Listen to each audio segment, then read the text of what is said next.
Anyway, you just about gave me a heart attack a minute ago. Um, no, I do not think Roswell was Nazi technology. Oh, I'm sorry. All right. Well, I thought you. No, I mean that you thought it could have been. Well, no. What I have said is that um, we're on air now, right? Yeah, we've been Okay. on air Yeah. since Hey, nine everybody. o'clock. Sorry It's for the 9:16. Let's yeah. get Sorry started. about that again. Sorry, we're just Busting your balls. um. I find that Joseph Farrell's Roswell and the Reich, whether people like it or not, is one of the best presented hypotheses on Roswell of all throughout the years. I think it's for the hypothesis that he's presenting. I think it's very well researched. He goes into the kind of technology they were developing during the war and shows how that could be reflected in what we're told was captured. And however, it's a book that gets ignored because you got a bunch of people in the ET hypothesis community that just don't want to hear that it was anything but ET. You got people who, for That's for whatever sure. reason, get they, and I'm putting air quotes around this, they get tired of hearing about any, possible Nazi connection to things. And then there's some people that just don't like Joseph. We got a lot of that in our community. People, it's personality clashes and things like that. But Well, I don't know. I don't know that I dislike him, but I think that it's a little bit. He's one of those characters that to me is a little bit uh, controversial and makes me question his credibility. Some of the things. I mean, to well, be that honest, like but see, that's reasonable. yeah, What you're yeah, if you find a researcher's stuff is controversial, or you have reason to question, that's reasonable. That's not what I'm talking about. I'm usually, when I defend Roswell and the Reich, it's because how many people that complain that I've heard either have a negative view of that book or even complain about it. I ask them, and to a man or woman, but to each one of them I say, have you read the book? No. Well, come on. Even I, yeah. I have to admit, you. I haven't read that book. I have a couple of his other books though, Yeah. and I just mean some of the things I question is like I Sure. think that he is a doctor of theology, Yes, yeah, he got which his PhD from Oxford, which is legitimate. oh, of course it's legitimate, but it's just like, okay, you're a doctor of theology, but you're going to tell us all about the truth about UFOs. It just doesn't line up to me. I don't know. Maybe I grew up with too many ministers that were doctors. Do you know what I mean? Like I knew a lot of Oh, yeah, ministers. yeah, yeah. He's not, No, he but isn't left. he? He's in the like Russian Orthodox Church. Isn't he a No, bishop? Eastern Eastern Orthodox Orthodox Church. Church. He's a bishop in the Eastern Orthodox Church, which is Yes. almost like being in the Freemasons. It's a whole nother Well, world, right? remember, he walked away from it. Oh, I didn't know that. See, I'm not fully informed on him. I'm kind Yeah, of like he's in he my gray walked. basket. He's been in my gray basket for a long time. Yeah, and look, that said, about Roswell and the Reich, I don't agree with him that it was a Nazi craft. Now, I'm being a little bit tricky because I think it was, and we're jumping right into this, I guess. I think it was America's first attempt at manned space flight, and it was done with paperclip Nazi scientists. That's They, it. I'm sorry, I misspoke yeah. your Oh, thought. I'm just giving you Yeah, crap. it's been a long time since we talked, and when you Yeah, told me about that, I went digging into what you were talking about with this, and yeah. went, Jesus, look at all these rocket scientists that came over from Nazi Germany to help with the space program and the rocket program. This could be a really good theory based And on the and number of them. Wasn't there hundreds of rocket scientists? Werner von Braun is the most well known, but there yeah. was literally hundreds of Yeah, Nazi rocket I don't scientists, recall the right? actual number of rocket scientists, but here's the thing. Everybody kind of gets diverted with most people, and I'm not being hypercritical here. I'm just stating a fact. Most people, when you talk about Operation Paperclip, they think of, oh, that was all about the bomb. That was all about the rocket scientists. Actually, Operation Paperclip, when you look at the history of it, was originated by U.S. Army Air Corps aviation medicine scientists, Colonel Harry Armstrong being the leader of it, working with the German aviation medicine scientists. That was the actual origin of Operation Paperclip. And these are the guys who originated it. And of course, it was smart. Well, shoot, if we can bring in these guys, we can bring in the nuclear, the atomic scientists. We can bring in, whoever, the rocket guys and such. So it really originated with the guys who, dating back to the 1920s, had been wanting to put man in space. So then you get all these guys together, aviation medicine guys, rockets engineers and such. You get them in the same place at the same time with a bunch of secrecy, a lot of money. What do you think they're going to try? I argue that they're going to try putting man in space. And I think that's what we've come to popularly call the Roswell incident. I think that's really the secret nugget. And I've put a fine point on that since then, which I'm sure we'll get into. But I think, and I listened to I listened to the Cal Korff episode in this discussion, and I listened to Kevin Randall's, and there's a lot those guys say, that both of them, that I agree with. There's a little that I disagree with. But here's what I think. I do think that the famous stuff involving Mac Brazel and Major Marcel and the debris and all this stuff, I think that was what the Air Force told us it was, that it was target balloon stuff and mogul balloon stuff, blah, blah, blah, all that. I don't think there was a crash of a craft that was involved in that debris that Brazel and them brought in. What I do think is that there was a crash incident where there were, bodies retrieved, and there was a crash and stuff. And I think the thread that might connect the two, and I think it was around the same time, I think the thread that might connect the two is that the mogul balloon might have had something to do with the crash of the craft. But I think the craft was America's first attempt at manned spaceflight. And I go into that, how I think that and why and how it would work in my book Shimmering Light, of course. But that's what I think they used the Brazel thing and the Marcel thing with the debris and stuff. I think the Army Air Corps used that to, while they were scrambling, use that and the alien, flying saucer idea to cover up this first attempt at manned spaceflight. Now, why would they go to such lengths to cover that up? Because it was 1947. It was right after World War II. It was the beginning of the Cold War. If we're going to make the first attempt to put man in space, we don't want anyone outside the people working on it to know that. And they would rather, yes, I'm saying this, there's going to be somebody out there saying, that's not logical. Well, whatever. But yes, I say that they would have even preferred people to believe in a flying saucer story before admitting that it was our first attempt at manned space flight within the context of the time. That was the big. Yeah, I'm sure they'd rather people just sort of chasing shadows of aliens that don't exist, right? Than exactly admit what they were really working on. And one of the let me caveat at the end of that, which a lot of people in our community don't do.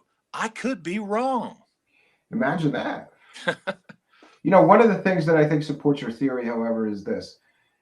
For people that don't know, these aviation medical Nazis were doing like horrific experiments on people. Yes. Yeah. Pre-World War II or during World War II to see what would happen if you shot somebody into space. Like they were putting people in vacuum chambers and stuff. Altitude chambers. My dad saw those films as part of his training.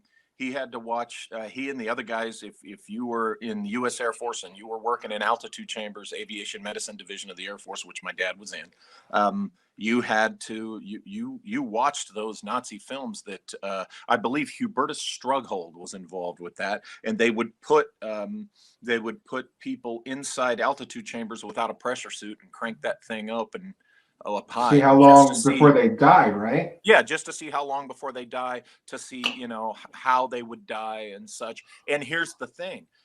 Yes, I mean, we would never do that, but yeah, they had the guys watch it because I hate to say it was already done. Yeah, it was already done, and there was valuable data in there, but it was kind of a hideous thing, obviously. One thought I had as well is I'm not sure when do you have any idea when the United States in their rocket program started using monkeys? I think that was in the late 50s. You got to understand the U.S. manned space program was all in the hands of the United States Air Force with some Navy cooperation, but primarily the United States Air Force Aviation Medicine Division until October of 1958 when NASA was stood up and took over the Mercury program. So anything that was done prior to October 1958 was U.S. Air Force, but I believe they started, I think they started doing the monkey stuff either right before NASA took over, but definitely when NASA took over. So we're talking 58, 59, 60 timeframe Wow. But thinking. you know what I was thinking is, what if they started using monkeys much earlier than they publicly acknowledged in rocket tests? And what if what crashed at Roswell was, you know, a rocket test with a monkey, and that's where the stories of the bodies come from? Three That's foot possible. tall, And, three you know, foot when you tall consider, could be baboons, could be a lot of different monkeys. And if they got yeah, if they went down in a fiery rocket crash and were burnt, you know, or yeah, like beyond all the air recognition. could have been There burned you off go. of them. They could have looked like some kind of, you Sure. know, And when you little green consider men. that these monkeys are smaller Hmm. than we are, that would explain, you know, oh, they were small. But you know, whatever the case, yeah, I reiterate, I in no way think Roswell was an ET event whatsoever. Well, you're breaking my Roswell bubble, or I should say, breaking my Roswell balloon. Yeah, Uh, but listen, I don't care what the truth is. I just want to know. If sure. it was aliens, great. Yeah. I'd be so happy to Well, find then, out that it was really aliens. It would be so cool. It would, yeah, you know, tell us we are not alone in the universe, and the philosophical implications and the religious implications and the scientific implications of just knowing there's other intelligent life out there capable of traveling to stars would be amazing. But I want to know the truth. If that's all horseshit, okay, it's horseshit. What was it? I don't believe it was just a mogul balloon. It's just there's too many people telling stories about aliens and crazy yeah. Well, material. remember, I think my qualification is I think the Mac Brazel Major Marcel stuff was a mogul balloon. I think other things got out about what I think was there were two events when, and they logically speaking they one might have caused the other. There might have been a causal connection there, and I think that I think the popular story was the balloon stuff. I think the part we're not being told. You know how when people who research it, Randall, Cal, and everyone, you find out that okay, there's a story about a crash that wasn't in Roswell, but it was in New Mexico. And you know, I think what's happening is whatever the nugget is, right? I think there's a crash. I think there is a spacecraft crash, and I think bodies were recovered.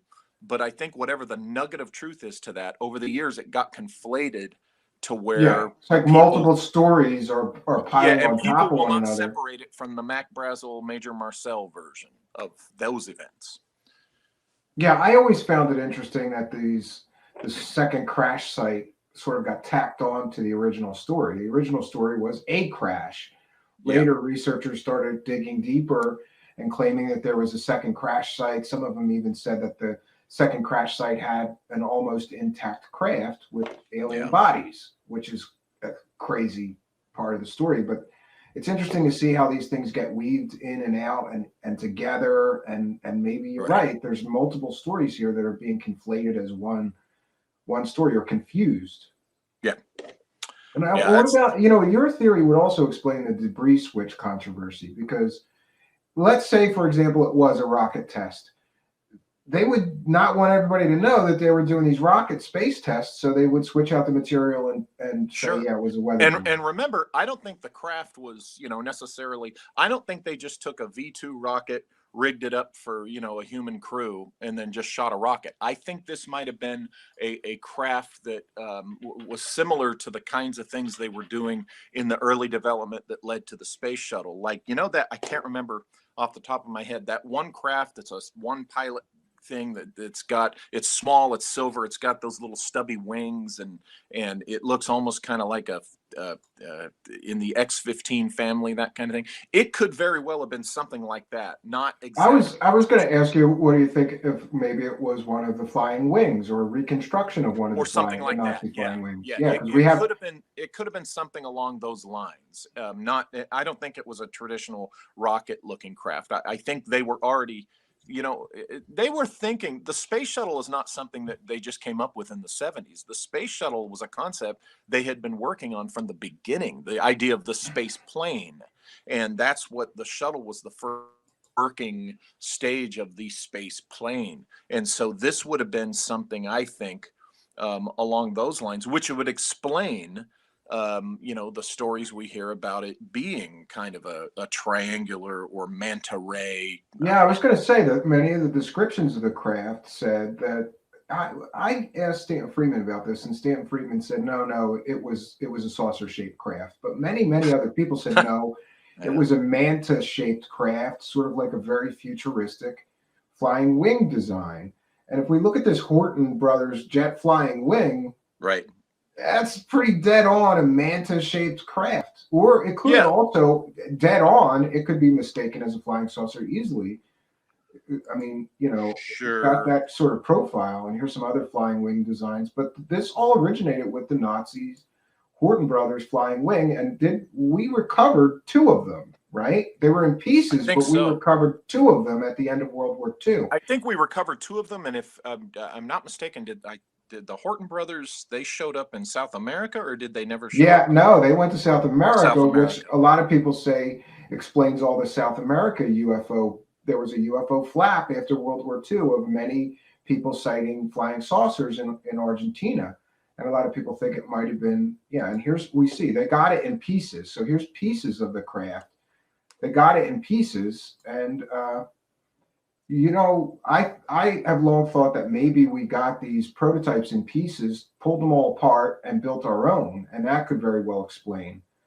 Because look at that dead on. That could look like a flying saucer dead on, right? It could, yeah, certainly. Because think about the common airplanes or jet aircraft that when you look at them at different angles, you could see why, in a split second, just a couple of seconds looking at something, people might confuse it for a traditional flying saucer. So Yeah, and sure. here's some other I'm trying to designs. remember which, if it was Schreiber or if it was Walter Schreiber or if it was Hubertus Strughold.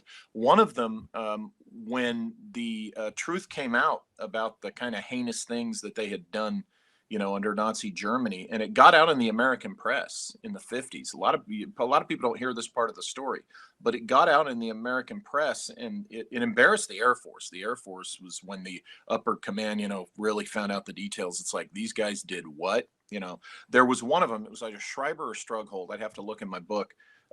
Who, when the U.S. said, "We're done with you. We're not working with you anymore. You're leaving the country." The arrangement they made was to get him to South America, and I found that interesting. They didn't return him to post-war Germany. They arranged to have him go to South America. Yeah, that's interesting. And, I find that whole exodus of the Nazis into Argentina, like to this, people don't know this, but to this day in Argentina, there's like a town full of German people, and they're all Nazi descendants. They're all descendants of the Nazis that fled World War II and somehow ended up in Argentina. I believe the dictator was he was like a fan of Hitler and liked, Well, Juan you know, Perón, my yeah, gosh, yeah, Evita's husband was, a friend of the Nazis. yeah. So he For would be okay with. Chile, you Apparently, he have would. Colonia Dignidad. Yeah, apparently he was perfectly okay with offering them a safe haven away Yes. from the Allied powers. And And San Carlos de Bariloche in Chile it was established in the 19th century as a German community. And that's why it naturally became a safe haven for the Nazis in the 20th century, because, they'd been down there almost 100 years. yeah, and it's interesting that whole thing about, I'd also like to believe in Nazi flying saucers too. I know Pharrell's books has got a lot of that stuff in there, but we sort of picked Oh apart a no, lot of that. he's opposed to the Hannibal and the Nazi saucer. He does not believe, and he's stated it numerous times. He does not believe that this Hannibal thing can be traced back to a post-war Italian Rag paper. pro-fascist, journalist guy, so to speak, and it was Nazi survival myth type crap. And you don't know how many times I get into these people want to argue. They talk about what about the blueprints, and it's like it's all BS that's been fabricated since after the war. The flying saucer thing. What Joseph Farrell's into is the idea of this thing called the Bell, which is a rudimentary technology that they were trying to develop, that we probably got a hold of, and we took it from there. But the Hanabu thing, no, I don't think there's any credibility to that at all. It's and real by the fun to way, get people spun up over that. about the blueprints, I was so curious and wanted to know for sure that I had a friend of a friend of a friend, long story short, who like designed aircraft, small aircraft, but designed aircraft. So I thought this is a good chance. So I emailed them to him and I said, would this work? Would this thing fly? And he sent me back a message basically saying, like, there's no details about the propulsion system in these plans. It's just basic structural plans of how to build a saucer shaped thing. There's nothing in there to indicate what the propulsion system was or how it would work to keep the thing aloft. Well, the true believers answer that by saying, oh, it's anti-gravity. Yeah, but you got it. Show it. You could just show it, not just say it. Anybody can say, right. It's magic unicorns that make it fly. Walter Bosley. And what a dapper picture. Look at it. You look so dapper in this picture. Which picture? I don't know. It's you got like a brown suit coat on and you look kind of pissed off. You sent me a couple. I believe I was pissed off. I was going to be speaking at an event, and I sent the guy running the event several photos, and he just kept complaining, not good enough, not good enough. So my kid number 2, I call her, she said, come out in the hall, stand in front of the plane wall, and I put your jacket on, I'll take a new picture. So we took a new photo, and he loved that one. And so I am kind of pissed in that photo, but I ended up liking it so much that I've started to use it on some book covers. There you go. Yeah. So the other thing I wanted to ask you about then, we've covered this Honeyboo, and we did something on Victor Schauberger's Repulsion engine. Do you know much about that? Because I found that to be a complete and total disappointing bust. Nothing. There's nothing to that story. It's a non-working prototype of like some dude had an idea, he slapped this thing together, but nobody's ever, even with the whole device, like Hal Puthoff studied it, and he was like, well, we're missing a part. That's probably why it won't fly, or, it just is a big letdown when you go to actually make the thing work. Was that just another smoke screen? It could have been used as a smokescreen. I think Schauberger was, serious about his research. I think what it is people recognize that the principle, there's something there that if they can figure out how to translate the principle into a practical propulsion system, that it might be pretty interesting. It might work, but yeah, you're right. When you look at Schauberger, you end up finding out, well, unless you want to go, everything's a conspiracy theory. Just like these days, the popular thing is everything's a psyop, which is ridiculous. That everything is, but I can't lie though. I have one of these Honeyboo model kits. I've never. Oh, you do? I want one, but it's in a box. Yeah, they're on eBay. You can still get them. They're like $20-$30 or something. Really, only that much? Okay. Yeah. Or no, maybe more now. They're going up in price because I know. A collector's item now because it's cool. Just like just like the thing. I don't know. I know Testers came out with a Roswell model, but I don't know who it was, Revell or whatever, came out with the Bob Lazar Sport model flying saucer. I had that. I built that, and that was Testers Model Corporation, and it's so funny. I had to call their parent company, which is Rust-Oleum now, the paint company, and try to ask them how much money they paid Bob Lazar. And the guy that works at the company was like, why are you asking me this?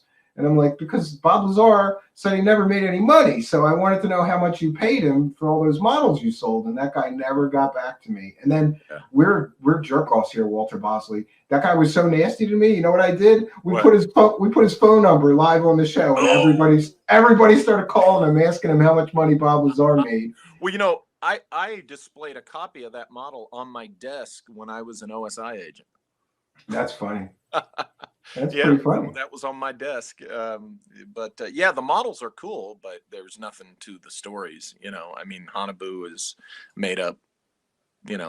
Not It's true. it's like hopium though, right? For believers in UFOs. Like, look, we Yeah, have this thing and they've already built it, right? And then the stories get deeper though, don't they? Like the Nazis were in contact with aliens that helped them build this stuff. If you go yeah. farther down the rabbit hole. I don't buy that either.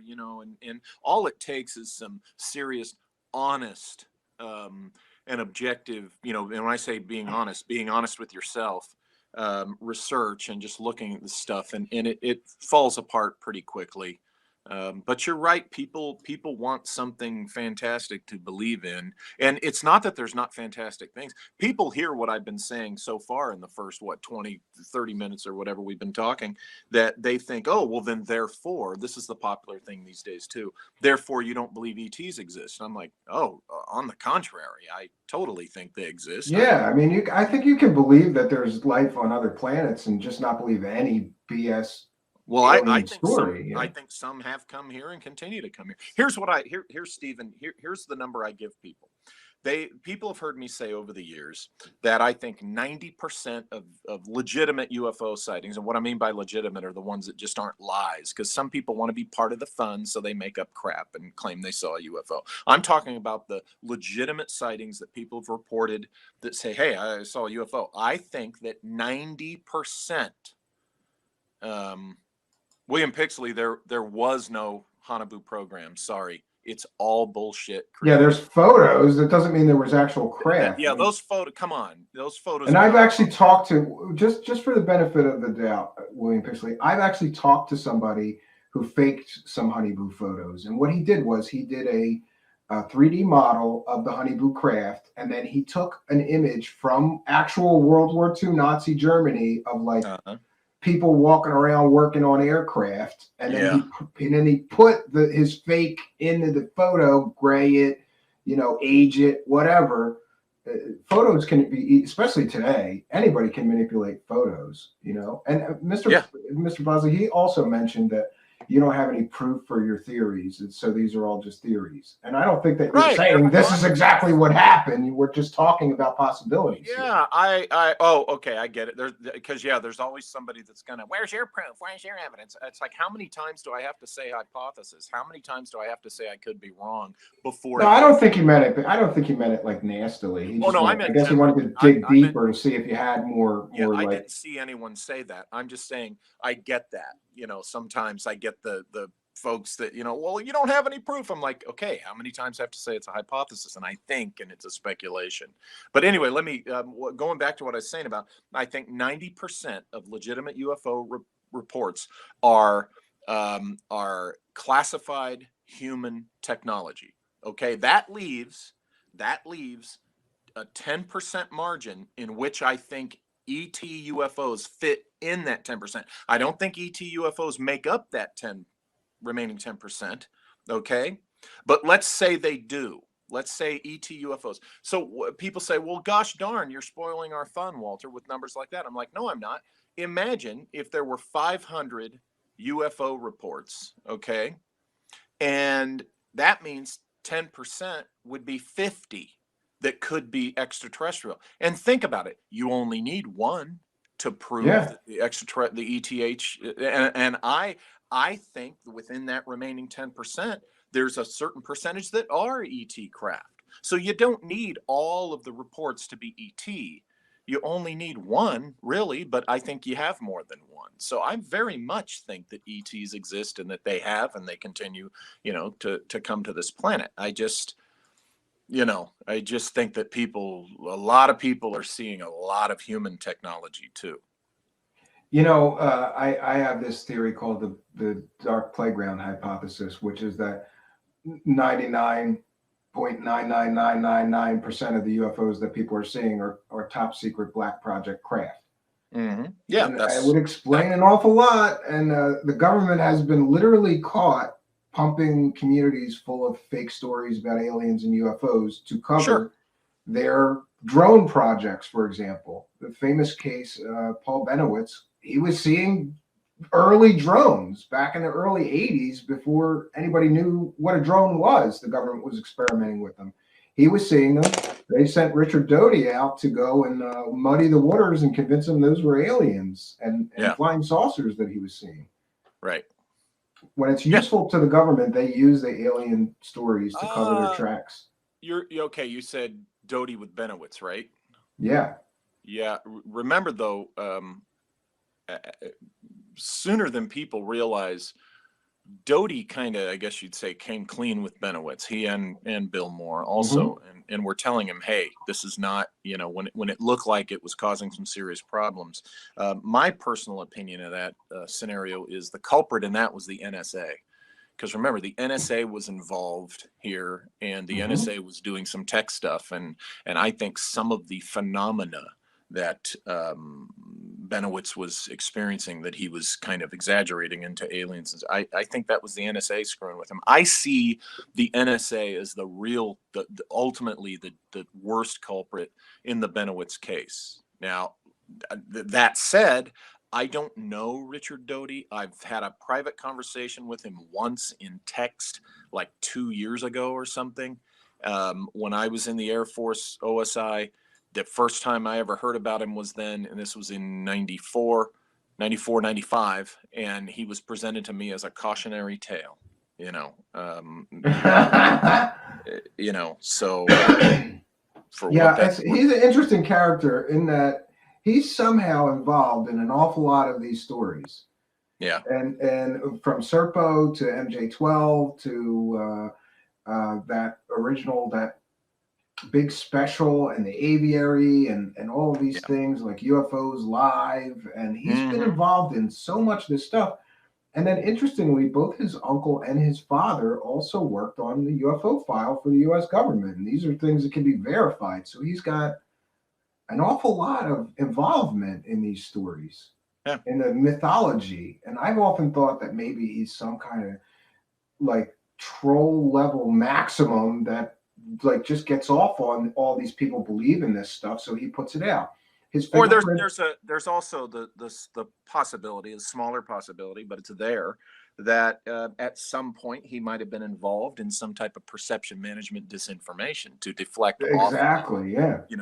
a U.S. Air Force or DoD I just always technology. found it interesting that he was involved with so many different stories. Yeah. We've got him. People nailed him on Serpo, saying that all the Serpo stories came from his IP address. That he did not do anything to hide very well in the email Yeah. metadata. And I looked at it, and I believe that those people that nailed him were absolutely correct. I asked him about it. He just totally denied that. He said, "Nope, wasn't me.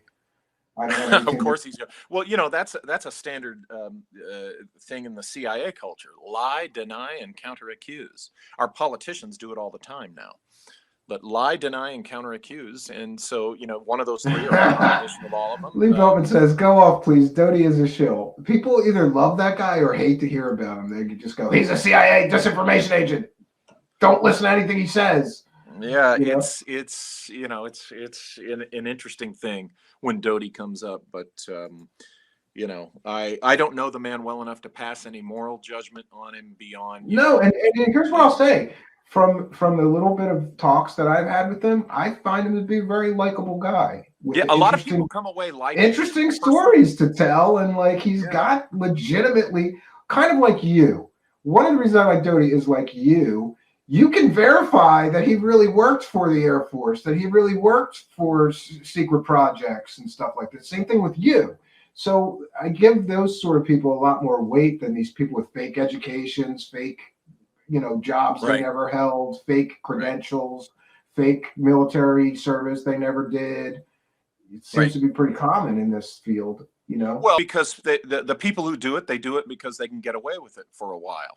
And because of all those people who want to be true believers, and all those people who want to suck up the hopium, and all those people who just want it so much to be true, so they're willing to listen to some guy who says he was this, that, or the other, who will tell them what they want to hear. And the ones who legitimately were in that field that are not telling them what they want to hear. Oh, those guys suddenly become the disinfo agent. So it's really, in some cases, not everyone, you're really dealing with a bunch of children in some cases. It's funny. Like somebody sent me a blog a month ago or so where somebody was claiming that I was a CIA disinformation agent.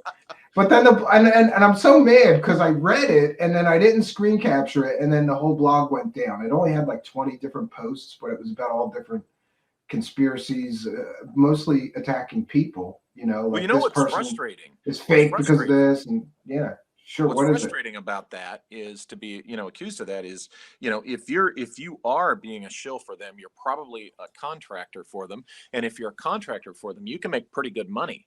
And, when I tell people, Sign me up, give me a check. What do you want me to tell these people? Give me a check.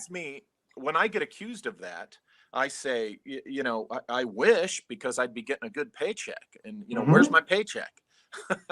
Yeah, that's what I say. And then here's another one that's really funny. The guy who plays James Bond in the latest James Bond films, I can't recall his name off the top of my head. Daniel Craig. Okay, he visited the offices of the CIA, and he gave them like a half-hour talk or something for some reason. Probably because the CIA just went, "We got all this money. Let's get Daniel Craig to come and talk to us." Exactly. But there was a picture of him in a blue suit with glasses, a lot like mine. Yeah. Right? In the CIA office, and somebody posted that and said that was me, and that was the proof that I didn't see it. First of all, I'm not that good looking. Nowhere near as good looking as that dude. He's a movie star. And yes, the glasses were similar, and he had his hair swept over like mine, sort of. But no, it's just a ridiculousness that people get to. It's still on my Twitter somewhere, the picture. Next thing, then, they'll be posting a still of him from the Star Wars movie in which you can't see that it's him because he's a stormtrooper, and they'll say that's you. Yeah. And I'm gonna ask you something very, very selfish and personal, because I've got this new project, and we're gonna plug it for the first time that people on my show are gonna see it. Okay. And here's what the project is. I'm taking some clowns, and I'm taking audio of fake clown people that are selling disinformation about the secret space program, and I'm putting their voices to the clowns talking. And it's going to be called Comic Disclosure. It's a series revealing the truth that some people have actively and deliberately tried to destroy credible UFO, alien, and secret space research. And we're going to share. I have a selfish reason for mentioning this while you're here. Okay. But we're going to plug it and share. About halfway through the first episode, where I hope next week, if worst case scenario, 2 weeks, we'll have the first episode. But here is the puppets. They're going to be, and this one is called Davy Clowncock, and this one is called Clowny No Good. Okay. I can't see these, by the way. Okay. All right. Well, our audience can see them. So, they can see. And so I've got this thing, and I could use somebody to do a voice, like a narrator guy. And I thought of you. I thought he could do a good job doing that. And all you'd have to do is read a script, and then I'll synchronize the puppet to you, and you could be the Comic Disclosure sort of announcer. As long as we don't end up in the legal sites of Corey Good, because I'm in my boots. No. Here's why I picked this. Here's why I picked this project, Walter, and you're gonna appreciate this. 1 second. You're going to appreciate why I picked this project. I think this project's going to be free of any legal problems, because neither of those two clowns owns any rights to that show that I'm going to be pulling the audio from. Gaia TV does. And considering one of those clowns left on real bad terms and called them Luciferian Satanists, and the other clown left and sued them, I don't think they're going to mind me doing this. I'm rolling the dice, baby. Gaia don't copyright strike me. And if they do, it's a transformative work. I'm educating the public, and I'm an artist. Walter Bosley, I'm an artist. So that's right. They got to let me do it. And here's the first episode. It's called Comic Disclosure, Episode 1, 20 and back while smoking crack. Doesn't that it just rolls off the tongue? 20 and back while smoking crack. And here's some pictures of the intro. I know you can't see this, but you can review it later. And our friends that will be portraying the two cosmic clowns. So I'm going to get with you offline, but I'm signing you up. You got to be a voice on this thing. And I don't know. I was trying to think of what kind of puppet that will play you. Maybe a professor or something like that. I think that would be good, right?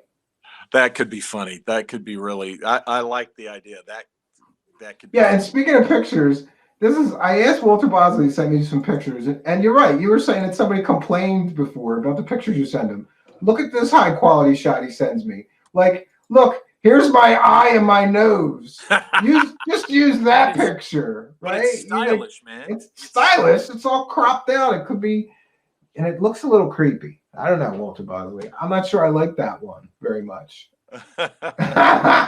We'll put the other one that I like better back up. So, and yeah, there's some way I'll get with you next time where you can hit edit avatar on your side and then upload a picture. And then instead of a blank thing on our side here, we'll see a picture of you, uh, on the screen. But that's okay. Well, I I'll think I just do sent this. you multiple ones. Yeah, but I can't do it. I can't edit your avatar from my end. You'd have to do Oh, it I from your see. side. But it's okay. We'll just put a picture of your handsome mug right next to us, and that'll suffice for anybody that's like, "Who's this guy?" Right? Who's this guy? So, listen. Also, I had another selfish question, and this is personal. And if you don't want to get into it, I understand. But many people have asked me and are wondering, how is your health right now? Oh, thank you for asking. Well, in early December, I had the post chemo checkup, and they told me that I was all clear. And Well, that is some good so news. that's very good news. I have to, for 5 years, be monitored. Now, for the first three, like every 90 days, I have to get my blood drawn. And if I'm still all clear after those 3 years, then it goes to every 6 months for the next two. So, so far so good. But yeah, they say I'm all clear, and I'm in the middle of the long march back to getting my strength back. And because they had me laying in bed for doing nothing for over 6 months. So Yeah, I did that when I had a brain aneurysm. I was in the ICU and I was yeah, in the see, yeah. hospital for So like you six know months. how It was difficult it is. terrible. Like, and I had this crazy nurse that kept putting these things on my legs to prevent blood clots. And you're supposed to sleep while this machine is like Exactly. massaging your legs annoyingly and making all this noise. It was crazy. But Yeah. but no, thanks for asking. That's all good. Well, a That's lot of people wanted to know, and I didn't know how to approach it, but I thought you wouldn't mind sharing with our friends here that you're doing well, and I'm so I'm glad doing to hear okay. it. I So was. so it's okay to get openly pissed off at me again. I noticed that during last year, Oh yeah, some you get the cancer. You get the yeah, cancer people, pass. even people that don't like you, like what you do, they're nice. They're like they leave you alone for that time. So I'm back in the crosshairs for you guys. So that's okay. Hey, by the way, I don't like to just say, like when I responded to Williams, and I didn't mean to be. I hope I wasn't choppy at you, William Pixley. No, he Um, was just asking a question. He's I okay. don't like to just be one of those guys that said, that was some guy, blah blah blah. So I looked it up, and we're talking about Ernst Zundel, Zundel. Okay, and he was a Holocaust denier, and all this crazy stuff. And really, that's where it started picking up steam. Was with his stuff. But there was also the guy in the Italian, essentially rag, what's that tabloid type, stuff that started the idea.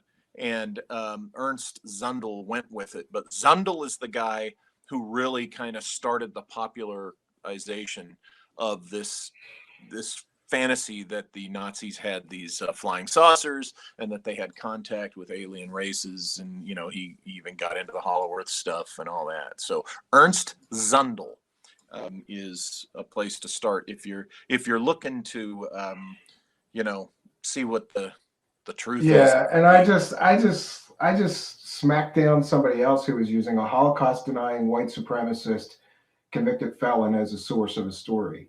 There you go. So, I Good. don't think, look at this UFO, the secret weapons. A lot of these sort of, they were almost like a lot of fans of Nazi Germany that were upset that Nazi Germany lost, right? Yeah, And they isn't were that talking weird? about a next Reich, right? The Fourth Reich. Like they were going to Yeah, resurge after a certain amount of time. you know, I feel like that. I think that anytime anything Nazi, the Nazis or whatever, post-war Nazis or whatever, the German thread has appeared in my research is because it was a thread I was pulling, and there they are. You know, I haven't written a lot about, you know, these guys. Yeah, it's interesting that a guy that's a really proven anti-Semite, terrible anti-Semite, would write a book, UFOs, Nazi secret weapon. You know, it's like he almost wants them to have secret weapons so they could finish the job almost. It's really sickening. It's Yeah. sick, you know? Yeah, and as soon as I hear that somebody's like a Holocaust denier or an anti-Semite, like I honestly, I never understood people. I never understood anti-Semitism myself. Like well, I barely understand racism, but anti-Semitism, especially to me, maybe it's just because everybody Jewish I've ever known was a good person to me, never did Right. anything to Yeah. me, You know, just it's, like me. They were a lot like me. I grew up Catholic, but there was a couple of Jewish families in the neighborhood, right? And I'd go well, you over know, and I put the Holocaust denial.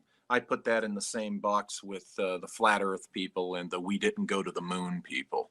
I'm sorry. I'm not saying that they're all, you know, anti-Semites. What I'm saying is you know, denying the Holocaust to me is as jackass as denying we went to the moon and claiming that the Earth is flat. Okay, I'm not, just a caveat here, just so people know. I'm not saying flat earthers are oh anti-Semites. man, they're all going to start busting my balls now. Don't say anything about those crazy people. Every time somebody talks about how ridiculous that is on my show, our I comments get flooded with these crazy people. Oh Like, well. oh yeah, well explain this to me then. If the Earth is round, you know, like, and I'm like, asshole, you can go up in an airplane and see the curvature of the Earth, Oh you yeah, dumbass. yeah. You can And I go in a forget who it was. hot air balloon and see the curvature of the Earth. There was a guy recently I heard who said, "Yeah, once I got through sixth grade math or something, I knew that the Earth definitely was not flat."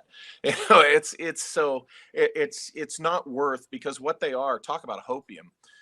What they do is they get into that circular arguing where you never nothing you come up with they're going to recognize, even if you They come just up with, explain it all away. Yeah. yeah, the damning evidence. Well, no, I don't accept that. Oh, okay.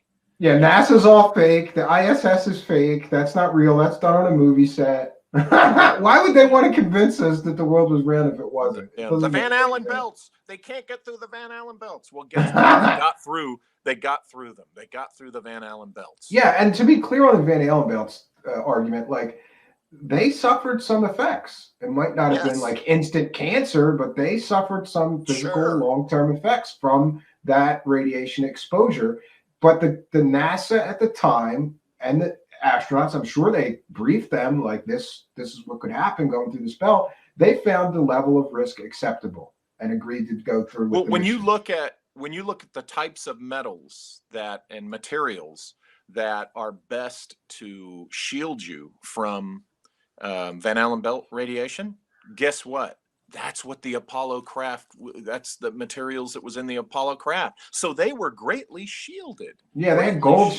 shielding in that thing, didn't they? It was thin, but they had gold shielding. Yeah, it worked. And, you know, so but they don't want to hear that. They're like, no, no, no, it's all a lie. It's And you know what's funny is I live here in the Inland Empire. I live in Highland, a little corner of the San Bernardino Valley called Highland, and Redlands is directly to the south of me.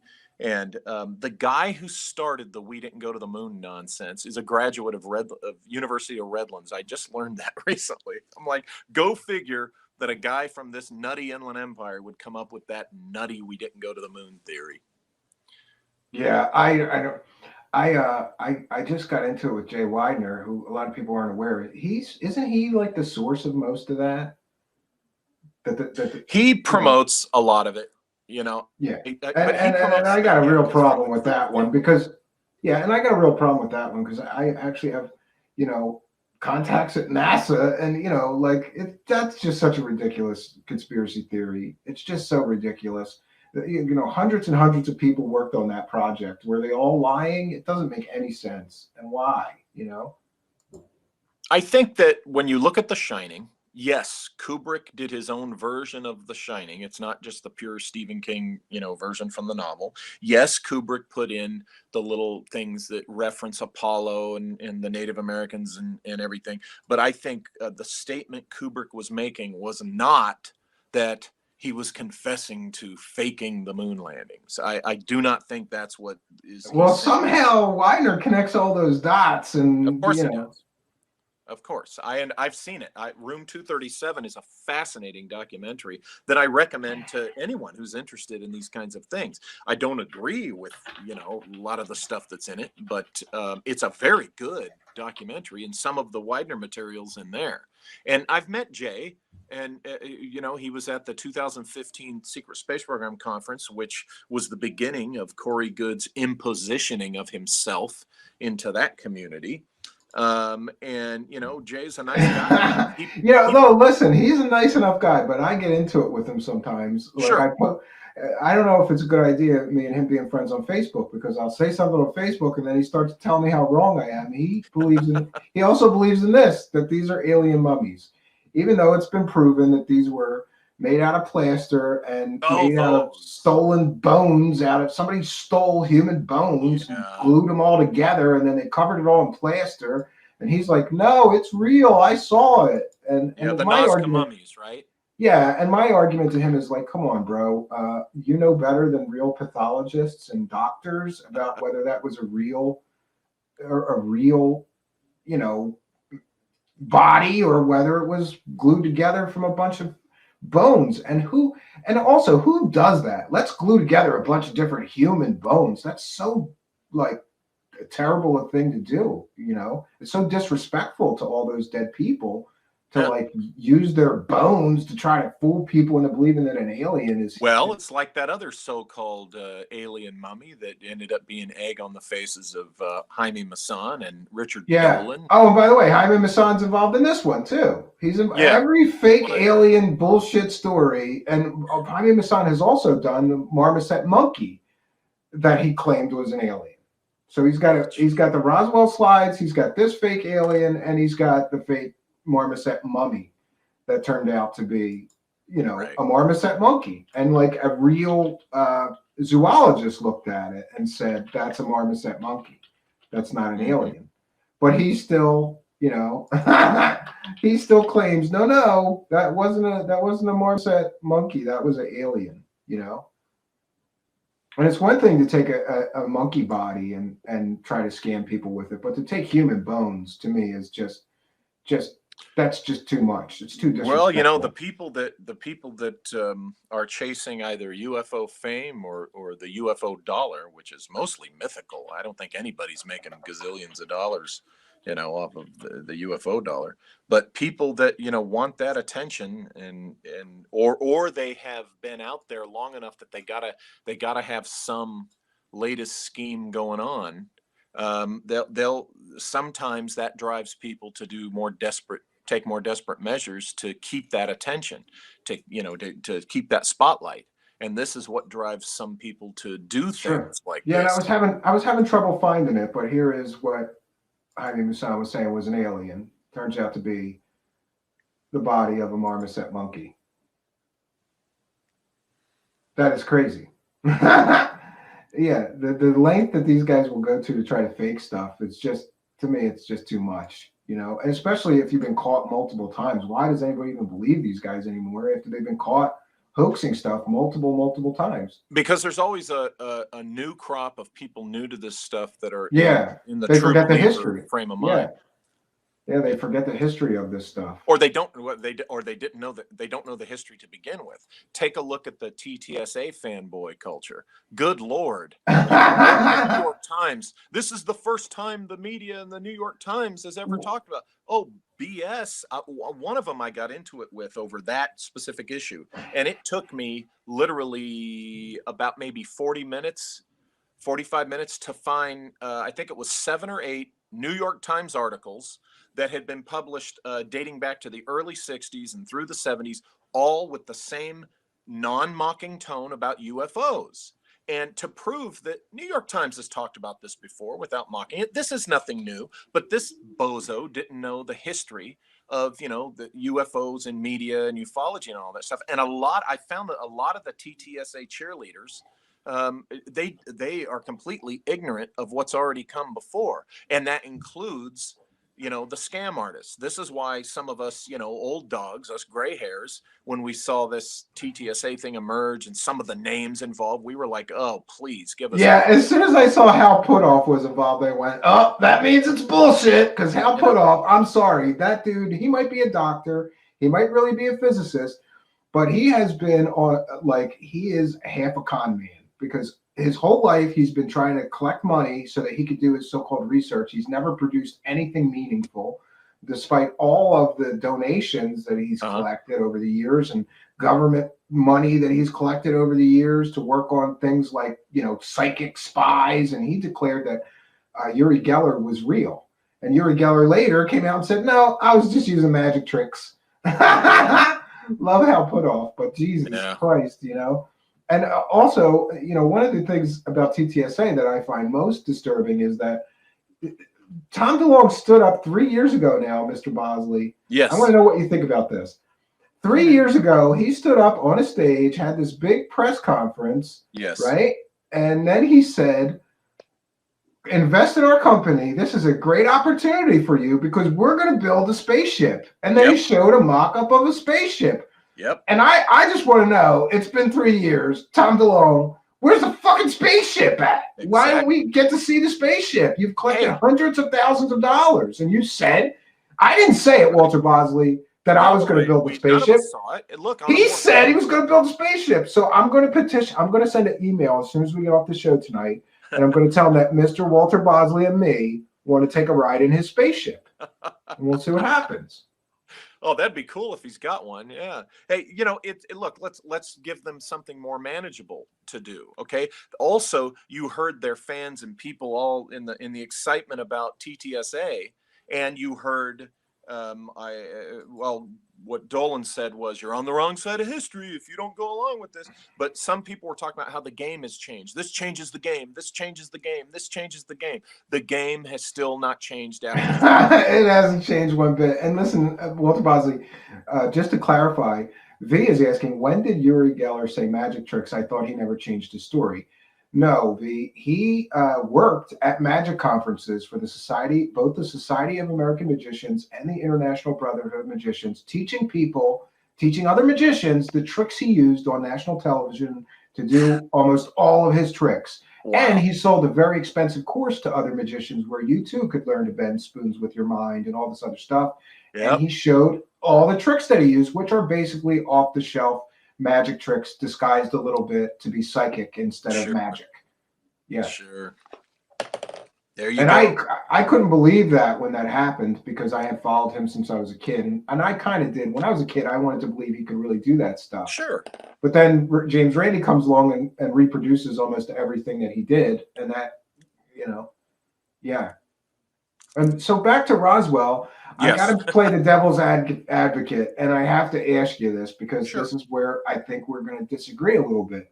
Okay. I'm fascinated by this book, Children of Roswell, and that's by Don Schmidt and Tom Carey. And there's a lot of stories in there about firsthand Roswell witnesses who told their children this was aliens. This was not made on Earth. I saw the bodies. I flew the bodies to Wright-Patterson or whatever. And then these people's backgrounds in the book were verified by Don Schmidt and Tom Carey as actually having been at Roswell, stationed there, worked there. And it's, to me, some of this testimony is extremely compelling.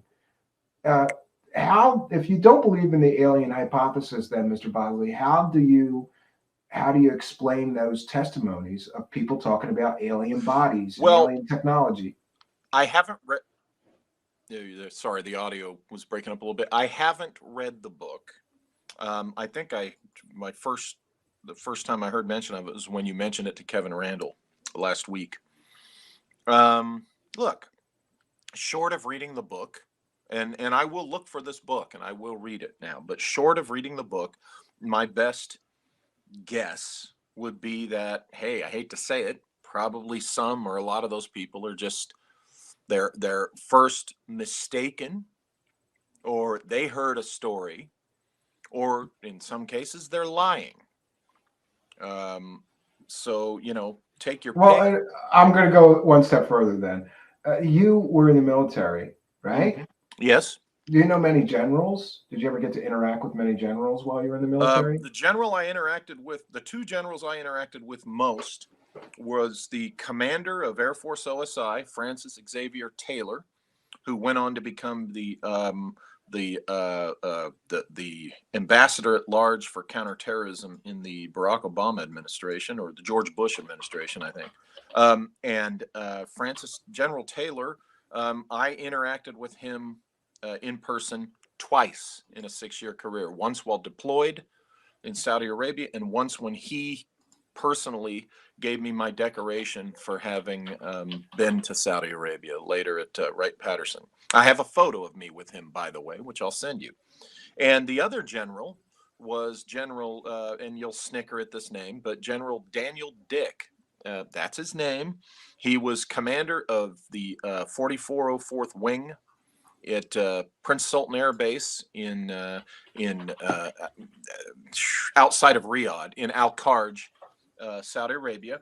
And I was the counterintelligence agent during my 6 months there that would go in and give the command staff briefings on counterterrorism intelligence.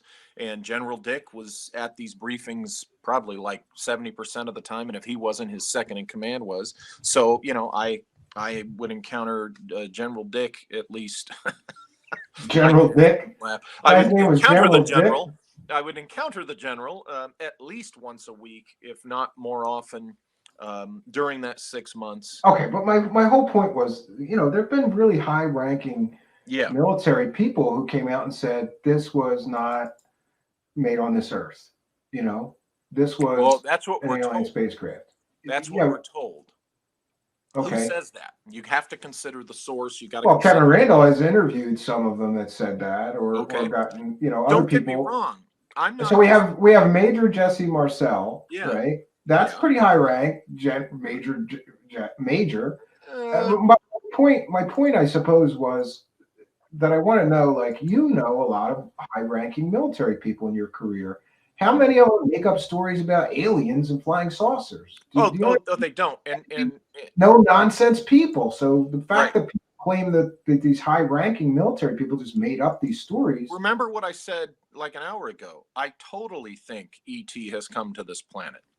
And I totally think, if generals have told anyone this, these are generals. If you look at their career, if they're telling the truth, and this really happened, these conversations, and I have no reason to doubt, Kevin Randall on this, then they had a job where they know this information, and I don't doubt that ETs have been to this planet. What I do is I look at specific instances. I just don't think it's true in the case of Roswell, but I certainly have no trouble with you know, the, um, someone saying, "Hey, this general said it. He was a real guy. He was here and there." So I have no problem with that. Okay. Yeah, I mean, it just bothers me that some of these high-ranking military, because my father was in the military, Mr. Bosley, and Mhm.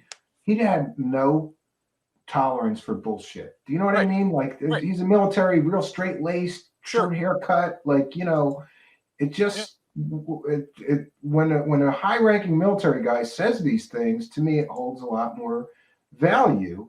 right, Uh, yeah, and then Colonel Thomas Dubose uh huh, was also in the room when they took those famous pictures of the okay. debris. And he testified that there was a material switch, that the materials that they took the pictures with were not the same materials that they picked up on the ranch. So, Well, but I tend to lean towards if I don't know. My understanding of what Kevin Randall has presented is there's question about whether there was really a material switch or not. There's some doubt about that, right? yeah, he was unsure as well. Like, he was kind of Yeah, like leaving both there's options some open. doubt.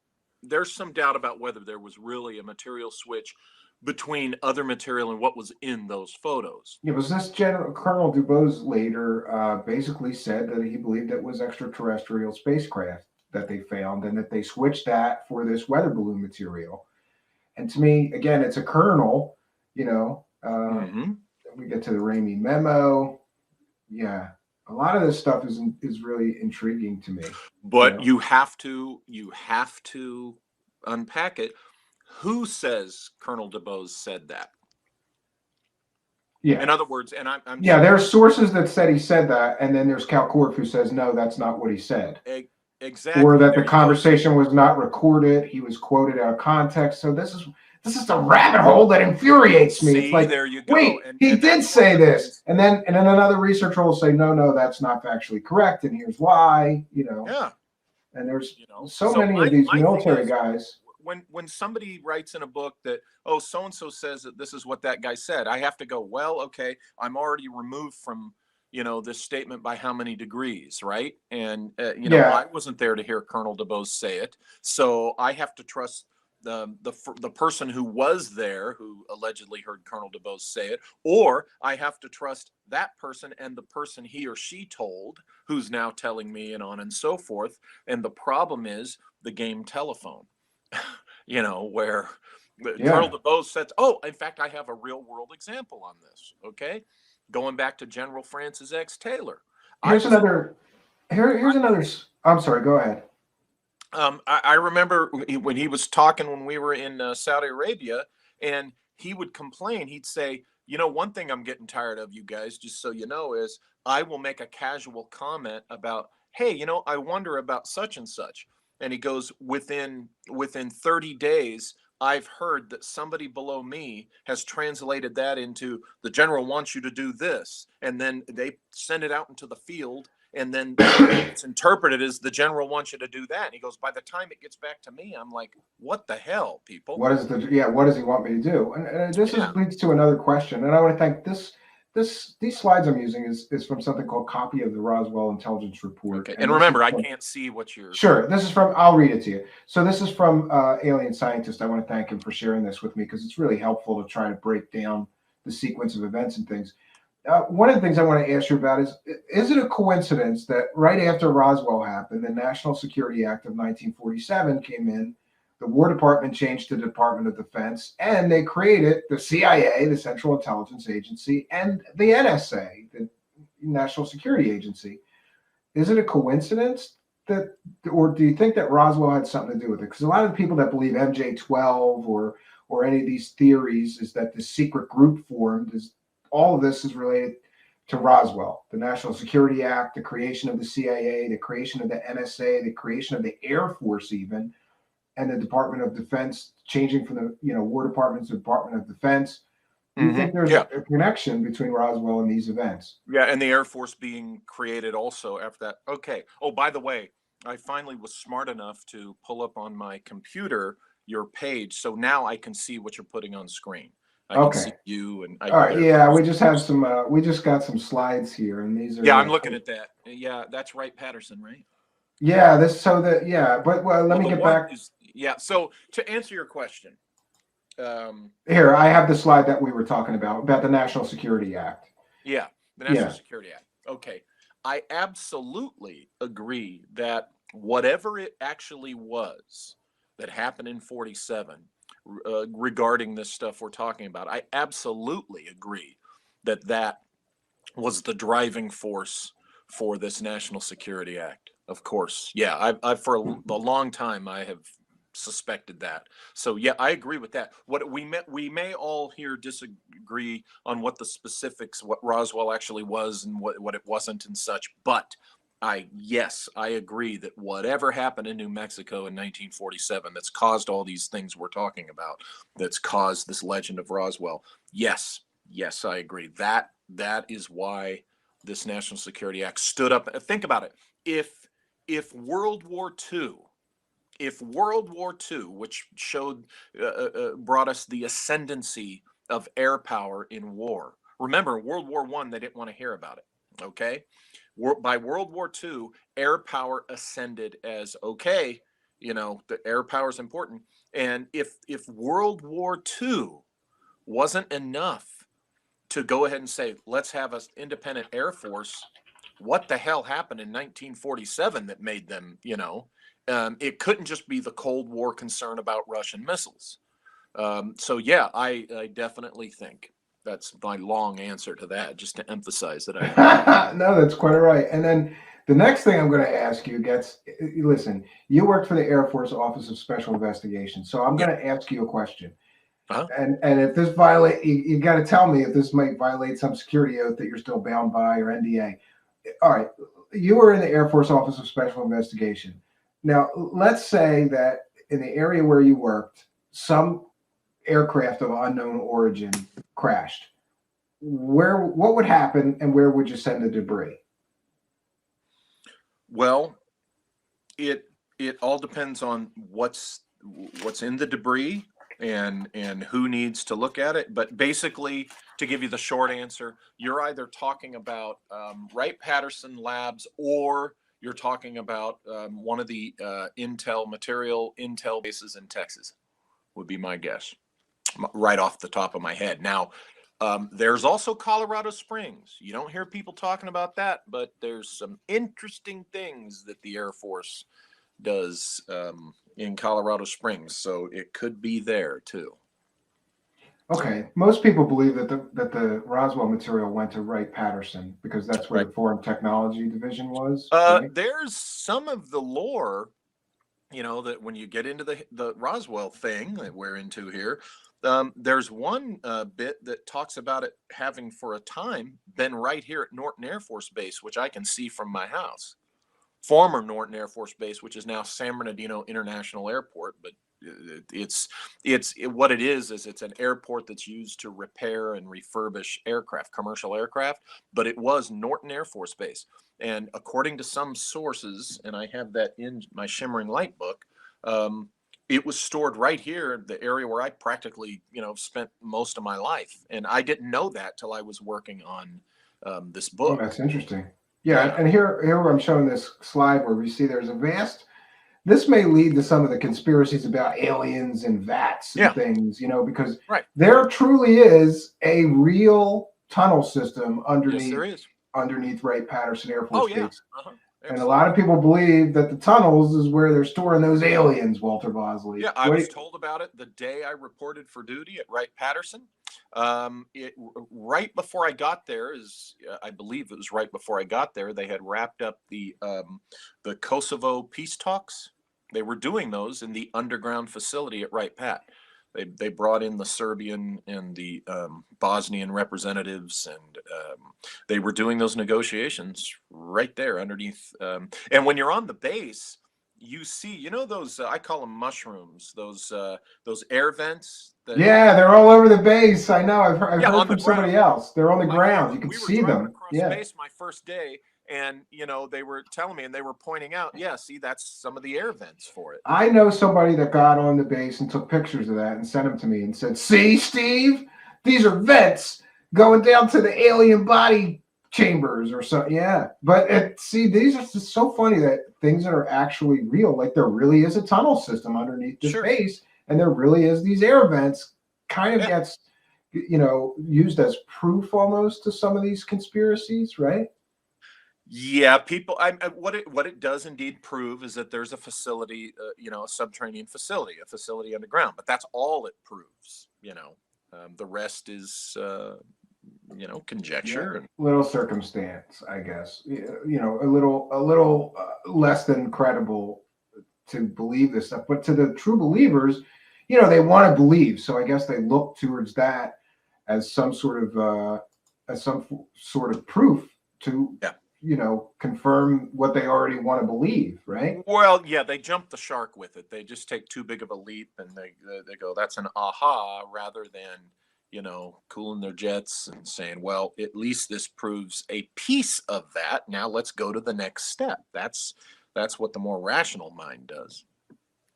Wow. And so, yeah, I guess you left me with more questions than answers though tonight. But that's Oh wait, pretty is that the common. photo you were talking about where I look pissed? No, it was the other one. I can try Oh, to okay. find Yeah, I was that. going to say that one. I was in a. Hey, guess where I was the day that that photo was taken? This is I the was one that at I was the I talking was about. at the History Channel Alien Con, which features ancient aliens, and I met my good friend, my friend David Childress. In fact, I had dinner with him and his wife afterwards at another mutual friend's house in Pasadena, and saw Giorgio there, who I had met about 16 years ago, I kind of and like Childress. I got a couple of his books. I think he's kind of full of shit, but he seems like a real nice guy. That's well, what I'll say about Mr. and Childress that's the because he thing. seems so likable that you want to He believe is. him. He's a very personable guy, and he doesn't get ruffled if you disagree with him on stuff like, some people get ruffled, right?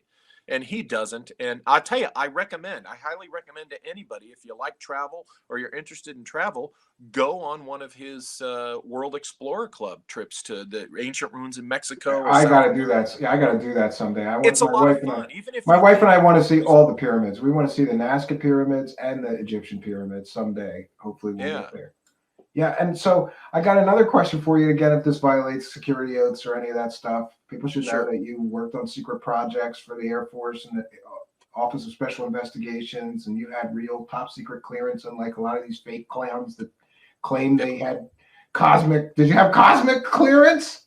Walter Cosmic. Bosley doesn't exist, You know, right? But but you here's the had big real thing, clearance. Ray. You had real top secret clearance. Yeah, I from day one, I was 24 years old when I reported for duty to the FBI in Los Angeles at 11,000 Wilshire Boulevard on the 14th of March, 1988. And I had a top secret clearance when I walked in the door because that's part of your background.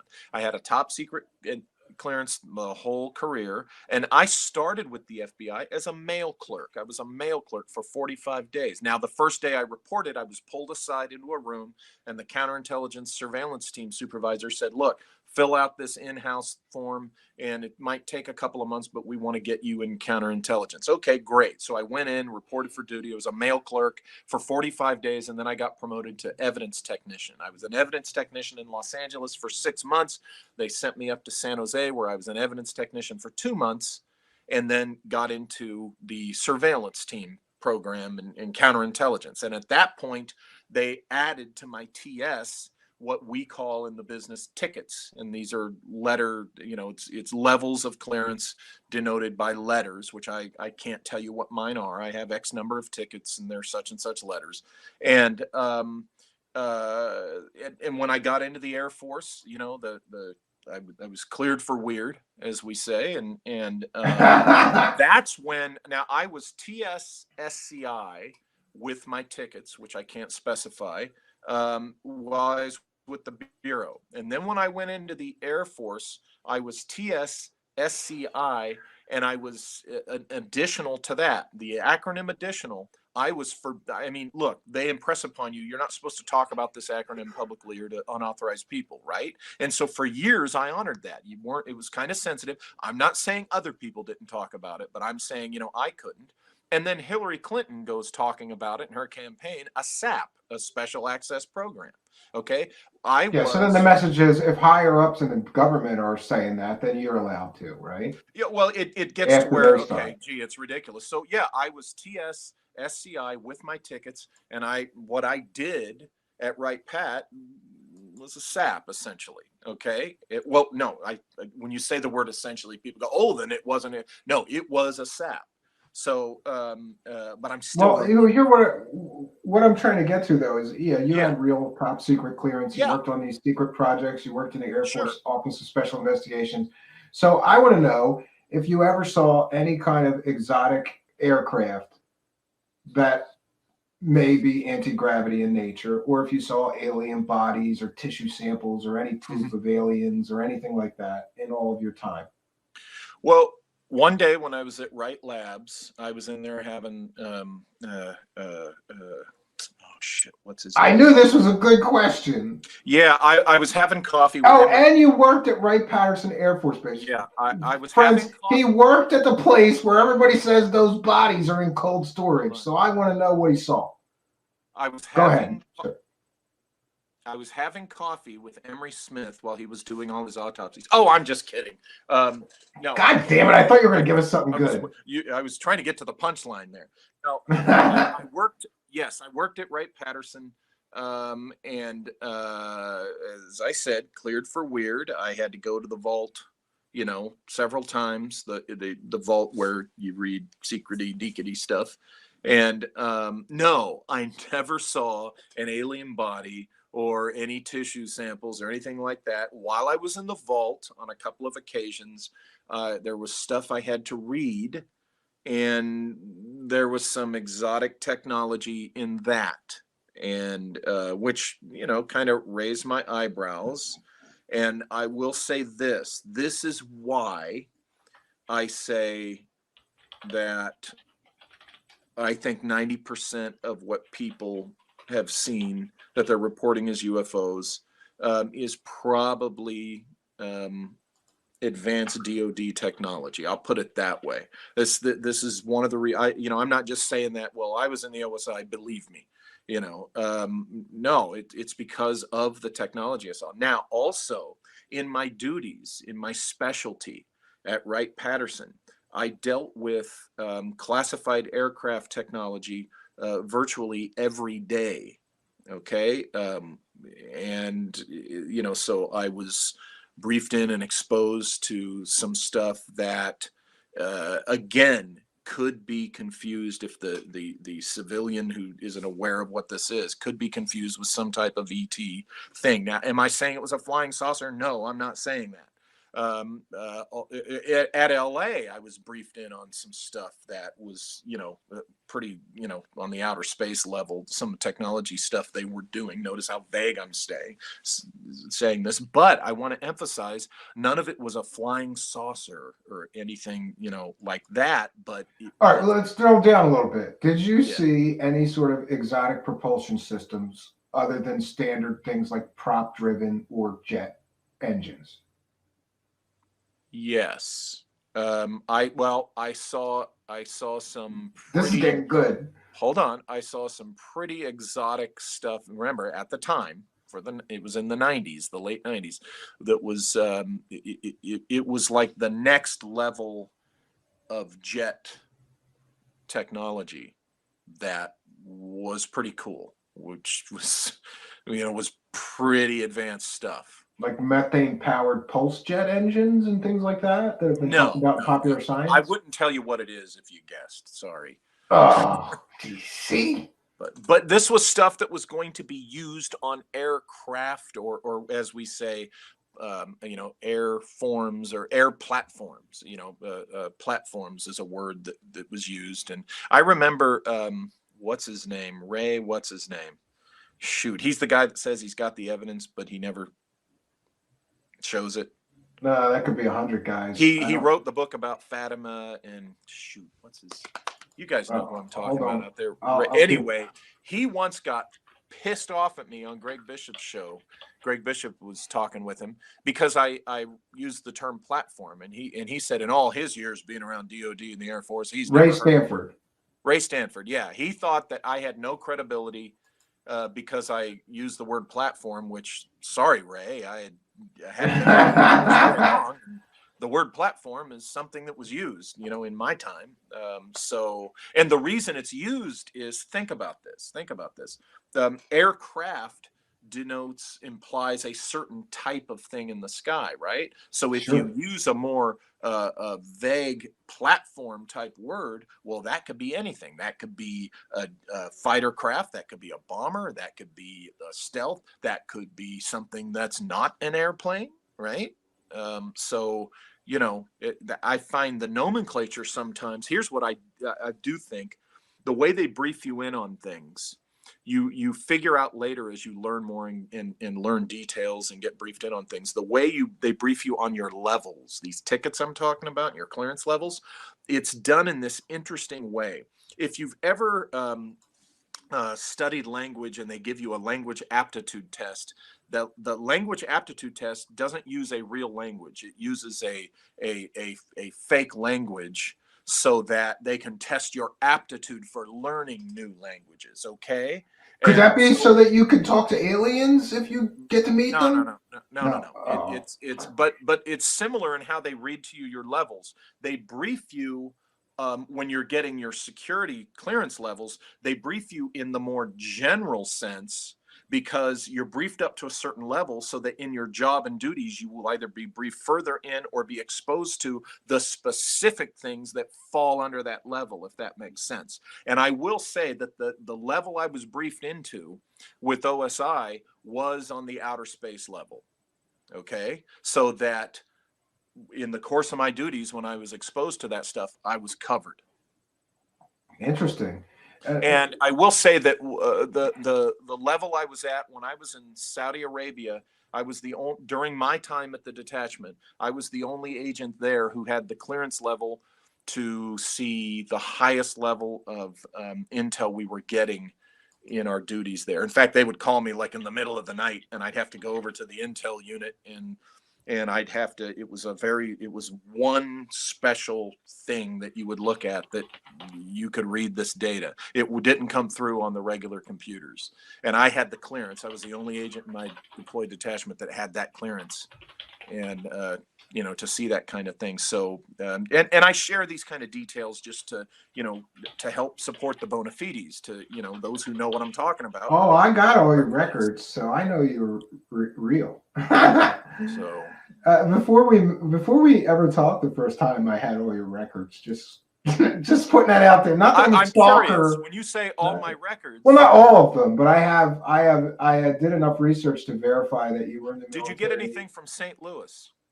I'd have to go back over the folder, and it's on another computer. You're probably able to get my DD-214, right? Because I believe that I did, and then later you sent me another copy of it. Yeah, and yours was somehow more updated than mine. Mine must have been years old or something because it didn't list your last few things or something like that. Really? Yeah, I think so. As I recall, I could get back to you on that. But I have another question then. I before he died, I got to talk to Stan Friedman a bunch of times. Very nice man. Yes, only interviewed him officially once, and he told me a lot of really strange stories about the government's one-time obsession with trying to propel aircraft with nuclear-powered jets or rockets. Right. Did you see anything about that while you had the secret clearance? No, I didn't see anything about that at all. I will say that that one thing I did read was in the vault, just to give you a little taste, a little piece of candy. I read, something about electrogravitics, that T. Townsend Brown type stuff. Sure. Yeah, and the problem I have with electrogravitics is that I looked into it myself. I'm into electronics, and you can only produce a tiny amount of thrust. Yeah. So to me, you're not getting an aircraft off the ground with that. But it's the interesting thing is it makes me wonder. At the time, I remember wondering, oh wow, this is interesting. What direction did the Air Force take this that makes after? Yeah, relevant? Yeah, maybe they figured it out. Yeah, maybe they figured it out, and maybe they figured out how to amp up the or maybe level there was of a side product. Maybe electrogravitics as such, like Schauberger as such, doesn't work. But maybe there was some little element, some little thread in there that some guy said, "Oh, hey, wait a minute! If we do this," and then they got something out of that, right? Sure. And listen, Mr. Bosley, I just want to thank you because I'm looking in the live chat, and there's a lot of new people that have not been here. Okay. That I'm aware of, at least previously. It looks like we've pulled in a lot of people that this is their first time. So I want to thank you for helping to bring a lot more people here and introduce people to the show. Sure. And I also want to ask you about this book, The Esoteric Napoleon. So I'm going to share my screen. I have it on my list here. I haven't gotten it yet because I've got two other books ahead of you. Sorry. But no problem. I like history and I like secret stuff. So this seems very much up my alley. I'm going to read the description. It's from Amazon, The Esoteric Napoleon. In this fourth installment of the Secret Mission series, the author presents his hypothesis involving the legendary historical figure Napoleon Bonaparte. What was he searching for in Egypt? What happened to him inside the Great Pyramid? What was the secret of Napoleon's ancestry, and why was the European oligarchy so concerned? What was Napoleon's association with the mystery of, you might need to help me with that, Rennes-le-Château? These questions, I'm sorry, go ahead. Rennes-le-Château. Rennes-le-Château. I didn't do too bad. These questions and many more are posed in this first volume of Walter Bosny's unique examination of one of the greatest and purposefully mischaracterized men who ever lived. I never heard anything about Napoleon and going to Egypt. Oh So my, yeah. it's fascinating to me. You want to tell us what he was looking for there, or do we have to read the book? Or can I you don't give us a know. taste? Can you give us a taste of what he was looking Well, for? I look, Napoleon Bonaparte. Wow, it's hard to give just a taste, but I'll do my best. Basically, in a nutshell, um, the Napoleon that I grew up hearing about in school and in movies and stuff is not the full picture or the real Napoleon, the true Napoleon Bonaparte. This was a brilliant man who actually would have been just as happy, believe it or not, had his path taken him down the route of being a scientist or an archaeologist. Okay, his path just happened to lead him to the military because when he was a child, he was put in military school in France by his father. Now he was brilliant with mathematics, and that's what made him a brilliant artillery officer. But Napoleon Bonaparte is studied to this day by war colleges. That's how amazing and brilliant he was, as you know, strategy wise and as an artillery officer and such. But his first love was ancient history, was science and archaeology and things like that. And he was surrounded by men who were interested in these things, and it was their profession to pursue these things. His closest mentor was, I think I'm getting the first name wrong, Gaspard Manger. Manger was his last name. Anyway, Napoleon, after his great successes and his initial rise as a military officer, conquering Italy and doing all this stuff for France, he begins to worry some of the oligarchy, the elites of France, the political class of France, because he's getting real well known and he's popular. People like him. And so when he suggests, hey, I would love to go, I have this vision for an expedition to Egypt, they say, yeah, by all means, go to Egypt. They wanted him out of the way. But he takes to Egypt hundreds of what are called the savants. These are scientists, these are archaeologists, historians, astronomers, guys who you get into the hermetical sciences and the, guys that would know alchemy and things like that. And so he goes off to Egypt, and basically, I think, and I realize this is not as quick as I thought it was going to be, but I think that he was looking for something along the lines of that, not just looking to find, to conquer a route to India, to rout the British and the Russians. And that was part of it.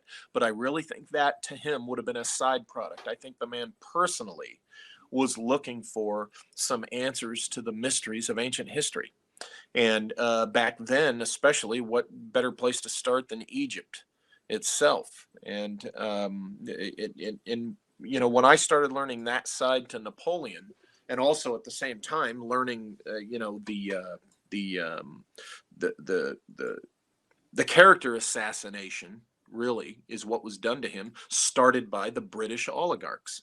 The British oligarchs were just jealous of Napoleon Bonaparte because basically he was beating them at their own game.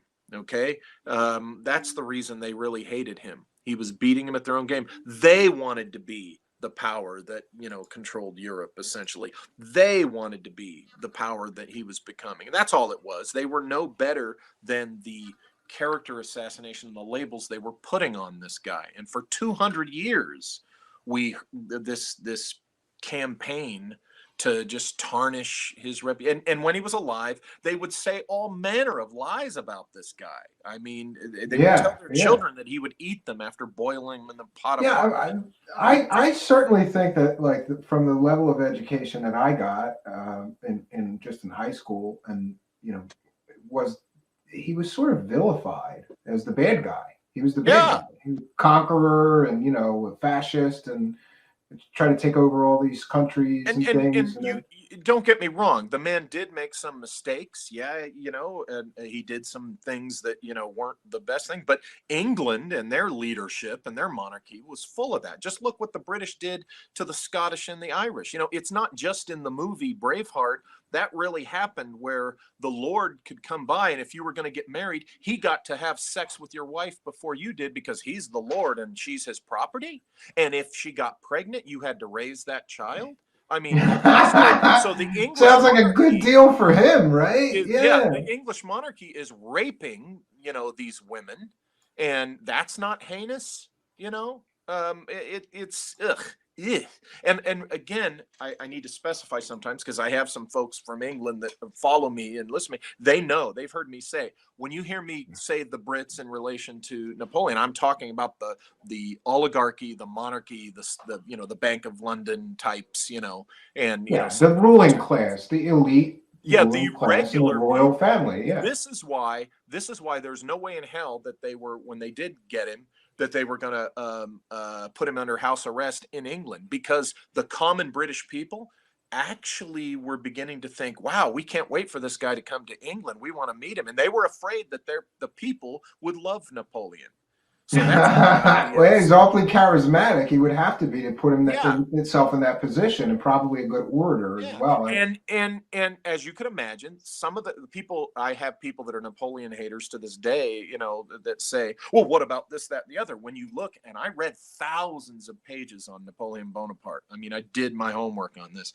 When you look closely at these heinous things that they point to, Napoleon did this, Napoleon did that. Most of the time, it's not Napoleon himself doing it. It's one of those dumbass underlings that a lot of leaders, unfortunately, this happens to them under their regimes. There's a couple of things you can point to that, yeah, Napoleon really made the wrong choice there. Like the guy who got executed, shoot, he was a duke or something. Anyway, he got executed, murdered, essentially, assassinated. And it was kind of, Napoleon should have, he could have not made sure that didn't happen, and he didn't. He allowed it to happen, and that was yikes. That was.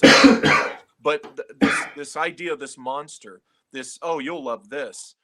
People say, well, what about the Nostradamus prediction where he was the, oh my God, that is such unmitigated bullshit. First of all, the guy who about 100 years or so ago, who first started talking about that, who first presented that Nostradamus predicted that Napoleon was the first Antichrist, he admitted in his own lifetime that his source for Nostradamus was a terrible translation of Nostradamus. He admitted that. I don't put any stock in Nostradamus because the guy. Yeah. So, well, It's there's just people in our.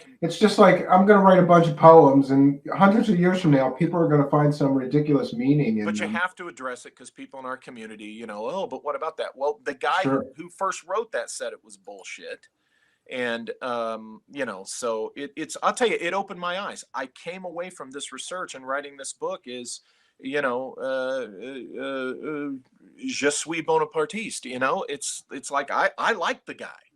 I, I like Napoleon Bonaparte, and there's some serious historians, who are proving and showing and taking that position too, that, hey, wait a minute, Napoleon Bonaparte was not this evil demonic monster that he's made out to be. That's just a bunch of crap. And they're finally rehabilitating this Honestly, I'm 200 not year. sure. Maybe I was brainwashed too much, so I'll trust your judgment though. Well, That and you're not right. just mine. Andrew Roberts. Andrew Roberts has written a few thousand pages on Napoleon Bonaparte, and he's a British historian. He's a British historian. But after 200 years of a smear campaign of lies, it's time that people got a little bit more of the straight story, and that's beginning to come out. And anyway. Sure.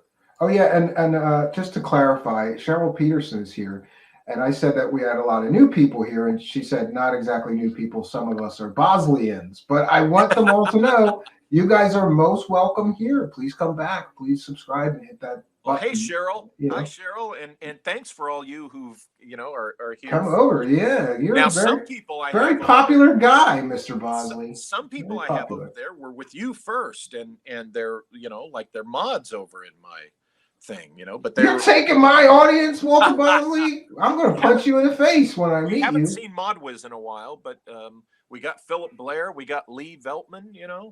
Well, you can have those two clowns. I don't want them in my audience. Fucking losers. No, I'm and kidding. I and love we've those got guys. we've got uh uh what's her name? Darn it, Cat V. What?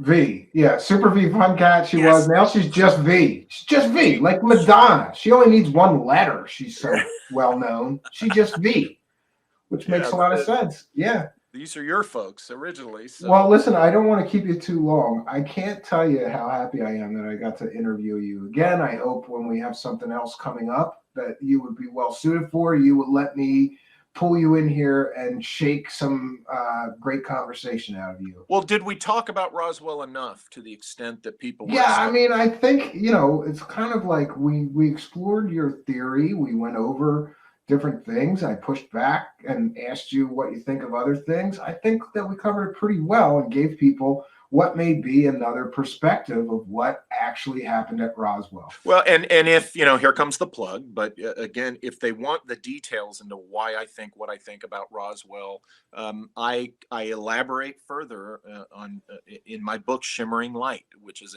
only at lulu.com, lulu.com, print on demand. And that's where I go into the details as to why I think what I think and what the scenario is about Roswell. And again, I say this, I could be wrong. I have no problem saying I could be wrong. I don't. Yeah, no, that's good. That's refreshing. I like that much better than people that are so adamant that they're right in their position and they won't even accept the possibility that they could be wrong, right? Right. Yeah. Here's the only thing I get adamant about, and is I don't lie. Sure. If it's something that I'm just thinking or speculating, I'll tell you that. But I'll never lie to people. I just won't do that.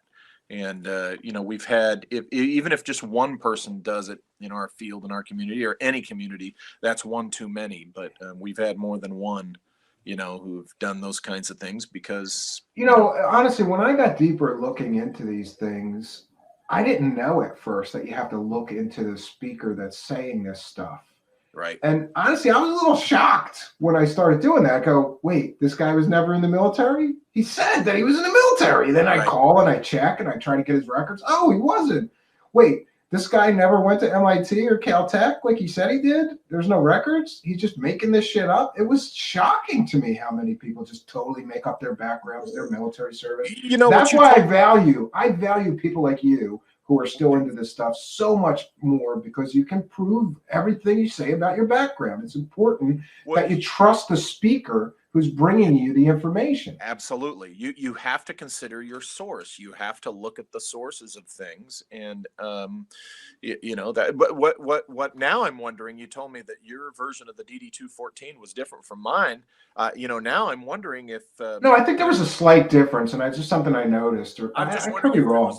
there's an in-house version that OSI gives its guys getting out that they don't put in, they don't give to St. Louis, or something. But I was hoping to get the one that was going to tell me you were a real life man in black working on flying saucer crash well, retrieval, the but funny thing about DD-214s is they're true. But the some people, and we've talked about this before, I think some people think that a DD-214 is supposed to tell them every little detailed thing the person worked on. That's not what a DD-214 is, as you know. All it can do is vouch for service and what your job was, and the bases you were at and what training and decorations you had. All it can do is confirm and verify that you were indeed in the military and in the command that you say you were. But it doesn't get into the cases or the operations, obviously.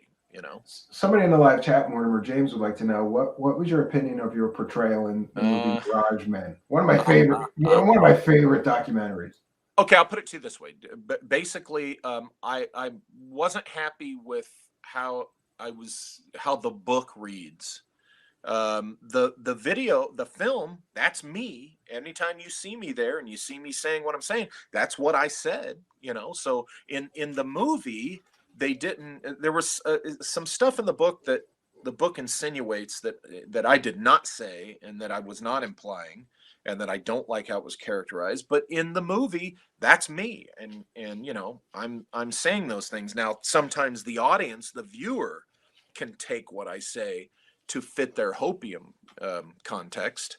But so the film. But now, as far as my portrayal in that, now I have some issues with that aspects of that film and in They the drumming it up though, right? They have to sell it, I guess. But well, you look, it's kind of funny. I found out later that those two guys kind of have I think I can say a hard on or a boner against U.S. military types. They're not. They're very critical of U.S. military types, but they had nothing but praise for Kit Green, who's a CIA guy. yeah, that I makes a found lot of that to be sense. hilarious. Yeah, he's going to tell you the truth, but not this military Exactly. guy. But they Yeah. just love Kit Green. And oh, gee, who showed up at TTSA? Kit Green. I've never met Kit Green. I have no animus against him personally.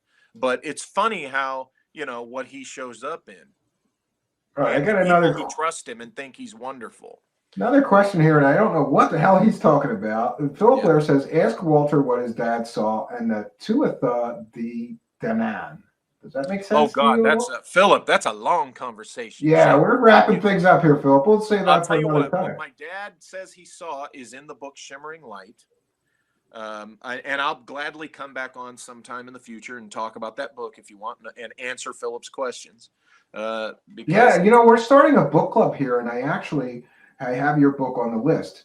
We're starting a book club here, and I'm going to read portions of certain books, and then we're going to discuss them. So I have you on the list, and I want to read this Shimmering Light. I haven't read I read half of it, if that makes sense. Okay. Or something. But that was a while ago.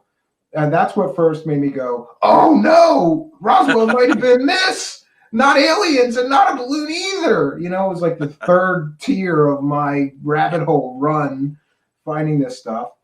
Well, I want to thank you so much for joining us and trying to shed some light on what is perhaps one of the greatest mysteries of American history, right? I think so, yeah. Well, thank you for having me on. I love coming on and talking with you.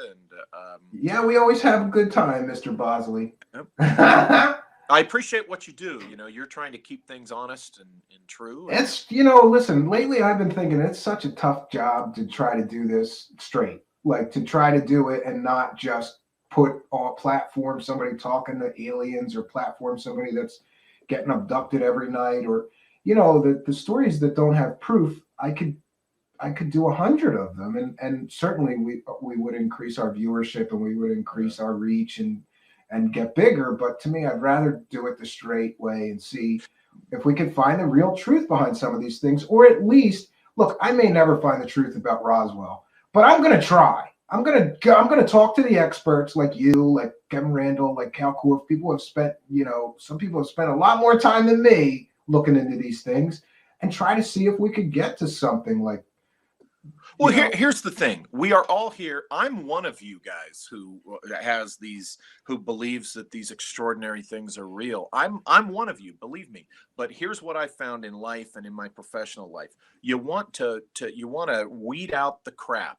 You want to separate the wheat from the chaff, and you want to weed out the crap that's not true, so that you can get to the stuff that's real and true, because that serves our quest for the truth. And when people are muddying those waters with just some knucklehead making up a story just because it makes good radio or whatever, so to speak, that doesn't help any of us who are sincerely interested in this stuff. Sure. So yeah, and I've got some substantial and supportive evidence that I'm going to be laying out in my new series, Comic Disclosure, that I think is very compelling, that might point to the fact that the United States government purposefully employs some of these people, helps them avoid prosecution for some of their, let's just say, less than scrupulous fundraising activities and other things, in order to incentivize them to push certain narratives and to make the serious study of these subjects sort of laughable and ridiculous. There's a reason people laugh when you mention UFOs. As a guy who conducted and ran ops and stuff, what you just laid out there, anybody who's ever run an asset or a source as a law enforcement agent or officer, what you just described there, that's within the realm of reality and possibility. So I agree with you. I think there's got to be some of these people in the community that, definitely now I'm not going to say the word definitely, that goes against, I suspect probably, most likely, most likely could be this. And so I would agree with you, because that's not out of the realm of possibility at all. All right. Well, I'm going to let you go, Mr. Bosley, and I'm going to wrap up a little bit of show. I'm not going to hold you over, because sometimes I will hold the guest over and then talk off air. But we could do that another time, or after I finish. I have to just wrap up some show business. Do it. About the upcoming book clubs and upcoming guests and a few other things. And I don't want to keep you any longer than I have to. I do appreciate your time. I'm so glad that your health is improved, and I'm Thank really, you. I'm keeping in my thoughts and prayers and meditation. Some of us can do the love and light thing and not be all woo-woo crazy. But I do think of you and think positive, good things and healing energy That'll work. For my friend, Mr. Bosley. All right. I'm going to throw you out now. I hope we do this again soon. You're always welcome, Mr. Bosley. Thank you for your time. Have a good night, Steve. You too. Bye-bye. Good night to everybody. Thanks.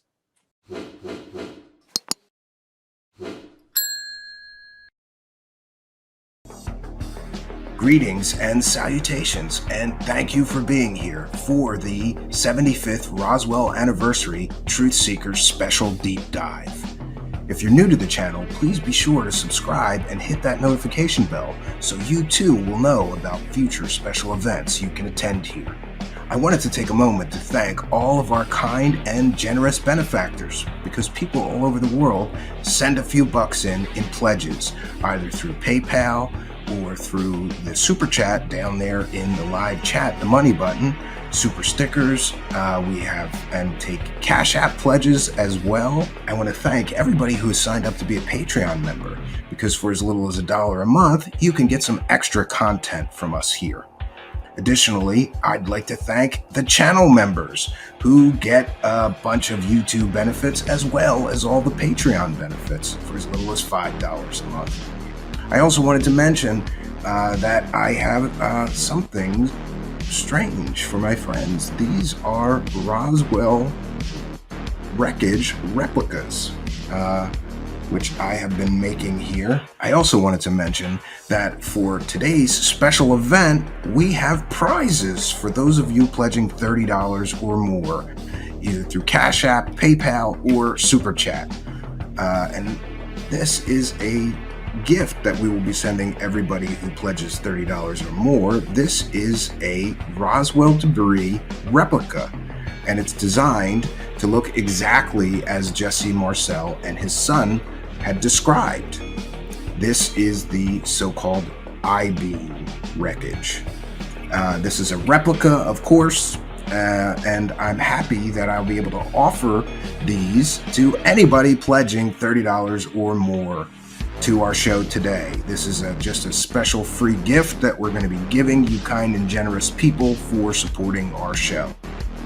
Well, friends, let's get back into it.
Well, greetings and salutations, friends, and welcome back to Truth Seekers. Tonight, I'm so excited because we are continuing our new series, Revisiting Roswell.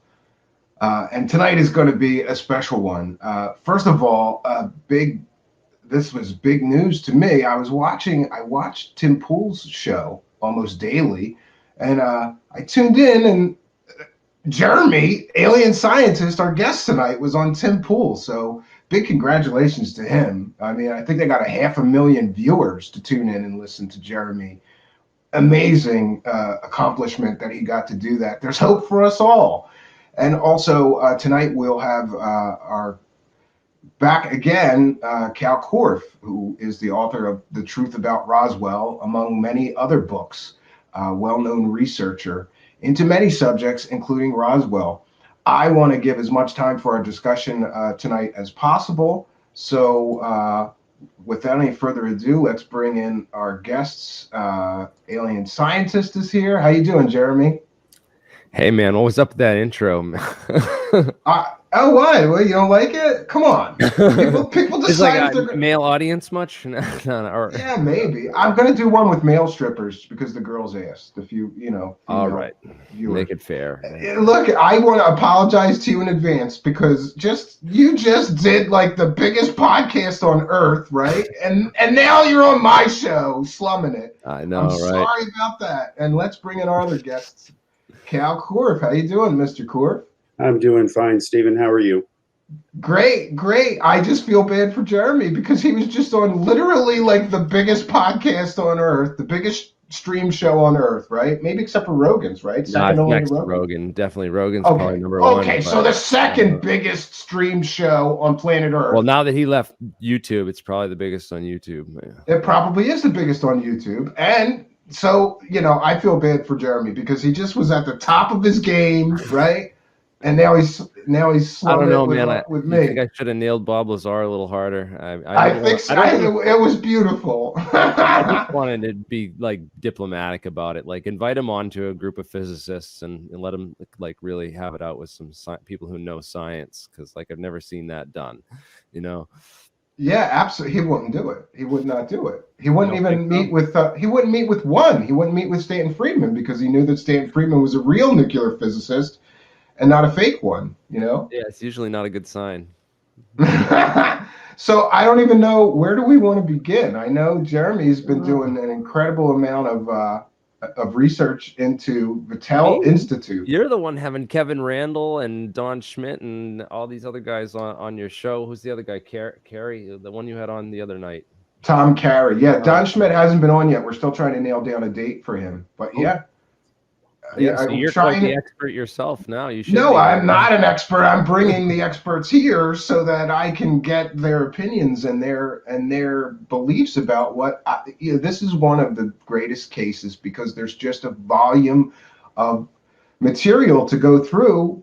It's like impossible to get it all. People are sending me other books that I never even heard of. Right on. Well, hey, guess what? You got the expert here, and I'm the one who actually referred him to your show. Yeah. People don't know this, but when I had Michael Horn on, Jeremy reached out to me and he was like, "You got to have Cal Korff come on and bust Michael Horn's bullshit after he comes on your show." And I went, "Absolutely!" And so that started a friendship. It's thanks to Jeremy here that we got Cal Korff to come on multiple times now. So thanks for that, Jeremy. It's all his fault. Yeah, for real. So where do you want to begin? Can we begin with something about the materials? Because I know you're very focused as a physicist and you have an intense interest in these materials that people claim were recovered from what could have been a crashed alien spacecraft.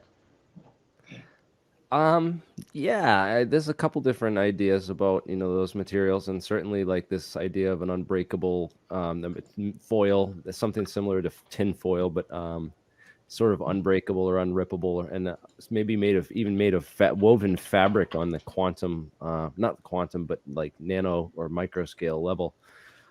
With material science, I think in the future these kind of materials could be possible. There's also all kinds of even weirder theories, which are not so outlandish, as because some of them were proposed by some of the smartest people who ever lived, including physicist John von Neumann. Cal, can you mute while you're typing, just real quick? Oh, I'm sorry. That's me. I apologize. Sorry, whoever's, yeah, sorry, that's I'm tweeting out the distracting. show. I'm tweeting out the show. I saw right his hands at the moving, moment. so I'm sorry for making the accusation. But, yeah. Yeah, I apologize. I should do that. I should. But read it. John von Neumann, he was like probably one of the smartest men who ever lived. Arguably, he used to be known as the human computer. He was one of the guy who actually like built the firing sequence that made the atomic bomb possible, and did most of the calculations for the atomic bomb for the Manhattan Project. He had top secret security clearances in 1947, and would have been, probably one of the top people in their field for as far as experts that would have been consulted to go out and look at a craft like Roswell. And it's interesting that he published a paper in October or late 1947 on self-replicating space probes. And I've heard talks about the machine was trying to put itself back together and things of that nature, which open up all kinds of possibilities for future technology, but as well as maybe it was a weather balloon. I don't know. I don't know weather balloons that can put themselves back together, but not that there's any direct evidence of that, because as we know, the Air Force and the military, the Manhattan Project involved over 400,000 people at that time, and they were able to keep secrets very well from them. And I think that it's quite possible, given the infrastructure available at that time, to have kept a secret like this. It's certainly plausible. It's not outside the realm of possibilities. I don't believe. But again, I'm after evidence, and and also just educating the public about science and what's possible in the future as far as aliens go. Yeah. So Cal, though, your argument is that it was the mogul balloon, there was no alien materials. But what about all the witnesses that talk about these strange materials? Wouldn't they know the difference between mogul balloon parts and something much more exotic, like possibly an alien spacecraft? Well, first of all, before answering, I'd just like to give everyone watching this kind of a proper orientation as far as where I'm coming from on the issue of Roswell. I've devoted my existence since October 19, 1973 to three things: conduct original research. Original research is original research. Finished research left unresolved or incomplete by others, or look at existing issues, try to understand them, add further insight, do what I can to help, and move on. And I have been consistent at that since 1973. I'm also one of the 4 original Roswell UFO researchers. I'm one of only 3 left alive. And all of them, except the one that just passed away, Stanton Friedman, believe that Roswell was mogul. The evidence for it has always existed. In fact, the reason I wrote the book I did, you mentioned Kevin Randall's book, not mine. It's The Roswell UFO Crash, What They Don't Want You to Know. This is it here. Yeah, I'm sorry. I'm getting a little confused. There's so many books. I apologize. Sure. I'm just letting people know this is the book. This was written for one reason only. I call Prometheus Books because they published my Billy Meyer expose. And I said, what are you doing for the 50th anniversary of Roswell? I'm just curious, because I had heard that Carl Flock was writing a book, but he made the ridiculous conclusion that the UFO slammed into mogul and they both came down.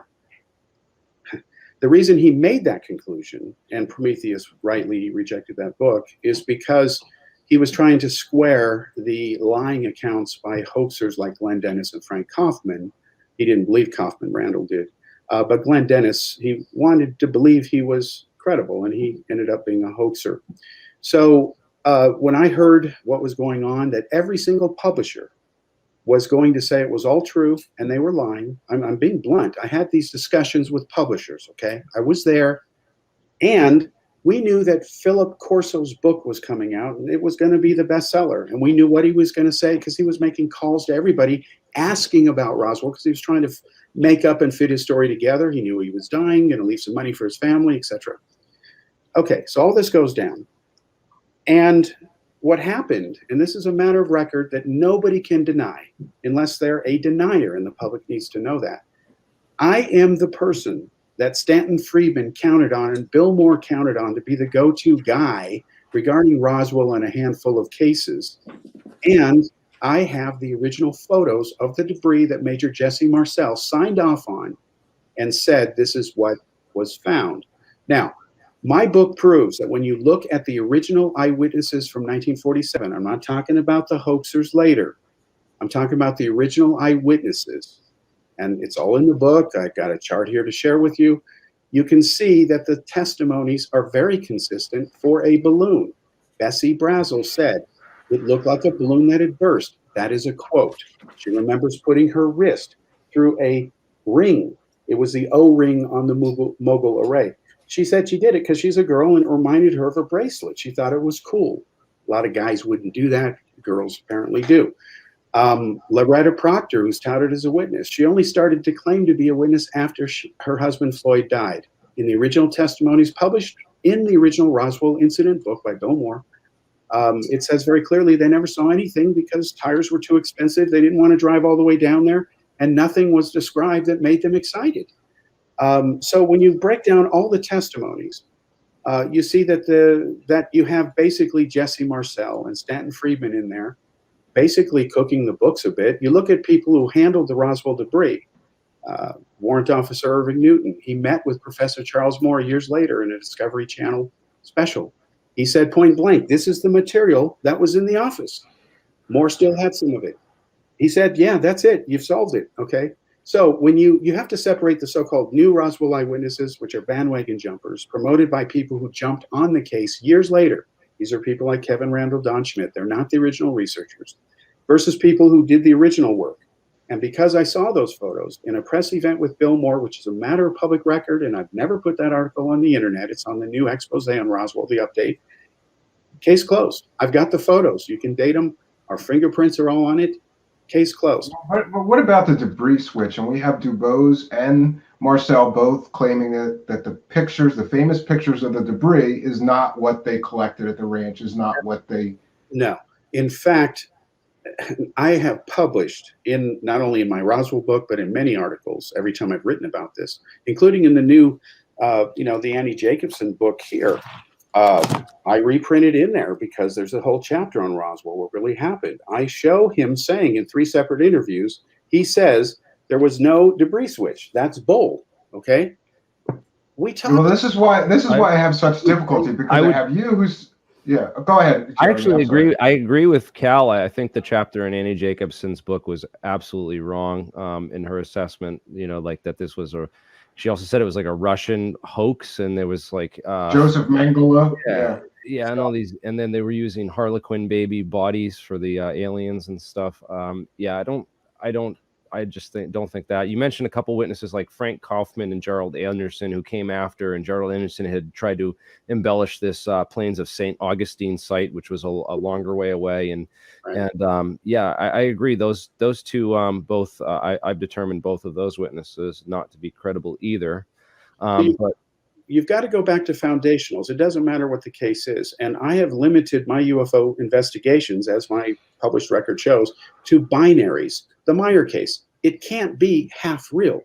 You can't have 30 photos of a Pleiadian beam chip and only photos 5, 6, and 7 are real. The rest on the slide roll are fake. Physics doesn't work that way. So, okay. So we looked into the photographers. Apparently, they brought in some other photographers. You mentioned these photographers.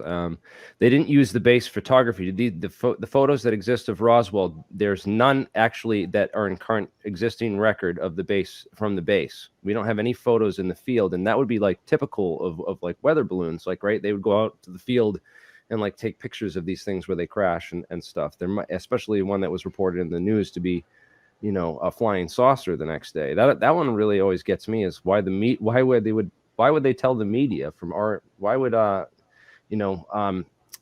would they tell the media? I forget the guy's name that told the media. Was that Haut, right? Yeah. Walter Haut. Yeah. He's the guy that from the Roswell Air Force that told the media that there was a flying saucer. That's part that has always interested me, is where the mix-up occurred with the flying saucer and the weather balloon, and why the first intelligence officer who went out there to the base, Okay. later said those things about that debris and also that memory foil. You know, that's And why would they bring in external photographers when the base had plenty of their own yeah. photographers? Why would they use outside photographers? Because that would explain why it would all be on that one reel. You said like, oh, why wouldn't, you know, they could have just used a bunch of other photographers and kept the reels separate and kept it separate. It's called compartmentalization. I mean, you're just not using your imagination. I understand. All right. There are several questions in there, including some from you, Stephen. Let me go through this little systematically if I can. And again, foundationals are everything. Without foundations, it doesn't matter what's built on top of it. Yep. Now, first of all, let me ask you, and I'm just curious, but have you read this book? Yes or no? I have, but years ago. Okay. I don't think I've read your book. I would love to read it. I just I don't really, you know. I'll be happy to have a copy sent. The reason I'm asking is because based on what you're saying, and this is not absolutely not a criticism. In fact, I want everyone watching this to know that I know nothing about you. I've read some of your posts. I'm happy to meet you finally, put a face with an alias name, alien scientist. And this is a cold turkey thing. I have no preparation here. I've got a few things to show people. Yeah, it really exists. But Okay, yeah. So I know one of the big things in your book was Sheridan Cavett, and you focused a lot on Sheridan Cavett and Newton as you're like those are your two prime. No, they're not the primary. Now I want to lay out my case because you haven't read the book. Okay, real quickly. Again, there were only a handful of original Roswell witnesses. They're all in the original book. You've got only a few. You've got Brazel. You've got Brazel Jr., who wasn't there, by the way. He lied. Okay. You've got the daughter. She was there, helped collect some of the debris. The Proctors, they were never there, never witnesses. They were very clear about that, but they do remember the phone call. Okay. Now, then you've got Major Jesse Marcel. Marcel said he knew it wasn't what they told him it was, but they never told him what it really was, meaning the material on Mogul was not classified, but its purpose was classified. Mogul was classified as the Manhattan Project of World War II. It was not declassified as a matter of bureaucratic, we don't care. And one of the things that became clear after Friedman began to chase Gerald Anderson and tie in these other stories of the plains of San Augustine and Roswell took a wrong turn, that's when Bill Moore started to get out of it, and he endorsed my conclusion it was Mogul. And the reason I found out about it is because of doing everything from working at KMI, Bob Lazar did not, and also Lawrence Livermore Lab, and finding out that sometimes absence of evidence is evidence of absence. The biggest problem with the so-called cosmic Watergate, and it involves Roswell and everything else the disclosure guys claim, is that Mossad spends no time on UFOs. Well, and that makes no logical sense if any of this is true. So Marcel never said until he looked at the debris photos, that's when he started to change his story. And that's when I took them to Friedman and said, Houston, we have a problem. How do you know that Mossad doesn't, you know, investigate UFOs? Because like no one really knows that what Mossad investigates. So we didn't know that they were like, you know, using Jeffrey Epstein as an agent to gain intelligence on really powerful people. You know, we knew that. We knew that. In fact, I knew about it because when I did counterintelligence work over in Europe for years, I worked with Israelis, and part of my training was not only that, but Ghislaine's father. He laundered money for Mossad. That's matter of record now. In fact, there's rumors he was killed instead of accident on the boat. So I'm saying, but in fairness, though, Cal, like the U.S. government claimed. I remember Obama famously claimed that there was no program investigating UFOs. Years later, we find out, yes, there is. Couldn't they have a program and it would just be a higher level of classification than you could have been exposed to? Go back. Let's assume Roswell happened in 47. Let's assume it happened as even Randall claims. Okay, let's say it all happened. I'm wrong. I don't care. What matters is the truth, and we're all after it. Okay, how could the Jews not be involved in that when Jewish scientists dominated and still dominate key areas of science? The point is, you know who Daniel Shechtman is, right? Who? Daniel Shechtman won the Nobel Prize for quasi-crystals. He did his postdoc at Wright-Patterson, which I thought was interesting. Okay, but that doesn't mean it's connected to Roswell. And what I'm saying is that there's all kinds of, you know. No, it doesn't.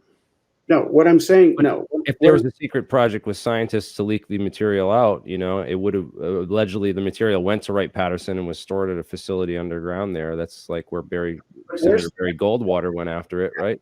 Not exist. We know that Admiral. Right. It does not exist officially. No, we know that Admiral Cherkasky looked at the material and he said, quote, "This sure looks like the stuff you're flying," because they sent it to him. That's the right Pat you're talking about. He said and told people, "Yes, this looks like the stuff you're flying." He was on the phone with Moore and said, "This is it. It's mobile." Then they came up with the weather balloon story, which was a cover story. The reason the base photographer didn't photograph it is because the media was alerted and the AP photographer Johnson went there. Okay, and he took the photos, even helped position the wreckage. What's important is that none of them described any exotic materials. Those claims are limited to Jesse Marcel after he was starting to be nailed for inconsistencies. No, they're not. I mean, Wasn't there more than one? There was more than one witness to the materials, though. Yeah, but right in the Air Force's Roswell report, if you go and Control F for Sally Strickland Tadolini, she said that what Bill showed us was a piece of what I still think as fabric. It was something like aluminum foil, something like satin, something like well-tanned leather in its toughness, yet it was not precisely like any of those materials. It was about... Other than her word that she was a witness, there's no evidence to support her claim. Right, because the Air Force confiscated it all and threatened all the witnesses, and then they all spoke out years later. It's just as plausible of a story. Who said they were threatened? Frankie Rowe? Because her father was in the Roswell Fire Department? They made runs outside Roswell. That doesn't prove they were on the... Dan Dwyer was a member of the fire department too, and he said he was involved. His daughter claims it. Beverly Bean claims her father was involved too, and he wasn't. Melvin Brown. Sheriff Wilcox's daughters, reported there was a shoebox full of the material, and they said it was not like it was crumpled up like a ball and it would unfold itself. And those testimonies don't exist when the originals were talked to. Friedman, Moore, we tried to find everybody. And isn't it possible if people were threatened that they kept their mouth shut for a while about it and later told their story? Yeah, they're so threatened that they issued a press release to talk about it. No, the claims of threats have to have evidence. That would have come after. I mean, that was before like the higher ups. So they said it went up the chain of command. It went from Blanchard over to General Ramey at Fort Worth, and then from there to Wright-Patterson. It went right up the chain of command. Okay, let me ask you this: have you read Major Jesse Marcel's military file? Yes or no? I mean, I know your attempts to discredit Marcel as a witness. That's the best. That's all you have left on it. Is the case. Wrong. You are mischaracterizing what I'm saying. I know how I feel and think. No one speaks for me. I do it myself. Okay. I was the first person to publish his file because what was in there needed to be made public. I'll summarize it briefly. You can't argue with it. It is a fact. It says in there that he was not a pilot. In fact, General Ramey felt sorry for him. He was written up for exaggerating events right after Roswell. It's in the report. The assistant base commander... Better way to later discredit him if it was a real event. They could have just wrote that. They didn't discredit him. They said this person has a tendency to magnify problems he's confronted with, and that one day he'll make a fine officer, but he needs some work. For example, he's not a rated pilot. That's a tough handicap to have when you're full of Top Gun pilots there, the only nuclear air base at the time. Now, what happened was Marcel lied and said he had a bachelor's degree in physics. I asked Friedman, why didn't you talk to him about that? Because you love physics. Why didn't you guys share atomic stories? Well, Friedman dodged the issue because he never had a bachelor's degree in physics. Now, why would someone lie about claiming they have a bachelor's degree in physics, even name the university, and it turns out it's not true? He said he resigned from the military because of all the career opportunities in D.C. In fact, he said that he had written the announcement on the radio about the Russians blowing off a nuke. No, he didn't. Truman read a press report. Secondly, Marcel left because of a hardship discharge. It says in his file, his mother was not doing well and he needed to take care of her. So as I noted in my book, there's no shame in that. But why make something up?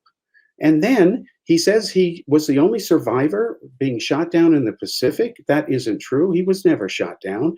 He was never an ace. He never got 5 air medals. He got 3 because he happened to get on a flight that saw some action overseas. He was a cartographer. There were other claims he made that weren't true. Even his son said to me, my father did have a tendency to exaggerate on occasion, quote, unquote. So these are all in his military files. They felt bad for him that he got it wrong and got hyped over it and talked to Walter Hott. And even Marcel said we had an eager beaver PR officer named Hott, and without authorization, he released that. And then he got a blistering rebuke because the press started calling the Pentagon in DC saying, hey, what about this flying disc? And then they found out that he spoke without permission, and then they admitted they have it, fly the wreckage, and showed it. Again, this is all in there. I'm the first one who got his file along with Bob Todd. It's all published, many pages of it. If his file said anything to support what he said, I would have published that, but it did not. And you can't ignore that. You can't say you have a degree in physics when you don't, and you make up a university you never went to. That's Jim Delatoso stuff. He doesn't have a PhD from McGill University either, but he lied and said he did. I just was interested that the Roswell report kind of uses Newton and also Sheridan Cavett as the 2 main witnesses to discredit Lazar as well as a witness, and they use some personal testimony about him as a character and to kind of discredit his character. But it wasn't just Newton. The other CIC officer, I guess, that went out there with him was a guy named Bill. I got it written down here. It's Bill Lewis Rickett, right? Okay. And Bill Lewis Rickett said, like, you're not something to the effect of that. He said this was a non-event. That Cavett told them both that this was a non-event. This did not happen, and you're not to talk about this. And then Cavett kind of later changes his testimony about what that was in the what he meant by that. Could you care to explain and unpack that for us? No problem. I lived in Washington. Cavett lived in Washington. I worked at Boeing at the time. We spoke. I also appeared on MSNBC All Day 50th Anniversary Roswell Special, where we went through all this with Captain and then Lieutenant McAndrew. He was on the show. Long story short is this. Cavett met with several Roswell researchers. They pissed him off. As he said on the record, they wanted to believe so badly. So he messed with them a little bit. Yeah, you right, you put down whatever. So then what happened is when the Air Force called him and went to see him, they're like, well, why don't we go on record and kind of straighten this out? Because McAndrew said on the show, you can't call a person a liar in a government report. And I was criticizing McAndrew for not being blunt. Here he is saying they're lying without using the L word. And I just thought there's enough readers out there who are going to use that as, well, he's not saying he's lying, even though it's obvious he was. So what happened is Cavett said it looked like somebody's balloon. It wasn't a big deal. He was pissed off they wasted their time because it took a while to get out there. Rickett made up a lot of stuff. He loved a good fish story. In fact, he made up stuff about investigating UFOs with Dr. Luis Alvarez, who wasn't involved in Roswell either, but he was out trying to find meteorites. He had a UFO sighting because there was a green fireball phenomenon going on at the time. And they thought maybe this might explain some of the sightings. It did explain some of the sightings, but the green fireballs were ultimately figured out to be astronomical phenomenon, not spaceships. So those are those 2 witnesses. Again, this is all old material that was proven in the 90s, and it's been out there for years. What has happened is there's been 20 years or so have gone by. I haven't been in the country, I haven't dealt with this stuff. And it's just like Stanton Friedman warned me about as a kid. And you may remember these words. He said, new ideas come into being, not because people accept them, but because their opponents die. And a new generation is born that is accustomed to them. And he's paraphrasing the great Max Planck. He said, Cal, this is going to happen with UFOs especially, He was looking forward to the day when all the evil debunkers and skeptics died so that this thing could have their way. Cosmic Watergate 101, And they all want that. They'd have a field day. Right. The other side wants it too. I had good conversations with Phil Klass, and he told me point blank that if he could find anything He would love it because he works at Aviation Week. There were other UFO researchers, hardcore atheists, where the idea of anything out there is just, it's all humans, the pinnacle of whatever. That's extremism the other way. So in my long-winded way, what I'm saying is that all of the core foundational stuff, where the people who were really there, no question, 1947, not the people who said, oh, now I'm seeing I was there. None of that has held up. And we have those photos. We were the first, I was the first to analyze the Ramey memo from these photos Bill Moore gave me, because they were made from the original NAICS. And that's why when others talk about molecular properties getting down in there, it's Rorschach's. It's not credible. I'll give these photos up to anybody to enhance them. They won't find any secret hidden message there. It's complete bullshit. And we dealt with this in the 80s. And it's frustrating to see people. Yeah, there's nothing actionable that can be resolved from that, and it turns into a game of cryptography where you're just trying to crack a blurry message and to mean whatever. Or seeing what you want to see. Yeah, see whatever you want. Pareidolia. Yeah. So to me, one of the big strikes against Roswell happening, the way people claim, okay, is the fact that when I lived overseas and was in over 24 different countries, talked to all kinds of people who were in the Cold War and everything else.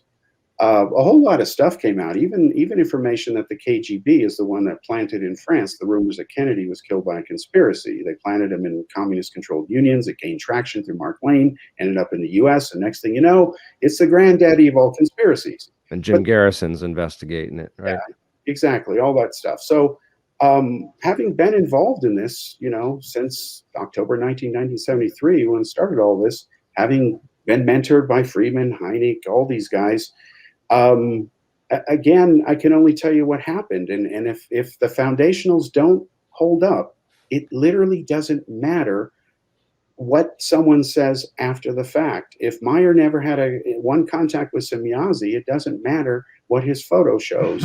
But I'm definitely Cal, jealous. even if I'm we definitely take jealous of Cal that he got to meet Stanton Friedman, though, man. You were like your picture with him at like 17 years old. that's pretty cool. You've been in this a long time. Yeah, I met him when I was a kid at 13. I started lecturing because of him. I saw him. I came back to my teacher all excited. And I said, wow, a lecturer. I never knew as a kid there was such a thing. And I said, I know everything he's saying. I could lecture. And he goes, well, go ahead. Next thing I know, I'm doing hundreds of lectures, thousands of them actually.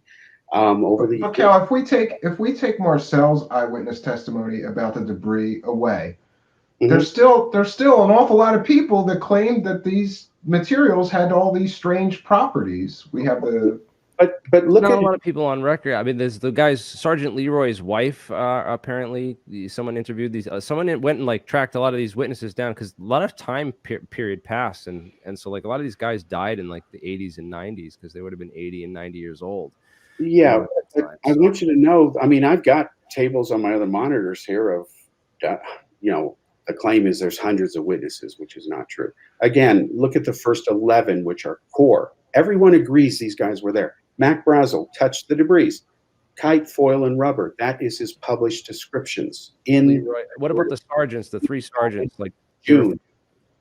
Apparently, they brought just sergeants out. They didn't bring like soldiers out. It was the fire department and a bunch of sergeants who were the only ones who were brought out to have clearance. There was no fire department. In fact, the reason that the 2 CIC agents came along is because Blanchard told Marcel, as the senior intelligence officer, I've got 2 CIC agents assigned. You take them with you. Go out and see what it is. He was thinking it might be a military. They didn't know because things were flying all over because there were these radar targets. They were seen across the country. There were rewards for them. In fact, Mogul itself had a they offered $50 reward, as I recall, if you found any piece of it and it had a tag on it. You had to turn in the tag to prove it was really from them because they wanted some of the instruments back.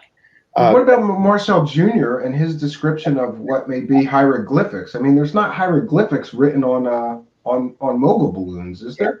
I'll get to that in just a second. Mac Brazel touched debris, kite, foil, rubber, his own words, when he said he found it in mid-June. That fits a Mogul launch window. July 4th was a made-up date, by the way.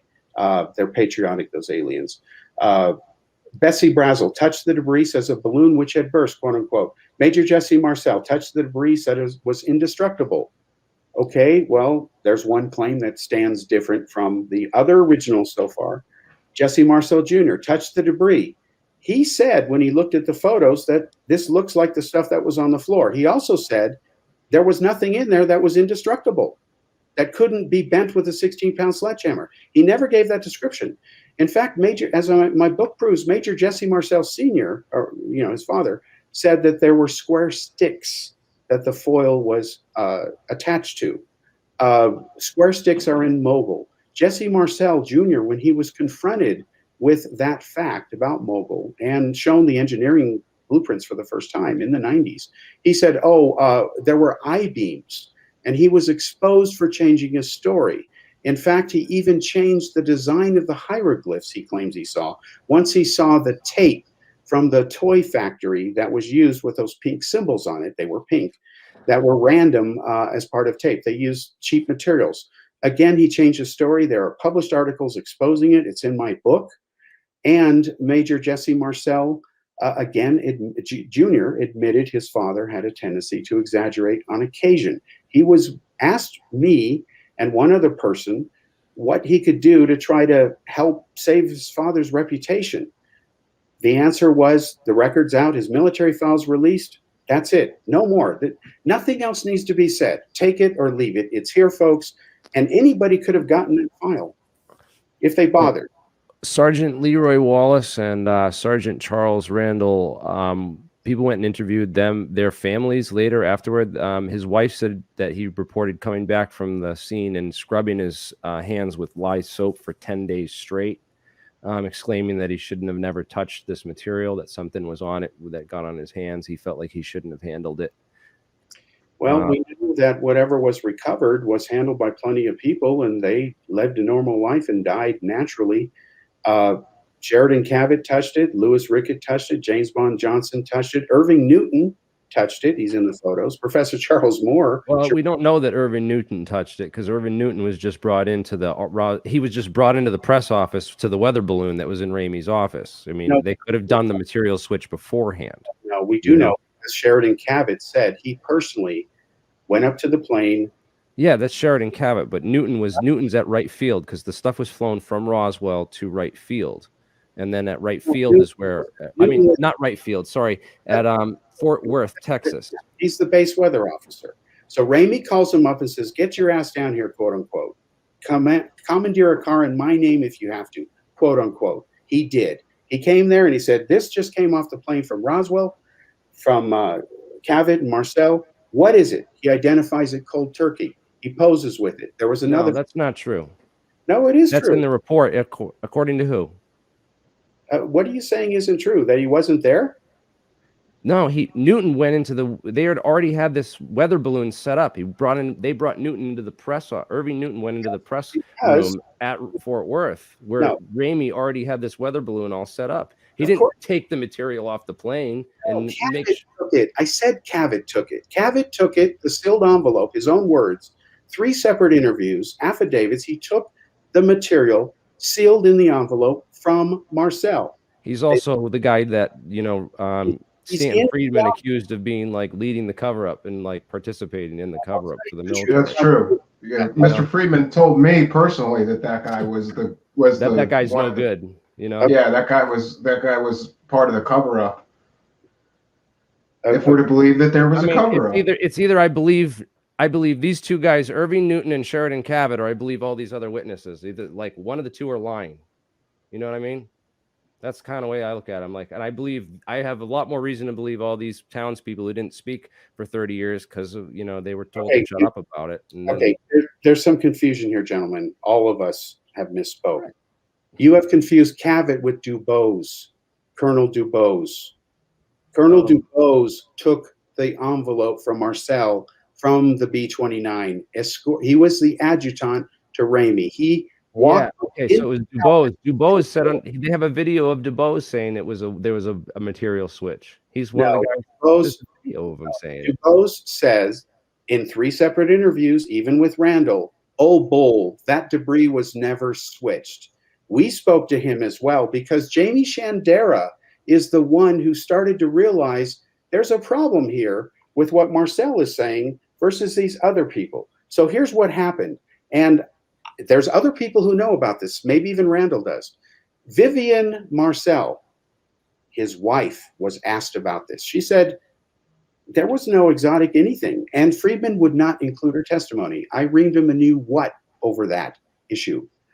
Not only that, on the lack of a debris switch, Newton was called in to identify it because he said, the press is here. Let me call the weather guy. See what he says. Cold turkey, they called him. Commandeer a car in my name. He left the tower, came to Ramey's office, posed for photos with the other photographer as well. They're all in the photos together. So again, if you go back to the original stuff, before they started to retrofit it, well, that's the less exotic stuff that was in the photos. Oh, now you say that because we're pointing out that it matches Mogul. See, this is where the fish got bigger. And again, you have evidence independent of Roswell. He got written up for it. It's in his military file. This officer has a tendency to magnify problems he's confronted with. That was written by Colonel Payne Jennings, the assistant base commander, right after Roswell. That was not a coincidence. So this all has to be accounted for. But Cal, all these other townspeople, like, it's not like they all made a bunch of money off of making up a story about this debris.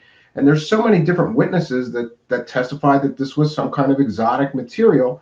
And plus, these intelligence officers would know a balloon. That's the big problem that I've always had. They would know what a weather balloon is versus something more exotic. The highest ranking guy to ever come forward as a witness, it was, I believe, General Arthur Exon. And he was the right material science guy, like at Wright-Patterson Air Force Base, that would have received this stuff. Okay, again, it's exposed in this book. Exon admits that Randall put words in his mouth, and he says, you give me more credit for involvement than I really was. He admits, all I did was hear stories. I know nothing firsthand, but you'd never know that if you read every Roswell book except the ones that publish the full story. Because again, if the originals don't work, it doesn't matter afterwards. So how do you square them? Okay, you have to say, well, they both can't be right. So how do you explain something later with no proof?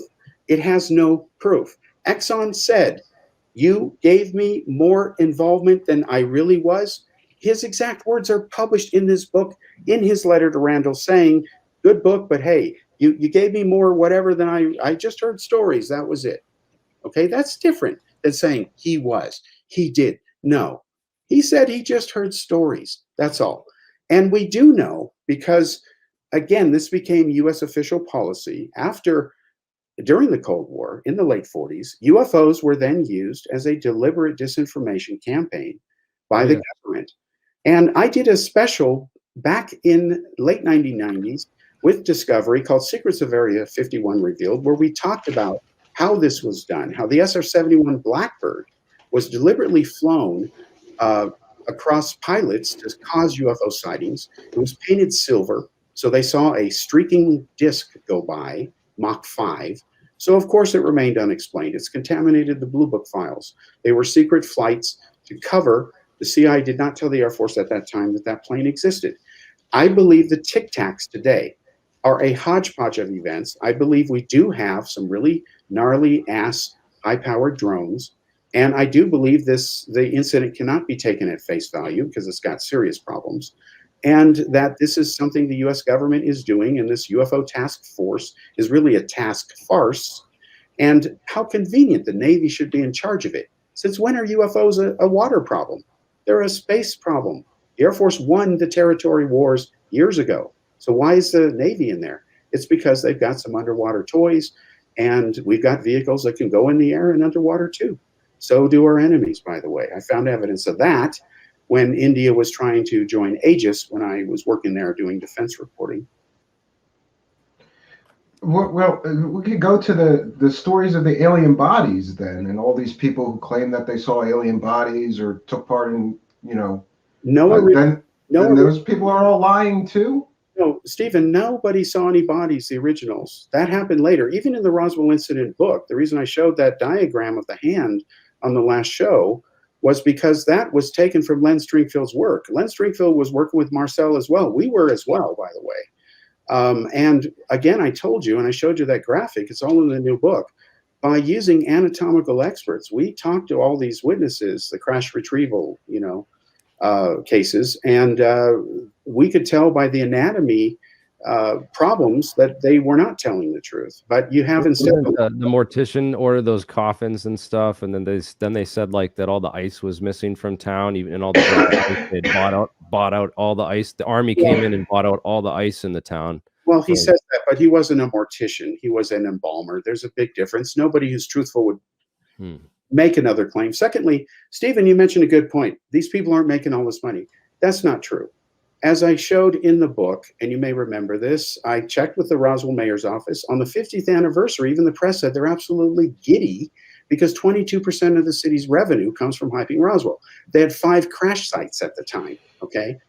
And like Hugh Corn, that's complete nonsense. So the Foster Ranch has been sold again. Who knows what's going to happen to it? Apparently the new owner, based on what I heard, doesn't care about it, the Roswell stuff. But the city loves Roswell because without they for sure are the city is making money. But I mean tourism. individual witnesses, the individual witnesses who told their stories, no, to Frank me didn't appear to make money. No, Frank Kaufman made a lot of money. In fact, he became world famous because of Randall, and he was the president of the Roswell Chamber of Commerce. Lucky sucker. What? Boy, he's blessed. And his good buddy was Glenn Dennis. So there you go. What a small world. Wow. They all happen to I work. mean, just because they're opportunists and then there's evidence of certain witnesses that lied, I don't think that means we can just throw the entire baby out with the bathwater. I like to still use my imagination and say like, oh, what if, what would it be? Could it have been like those von Neumann probes? Was it, maybe it wasn't all these alien stories were a cover up just to like cover up what it really was. Like it was just like one of these space probes, like a Type 3. That's not explained. I'm sorry. When Bill Moore, the original author of the Roswell incident, says it's mobile, meets with me and says you're right. Well, what about the Twining-Shulgin memo? I mean, there was an Air Force memo. Was exposed as a hoax. Look it up. Bob Todd exposed it. He found the original. It's a copy and paste job. Nobody takes. There's also an FBI memo though, right? That talks about the recovered flying disc. Yeah, that talks about the Army recovered a flying disc and they will not give us access to it. No, that doesn't make sense. There were 2 FBI memos. Okay, one was a paraphrasing of a original press report, which was inaccurate. And you look in that memo, and it says very clearly, it's in the Roswell incident book, that the device looks like something hanging from a kite or a balloon. Okay, that's in the description. All right. Nobody said, "Hey, we're launching Mogul to spy on Russia." No, they didn't say that. Secondly, the other FBI report was actually an FBI tip informant report. Somebody had gone to see Frank Scully. That's why they talked about 3 crash saucers, Aztec, and so on. He was reporting what he heard him talk about at a UFO get-together, was concerned, and just like Friedman was reported on by the FBI here and there, because the way he was accusing them of, being in a cover-up like that, some patriotic Americans take that a certain way and say, well, I believe my government, I'm going to report him, or they believe him and want to do things against the government. So those 2 memos are accounted for. I have to laugh when they get recycled in the internet every few years, especially by the British press. They tout as a new discovery when it's old, and the Shulgin memo again was a copy paste job. It's been exposed. You can easily Google that. Bob Todd found the original, and he was the top Roswell researcher who found Mogul. I worked with him. Yeah, I think I might have access to that original, and it's still like it's kind of like it uses this. It was like talking about saucer type craft, right? Is that true? They were looking at the Horton Flying V. They were asking a lot of questions about the location of where the Horton brothers were. And we do know that the Horton brothers, I believe, they were working with the Russians or something. The Russians were developed those flying Vs, but that was like there was certain parts in there about composites and extreme lightweight metals. You're like, was that the part that was edited in? No, again, if you look at the original Shulgin memo, you will see that they have fused together sentences.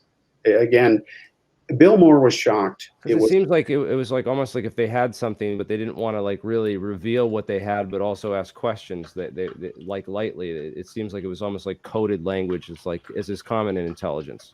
But why can you can't make that conclusion? You have to have evidence that points to that conclusion, and I know of none. You've said a What bunch. about Captain Robert B. McLaughlin? He's of the U.S. Navy labs. He reported testing some of this material at White Sands Proving Ground for the U.S. Navy. He said it was a metal-like fabric that was indestructible. They tried to drill it with a carbide bit drill, and it wouldn't even drill into it. And that's not too unbelievable. I mean, we have materials that are designed to heat up the drill bit and burn the drill bit out and it will just burn the drill bit out before it will ever wear through material. They have uncuttable metals now. So it's not like completely unbelievable that these materials could exist.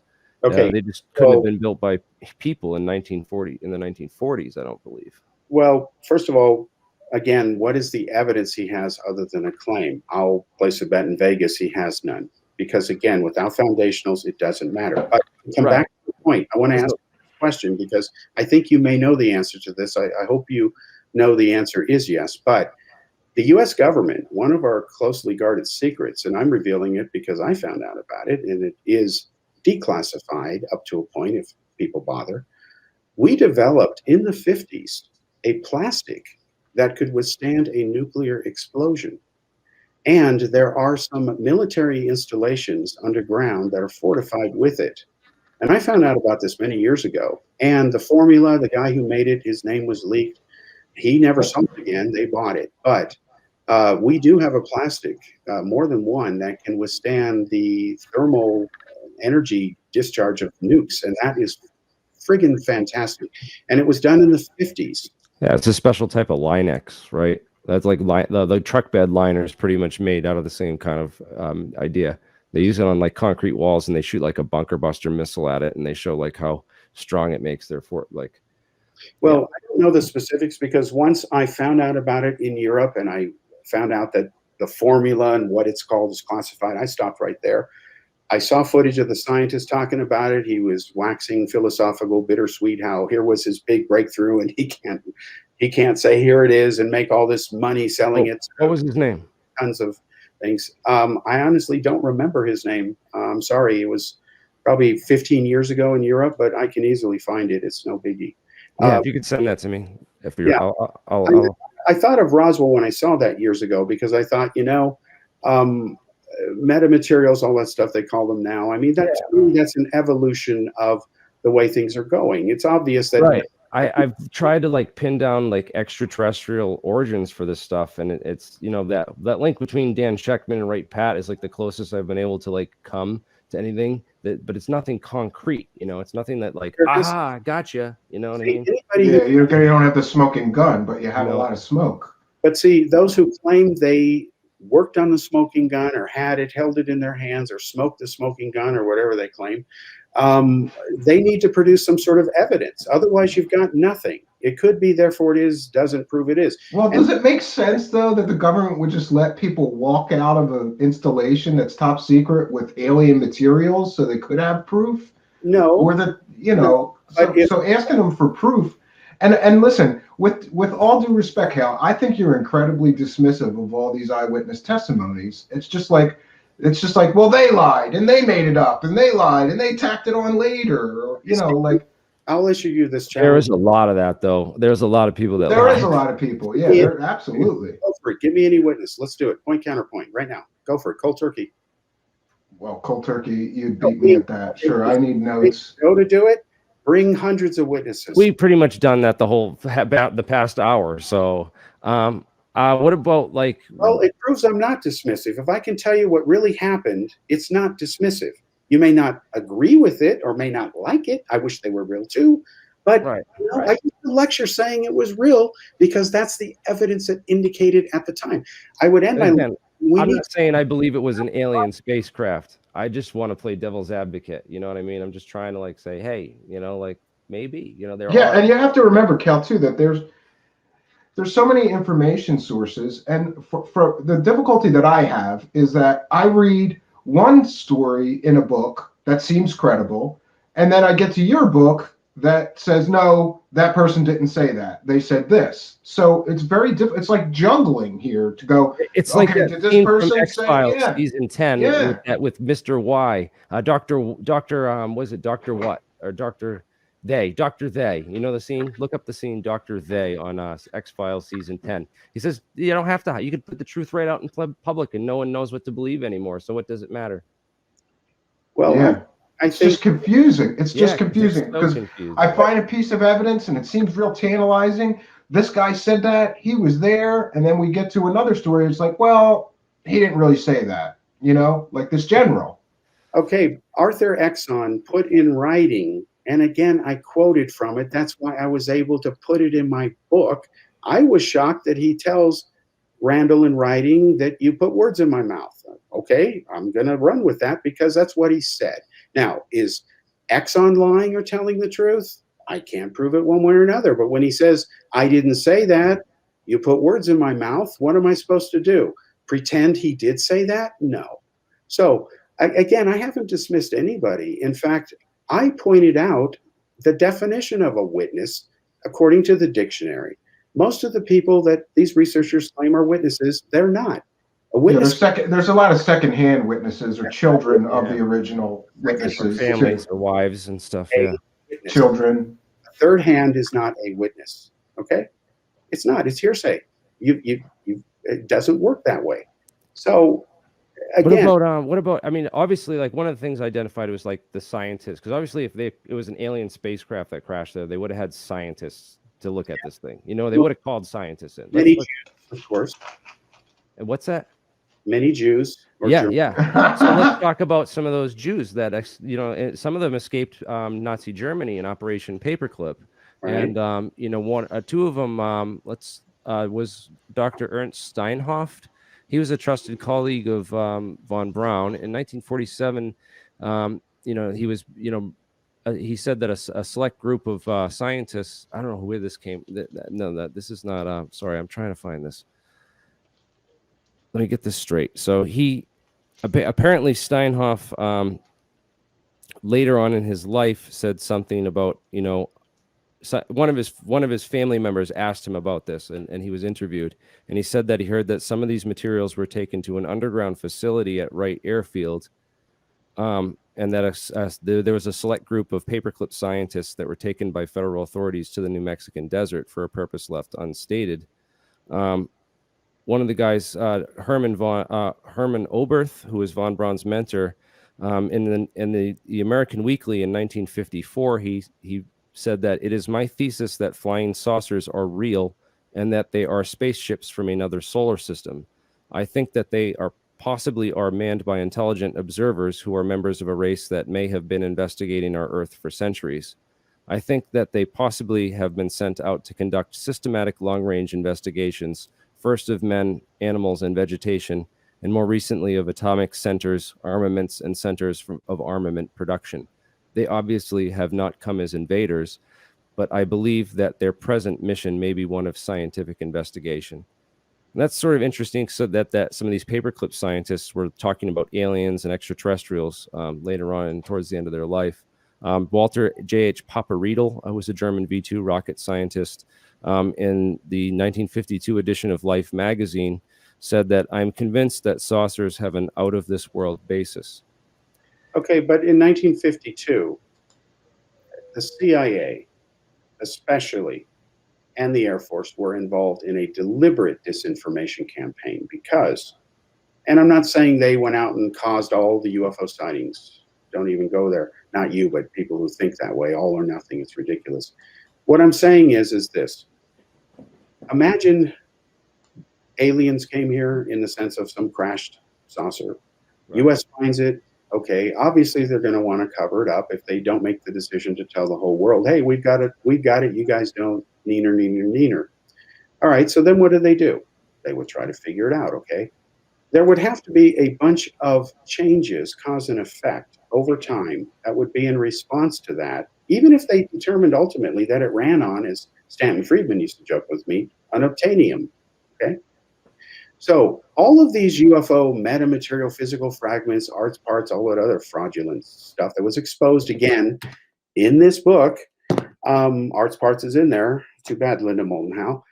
A simple, and you know this, very few people do who talk about this subject, a simple isotopic ratio analysis of any material will prove whether it came from our system or Earth or some alien system. If you don't bother with that test, I have no time for you because you're wasting life, existence. If Yeah, you're I will say this on the claims that people have alien materials, it's a very Yeah, we simple have test, right? It's a very simple test to put it into. it's DNA not or simple. fingerprint, I mean, a lot of labs will charge big money for that stuff, but that's why we're setting up this whole. That's why kind of like I've linked up with a lot of scientists who have access to this kind of stuff, and okay, we've put it out there that we'll get this material tested for you for free yeah. but I'll be able to look at it under a microscope and tell right away whether it's something I want to spend the money to go and get SEM or isotopic spectroscopy on. Yeah, and what I'm saying is I don't know who all your contacts are, but I have plenty of people going back decades, some of whom are still alive. I'm still younger than some of them, and it'll be done for free once it passes. Let's call it the bullshit test. Once it Right. passes first sniff, it is worth pursuing because you're derelict if you don't. The Ubatuba Brazil samples are a perfect example. I tried to get that thing settled years ago through the Lorenzens because the images of the spectra reading were there on the film. We could go back and be independently tested. It turns out that the equipment was not sensitive enough to detect the impurities that were there but didn't show up at the time in the 50s and 60s. Good job with the equipment at the time, like Fish's star map with the Lisi star catalog at the time, but later data proved it just didn't hold up. And it's okay to admit that. The problem is when you try to make movies saying it's true based on stuff that is no longer true. And that is getting stuck in a loop. And that was a problem Friedman and Bryce Zabel have. And this hype continues in a loop. It's now Or resolved. miniature alien mummies from Peru and the like. Yes. Oh, I Exactly. hate that stuff. I hate that stuff. They made a lot of money, on pay-per-view. But what was I going to say about that? But back to, we mentioned like Kevin Randall and Don Schmidt and some of those guys. I was digging into a lot of Anthony Brigalia's work and research over the past like 6 months, and he's been like really focused on that materials side of things, which is why, his research kind of caught my eye. And I've been sort of digging through, obviously he points out that Battelle Memorial Institute was, the leading military industrial complex metallurgist at the time, and that they'd probably be like the number one place where you'd bring alien debris if you had it. And then he looks into, some of the Battelle stuff.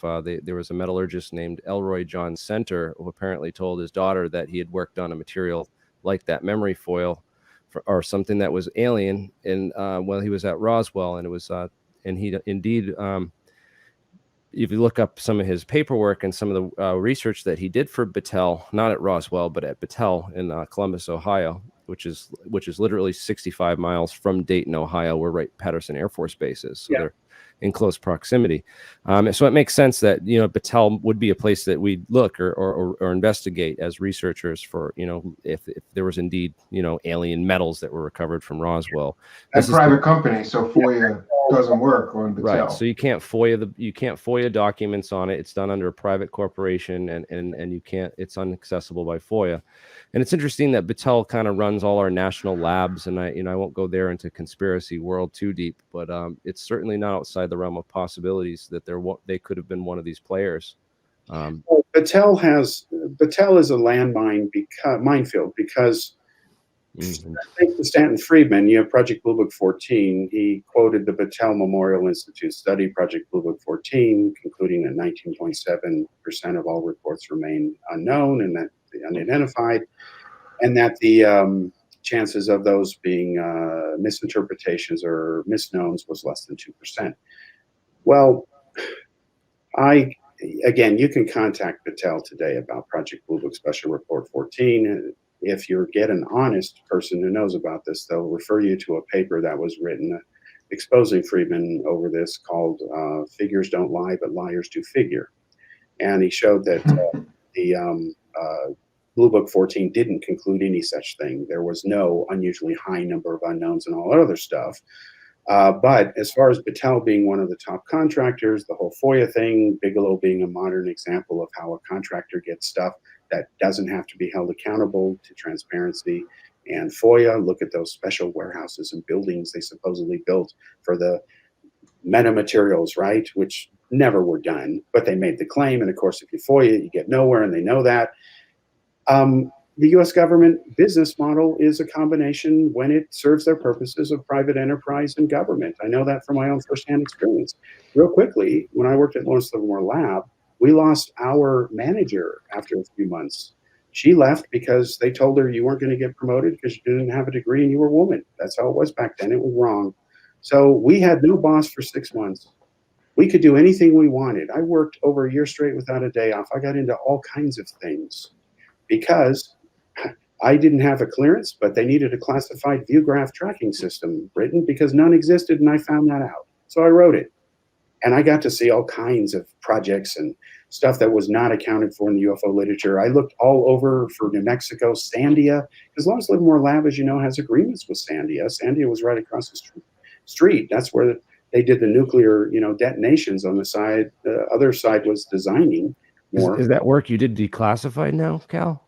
The classified view graph tracking system? Yeah. I don't know, because I wrote it in HyperCard back when the internet. Wow. Yeah, I used So it you're a computer programmer, huh? Yeah, I was on the HyperCard development team. So I used HyperCard as a front end to a VAX system. And that's how it was done. Because I told people, and there was an article I showed on the last show I was on with Steven, it's never been on the internet. I was written up in the media for government. UFO buff turns his attention to computers. And I did all this stuff for the government.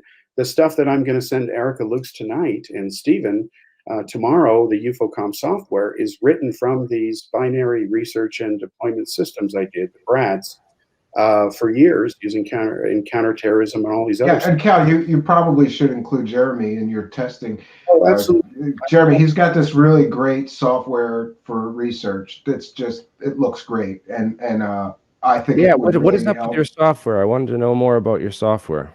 Yeah, real quickly, because I just want to tell people the deliverables are moving this week, like I promised on Steven's show. Steven, is it possible to show a slide here? Yeah, you can share your screen, and then I just have to approve it once you share it. So share whatever you want to share. You go down to the middle there and click share, and then choose what you want to share, and then it'll pop up on my screen, and I can share it for our audience here. Okay. And don't forget to smash that like and subscribe button. Okay. Okay, so I'm sharing it. Okay. So basically, I am sending Erica Lukes. I'm going to call her after the show. This is her, of course. She is going to be putting real archival material into the software that I've written for her. I've adapted it from. She's great, by the way. I know. Yeah, I just got into some of her shows and have been trying to catch up listening while I'm doing other things. Yeah, I think she's great too. I want to reach out to her and collaborate on some things.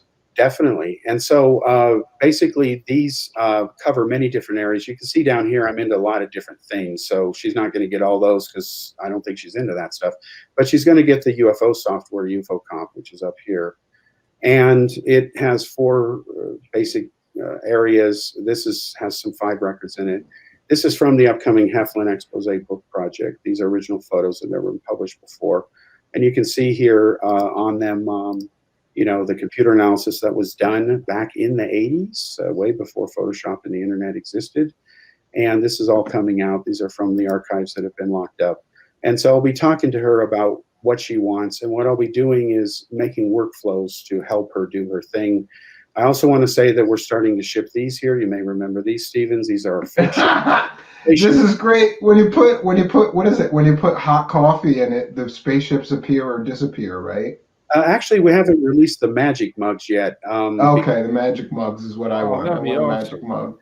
These are conversation mugs. They're going to be on different subjects like Roswell and all. This is Billy Meyer. So you can see the Meyer photo here. Then you see a guy running by the recreation of it that was done. So we tell you exactly how to make your own fake ships. Here is Meyer's thing going around a tree. Here's locations I took undercover secretly, proving that the tree was never there. You can't argue with that stuff. Here's, products coming out that show people the truth. Don't be a foologist, So all this is coming out. And again, this stuff is being up. These are shipping. And Billy Meyer must love you putting his photos on products. You know, Well, I can legally do like it. how dare someone else make money off of my bullshit pictures? Town Corp, fuck you. Yeah. So real You quick, just broke it. That was the first swear of the stream right there. Now you can't monetize this. Really? Yeah, you didn't know about that? No. Yeah, when I'm in guess, you're not supposed to swear, so otherwise they can demonetize the. just Well, I've been waiting Let you 3 know. weeks now for them to monetize me, so Oh we'll yeah, see. well that's probably why, man. You gotta I knock could that take off. this down and edit it. Yeah, I gotta stop cursing so much. real quickly, I'm adding, these will ship in March, the updated versions. They have multimedia elements added to them. You point your smartphone to the QR codes and magic things happen. And then these are coming out, the revised star map that shows modern astronomical data. And this shows the stuff about Roswell I've been talking about because it's an update. Because all that original material has been found, it was in storage for over 20 years while I went around the world and did other things. So, I did not even know these original debris photos survived. I thought they were lost, but they're here and there's no question they're real.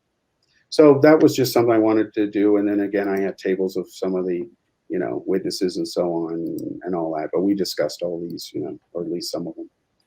So this would be a great tool for working out this whole mess with Roswell because it's just a tangled friggin' web of like It is, what yeah. he said, Yeah, she said, and yeah, I will tell you that's already been done. We used AI and machine learning to nail the frauds. And there's a scandals of Kevin I Randall. want to see how close my intelligence was to your AI. So because I have a good idea who's a fraud. I'm a computer guy, and I don't trust AI. That's just Well, I just don't trust the government. Period. Oh man, definitely not. This is a forensic AI, meaning I'm actually writing a paper because it's a good paper for the computing field, and that is that you can use forensic AI to determine whether somebody faked several different documents or whatever. And it turns out that some of the Roswell authors have created witnesses that don't exist. There's no question that's true. So they're busted, and the science paper on this is going into the IEEE, I believe, for submission because it has implications for law enforcement and so on, independent of Roswell. Roswell was a good test case. But there's certain patterns here. When you start to see the same words come up over and over and over, there are reasons those same words are being used. And so I'm excited by this new level stuff because I've been playing with it for years and doing what I do in other areas and, reapplying this stuff back to UFO research and coming back to fight the fights that were fought and won, or at least were winning at that time before the millennium, and then being gone for about 20 years. And now this stuff is suddenly in vogue again. It needs to be taken to a new level and to the point where people can say, okay, this is the truth. I can verify it. I can test it myself. This is not true. And he is a denier, or she is, or he's not telling the truth, but at least you'll know, and you get it to that binary level, and then it works, and that's what we're trying to do. We focus on binaries or we don't bother. And UFO Comp, I first designed that in high school, but it started off with index cards, and it was only until HyperCard. That's why the press wrote about it, and I used HyperCard and all that stuff secretly for classified stuff as well as public stuff, and that's why I was in and out of Apple for 7.5 years and Lawrence Livermore Lab for years. Did you, when you were at Lawrence Livermore Labs, did you see any unimpentium? No unobtainium, but I'll tell you, the UFO thing was a hot potato. And because of that article, I got in trouble. And I'm going to publish that full article in the new book because this backstory needs to be in there so people understand. Because they're like, where the hell did this come from? And basically, they said that we can't have a UFO researcher working on the projects you do because it'll make people think we're, doing Roswell or whatever, and that you need to clear everything with us first, especially since I was getting clearance. So I agreed that I would stay out of the media for years. I did. Yeah, it's a hot button. I know somebody who was a UFO researcher, and then his day job said, like, you can't be doing interviews on TV and stuff and working here. So you gotta, choose whether you want your job or you want to keep doing this. And then he kind of just took a step back and kept his job. You're talking about Strat, because I'm pretty sure like they paid cut that guy up. Yeah, yeah. It could be. We'll give you we'll cut his 50 grand, 70 a year sound plus benefits and retirement plan. Just don't talk about You may UFOs have been anymore. getting too close too close to the truth about some of those black projects and the black hole of trillions of dollars that go into it. Sure. Well, here's an example of some disinfo that I think needs to be settled. And if everything works, it's going to be on schedule to be settled by the summer. And I'm excited about this. You know about this effort, I think, Stephen. It's been delayed a year because of the pandemic. But around summer, the UFO task force is supposed to release their report. Around Roswell month, of course. That's going to be good PR. Whatever it says, I have no idea. But I do have a promise from the IG's office now that everything's theoretically getting back in order under this administration, to look at the two issues of the HF Harry Reid stuff. I sent you, Stephen, slides from that presentation prepared for the government. Secondly, I am claiming it's a fraud, because that's my hypothesis, this patent that they got, the 3 patents. I'm trying to have it independently looked at because I don't believe it's credible. I think they did it only because I picked up some intelligence in Asia that they were doing it hoping to head off any potential Chinese advancements because we're behind them in some areas, including the ability to make a miniature sun. China has beat us to that. So, and now they've got 2 probes around Mars. So I don't think the patent is valid. If it is valid, it will be great to be wrong and lose, because they'll say, yeah, we really do have this space-time warper engine and we're just making jets for the hell of it, wasting flying saucers. Or they'll say, you're right, it's not valid, it's struck down, and reality comes back. Either way, we learn the truth, hopefully, unless the answer is the third way, which is it's classified, we can't talk about it, then you've got to write it out and do other things. But that's on schedule. It's been picked back up.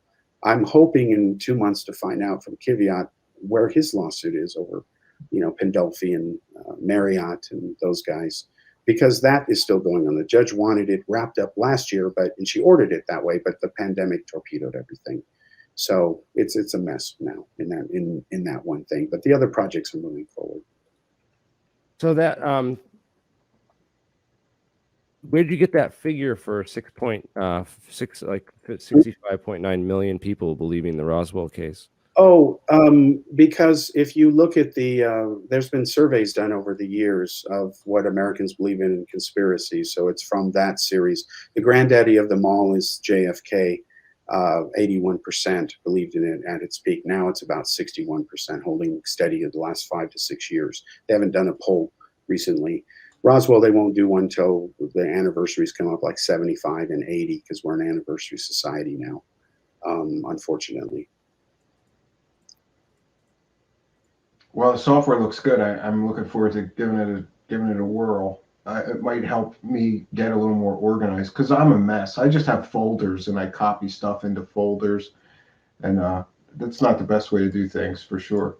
Well, I want to explain something real quickly for both you and anybody who's our partners in testing this. There are workflows that I do, which I think might be of interest to you guys. There's also stuff that's unique to you that no one else cares about, and that's fine. So what I want to do under the create and deploy is you tell me what you want this thing to do. If everything's in there and you can spit it out in whatever formats or combos you want, what is it you want to do? And I do slideshows, a bunch of different things. So the idea is to, with a few clicks, start making sense and putting this data into some form where just a few clicks touches, I can just do whatever I want to do with it. I know I'm oversimplifying it, but like admin, there's admin functions in there. In fact, to be honest, the version of this that you may end up with, Stephen, and you can probably appreciate this as an IT guy, is there's really admin, manage, browse, create, and deploy. Admin would be for people like you and I, but I'm just calling it admin now. But when it comes out to the public, version 1.0, this is the alpha, it'll be probably manage, manage, browse, create, deploy.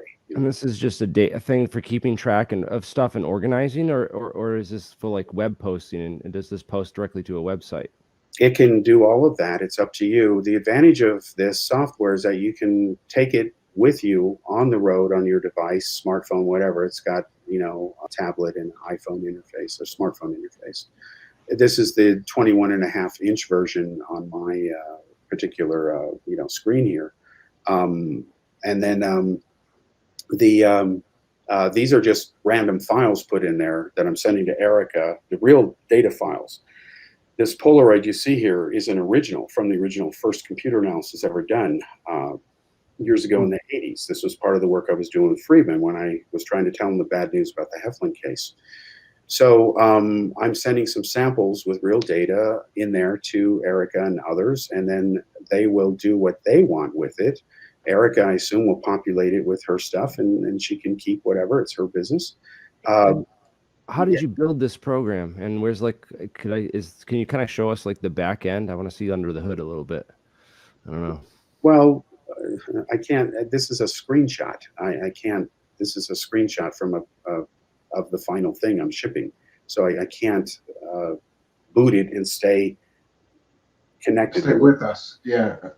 Well, I can put you guys in touch with each other. And I'd like to check that out, questions. Cal. That's super interesting what you're doing. And just to give you a little introduction to me and what I'm kind of working on, I put together a team of scientists to vet guys like Bob Lazar or Mark McCandlish or, any number of these people who've, claimed to worked on, projects doing anti-gravity for the government. We found a lot of research and also reports on real research, anti-gravity kind of research that's been done by the government and Boeing and aerospace companies and stuff. Yeah.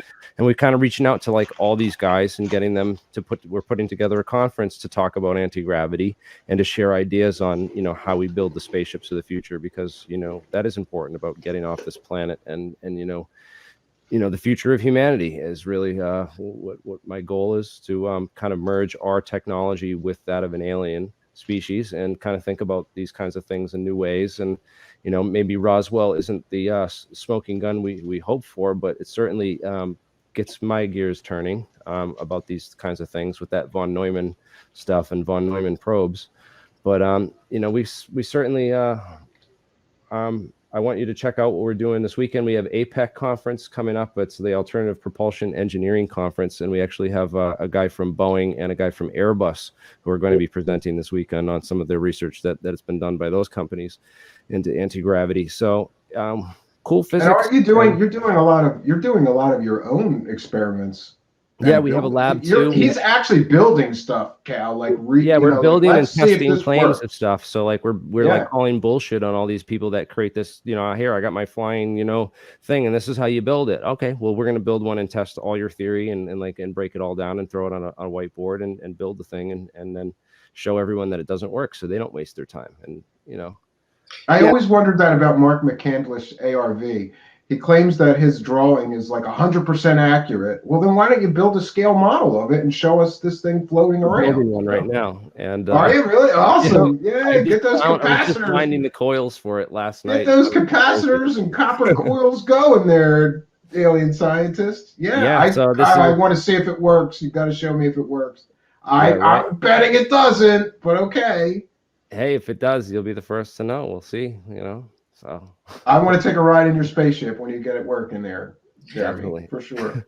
By the way, just so you know, this really is real. This was the first version 1.0 of the conversation mug here. And you can see here, we changed the design because the print had to be bigger. You can see Meyer's photo. And then you can see on the back here, the recreation that was done. Exactly. And then we found the string, of course, many years ago. He's the one that made the cakes and stuff out of like silver things. Yeah, we show you how to do that. So that's why we call them fake ships, because they are fake. To call them spaceships is to insult real spaceships. We don't want to do that. Right. In fact, if they can do interstellar warp drive, then they probably have invisibility cloaks. So no, it's more warped drive, warped mind of Billy Meyer. The guys. Oh yeah. This is here's an excellent question for both of you guys. I don't know if either of you saw the Walter Bosley episode, but every time I try to explain his theory on Roswell, I just mangle it. But he believes that what happened at Roswell may have been Project Paperclip scientists and early rocket spacecraft tests that came down, and that was the reason for the cover-up and the secrecy and things like that. What do you guys think of that potential theory? I don't believe it's true, and I'll tell you why. Do you remember the Ghost rockets and the Scandinavian UFO mysteries of 1946 and 47? Do you remember those reports in that area of the world? Yeah, I remember hearing about it. Okay, there were a lot of them. We now know, only because the Soviet Union imploded in 1991, that those were all Russian tests. They had a bunch of stuff they captured up there, and were flying all kinds of stuff and kept it secret. Again, I can only tell you what I looked at when I was given the honor of writing the classified Bugraph tracking system. I had a real index of real stuff, because I had to test the real thing. We couldn't use simulated data beyond a certain point. And as far as I know, all of the secret stuff that was done with Paperclip. Paperclip had two main levels of compartmentalization. At the high level, there was the public way to handle and spin Paperclip, because it was politically wrong. For one, we're supposed to be the moral superpower, right? But yet we are letting Nazis and former members of the SS help us because we want to beat the Russians. Forget who they killed or what they did, or they were part of a genocidal regime. And then there were the scientists in Paperclip who were very, very useful. Ironically, one is up the hill here at the university. He submitted a paper at Eric Davis's request for the ATIP project. It's a complete crank thing, but he did, and I just had to shake my head at that, because it turns out that the former chief scientist for Area 51 is neighbors with Harry Reid. Wow, what a small world in Nevada. Yeah. Can I stop this share now then? Do you want to? Oh yeah, I'm sorry. Yeah, okay, I'll take that down so we get. Yeah, so I don't even know where to go from here. I guess like I said, the biggest problem that I have I know with where to all go. this I'm going to is- read Cal's book. He's going to send it to me, and we'll pick it up after that when I have some notes for him. So. Yeah. And I want And listen, I'm glad Maybe, that we can honestly, I I'm don't glad think- that we can have people that can just civilly disagree, and it doesn't turn into like some kind of shouting match, because we're all interested and we want to all get to the truth. Cal has his own perspective, and I know that Jeremy's been really digging into the material side of things. That's what his interest is. Jeremy wants to get his hands on that stuff and Yes, test it I do. I himself. want it in my lab, and I don't think Clifford Mahooty or who's the other guy that goes out into the desert and collects the Roswell. He does the archaeological digs out there. You know what I'm talking about, Cal. The good luck with any good luck with that. They have a bunch of tinfoil from what they showed me when I met the guy in 2009 in Albuquerque. There are cans from 1932 that got buried in the desert. Yeah. But unfortunately, it's it is all stories, and I don't see any actionable intelligence or anything scientific that I could really move forward on as of yet, unless they audit Battelle and really like do a whole overview of that organization and stuff. But again, that's not likely to happen, and it's just the way it is, man. But yeah, I want to check out Cal's book, and you should definitely get in touch with me after the show. Yeah, I'm willing to work with anybody who is the logical person to work with. I've worked with people who are, I was friends with Wendell Stephen, but to be honest with everyone, what came between us was I was the journalist who broke the story about his child molestation problems, and he went to prison for it. So, Yeah, kind of blew a hole in his credibility there, Mr. Corv. Well, I'm not going to be friends with a child molester. I'm sorry. I draw a line, at least one line somewhere. And, that's kind of obvious. And a lot of people don't talk about that part of him because it's an inconvenient truth, to quote Al Gore, I guess. But anyway, so again, I'll work with anybody, even if I don't like the person, in a common quest to find the truth. Whoa, Cal. Yeah, come on, bro. Come on, bro. Yeah, I'm sure you would like him. He talks all this science stuff that'll make your brain hurt. Like, I'm pretty into science, but Jeremy starts I'm just going kidding. on I'm just busting protons and neutrons and all this shit, and my brain hurts. It's not worth wasting electrons on. It's one of my favorite expressions. And then I do get people who say, "What's an electron?" It's like, never mind. But anyway. Yeah, well, I think we're going to wrap it up here. I don't want to keep you guys too much longer. How long was this show supposed to be? I didn't have a set time, but we're at 90 minutes now. Yeah, we're in an hour and a half now. I think that's all the goldfish out there and the attention spans can handle. So if I can just bring up something, I want everyone to be clear on what the UFO comp software is and is not. I am releasing it tonight and tomorrow to a small group of people who will beat it up and populate it with real data, people who are everything from ordinary users to IT guys, and I want the honest truth. I then want them to think in a different way, because hopefully the software will get them to think about doing things a bit differently and say, well, how about a workflow that helps me get XYZ done? I'll take a look at that, and I'll talk to Roy if I need to bug him and say, let's try to work this on it. I'll involve Roy. Roy builds his own stuff too. Roy built his first essential airplane. I mean, the guy's a genius. He's like a real Tony Stark type guy, except he's real. Reminds me of some of the stuff you've said. So I can't wait to get you guys talking. And of course, Stephen, you've heard of Roy. You'll be in touch soon. Yeah. Erica, I have the 27-inch IMAX screen, so I have to scale up everything. But I'll have to have you take screenshots and send them back to me so I can see what to do with that extra real estate, which I don't have. I love seeing the UFOCOM system on all 3 monitors. It's got a SETI module, which I'll show later, which talks about the SETI stuff. So in answer to your question, this can be a standalone app that you can take your stuff with you in the field, on the road, anywhere you need to go. Or you can have it be a front end to any back end. You could even use it as simple GUI to some SQL god-awful nightmare database on the back end. You know, it runs on Windows, it runs on Mac, it runs on iOS until it is frozen and released as 1.0 for the public, free, by the way. And cases will be modules in it. We'll deal with Android later once we know how the other platforms play, because then it'll be a formality to port it to Android. But absolutely be web-based. It has a DNA in it. It's in distributed network architecture. It uses the FileMaker engine by Apple Claris. So used to work at that company many years ago. So, you know, it's just wonderful. And what's good is that, you know, it's just great to take these pieces of these other Frankenstein databases like Terrorist Tracker and stick it in there and say, okay, change it from Al-Qaeda to MUFON or whatever. And, you know, same idea, you know, and reconstruct them to tailor it for UFO research. So.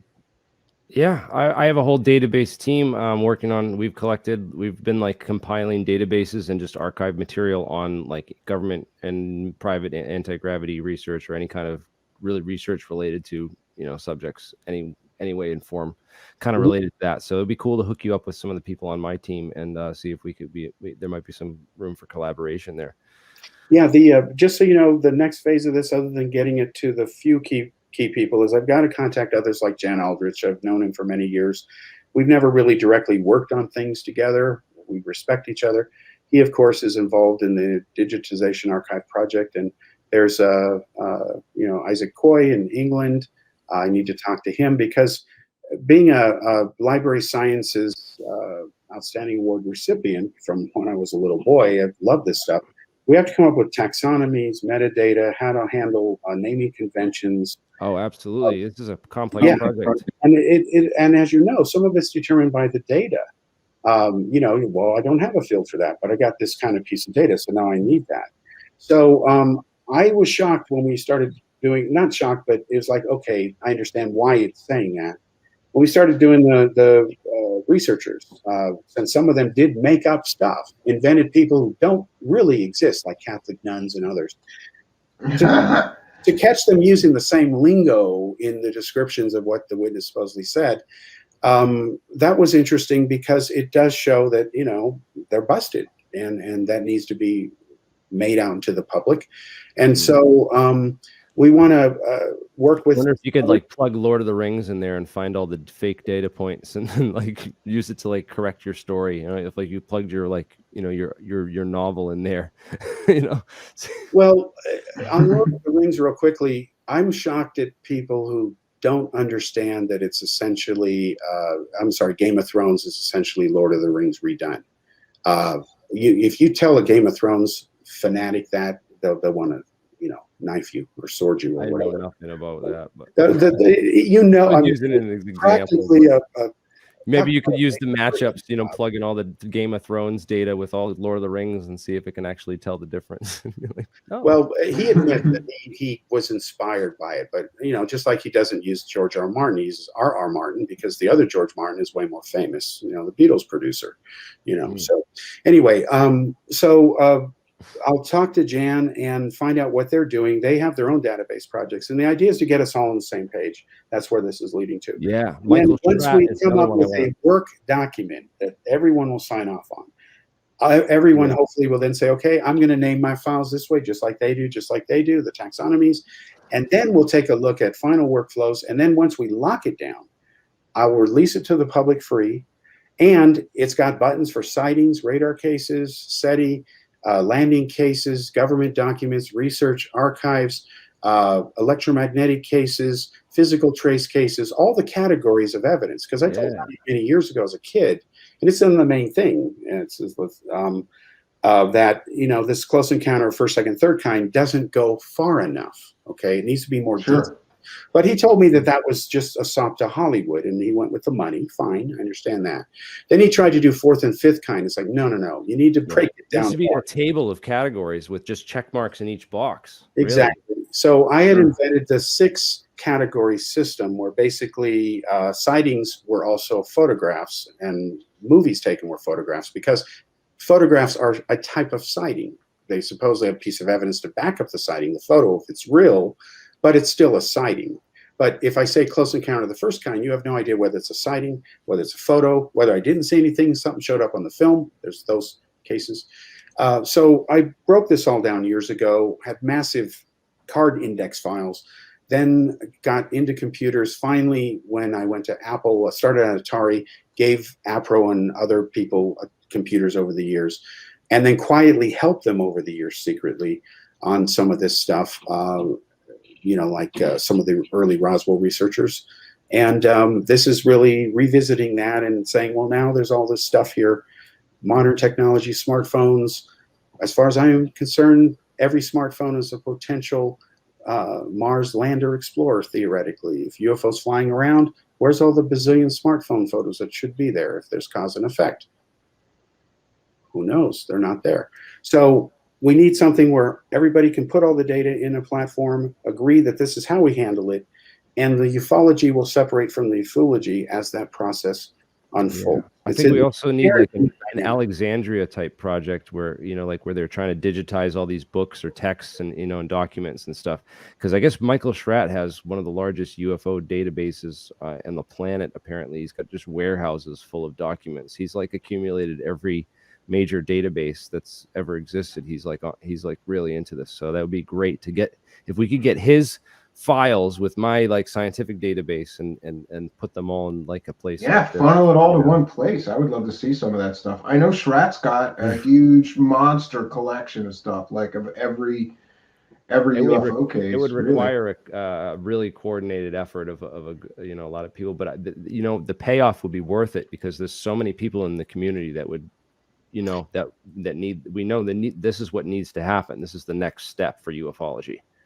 Right. And also, you've got to not only put the data under one virtual house, so to speak, but then you've got to mine it, and you've got to mine it properly. And that's where the fun begins, because one thing I'm not going to do is open this up to everybody right out the gate, because what's going to happen is there's going to be people like Mikey Horn type who will sit there and say, oh, I can use the same function to go lie to people and rip them off. You know, no. So what I'm going to do is, again, is work. Poor Mikey, you're not welcome in our alpha test, Mikey Horn. He watches every show, by the way. He watches every show here. So hi, Mikey Horn. Well, there is a Billy Meyer module coming out. You know, is it going to have the laser gun? I love the laser gun. They lent him a laser gun. You know that the laser gun was found. You know that, right? Yeah, I know. Yeah. The toy from the 70s. Sure. Yeah. But I as I recall, that was a mannequin holding it. Phil Langdon noticed the hand issue wasn't quite right, but who knows what Canadian hands. This has been fun, guys, and I want to thank you both for doing this. And you know, maybe we both. I think I learned a lot tonight, and I'm glad to know both of you guys. It's good to get to talk to you. And Stephen, if you're open to this, why don't we do this? He hasn't seen the book, and it doesn't matter that I wrote it. It's just a set of data that goes back to the old times that anybody should know is foundational. Have him go through it, and let's keep each other updated. If he's got something that I'm wrong, I'll say. In fact, I'll make you this promise. If I'm wrong on Roswell, I promise you I'll come on your show first and say I'm wrong. Because I don't have an ego in this. I want the truth. And Right. Sure. Hey, I just try to play devil's advocate because I want the truth as well. And I think if anyone has it, it would be, Wright Patterson or Battelle or something. But I'm betting again, Battelle has it. If these if materials anyone's got exist, it, Battelle yeah. knows about it.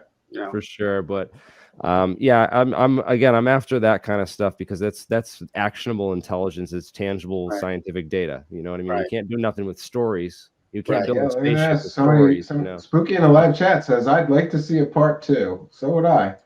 Yeah, man. We'll do a follow up on this once Steve Cambion gets, the big boost from maybe some of that fame from Tim Pool will wear off. Hey, I hope so. Rub it on me, brother. I need all the help I can get. Yeah, and good for you. What an amazing experience. Some of this crowd of I got a flux of 5,000, maybe 10,000 new subscribers on YouTube and a flood of new Twitter followers. So hopefully I introduce some people to your work, Cal, and your work as well, Steve, because I'm a big fan of both. And I wouldn't have made this connection if that weren't the case. And it's so funny to me because I started reading Jeremy's website you were one of the first people that had a website that was into this stuff, early website. I remember reading it for years, and it's kind of bizarre and surreal to me that years later we're friends, and that's awesome because I never would have thought that reading it 10 years ago when you had a website real early, didn't you? You had one of the early web websites, 2008, and then probably 2009 when I started all that. And I got inspired from American Anti-Gravity, who's Tim Ventura, and he's the one running our APEC propulsion conference right now. That's awesome. Which is awesome because it's just keeping the dream alive, man. I don't know. Well, that's awesome. All right. Well, are you wearing a Star Wars shirt? Yeah, I am actually. Oh, I got flack for wearing my Star Wars shirt on the show. You saw me. I had the Darth Vader and the Stormtroopers on my shirt, and people were like, "Oh!" One of the top comments on the Tim's video was, "Oh, he's wearing a Star Wars shirt. We can immediately discredit anything he says." In that spirit here. Well, I'm not credible. Yeah, all of us, man. This is Star Wars Abbey Road.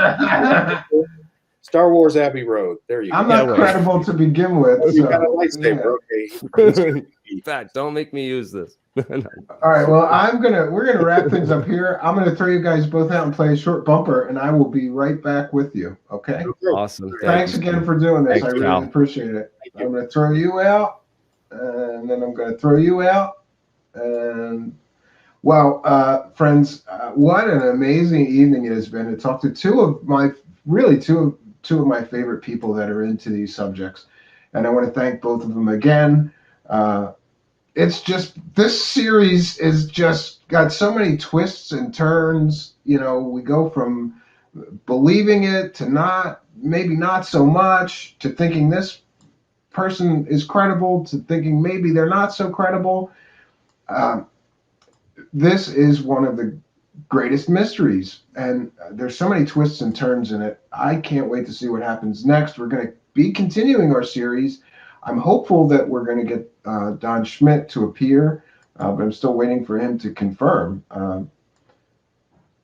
Stay tuned, friends, because we're going to keep drilling down on this until we get to some kind of consensus. All right, friends.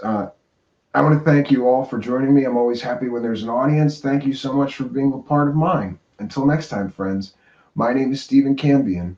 Good night, and God bless all of you.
Greetings and salutations, old friends and hopefully some new friends here. Welcome to Truth Seekers. Tonight is a Truth Seekers special event. We are continuing in our Revisiting Roswell series, bringing together the world's greatest researchers, authors, historians, and experts into the Roswell event. And I can think of no better expert, really world-renowned expert, to welcome to our show when talking about the Roswell event than tonight's guest, Donald R. Schmitt. Donald R. Schmitt is a graduate of Concordia University, 5 times best-selling author. Actually, I think this is a little old. It's probably 6 or 7 times best-selling author by now. He's also the former co-director of the J. Allen Hynek Center for UFO Studies of Chicago. There, he served as the director of special investigations for 10 years. And he's also one of the founders and board advisor to International UFO Museum and Research Center in Roswell, New Mexico. Besides that, you may be aware that he is also was a film consultant for the film Roswell, the Hollywood movie, as well as appearing on many different documentaries. He's been on tons of radio shows, podcasts, television, all usually discussing the Roswell or other UFO events.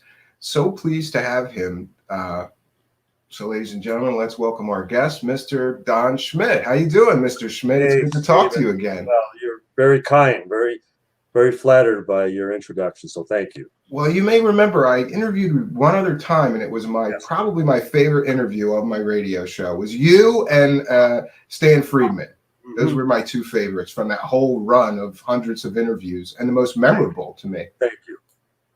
So I'm not sure where to begin, but I did want to begin with, I know you've had this lifelong interest in UFOs. I don't know that I've ever heard anybody ask you why the interest in UFOs, and then why specifically to Roswell being such a focus of your research and authorship of so many books.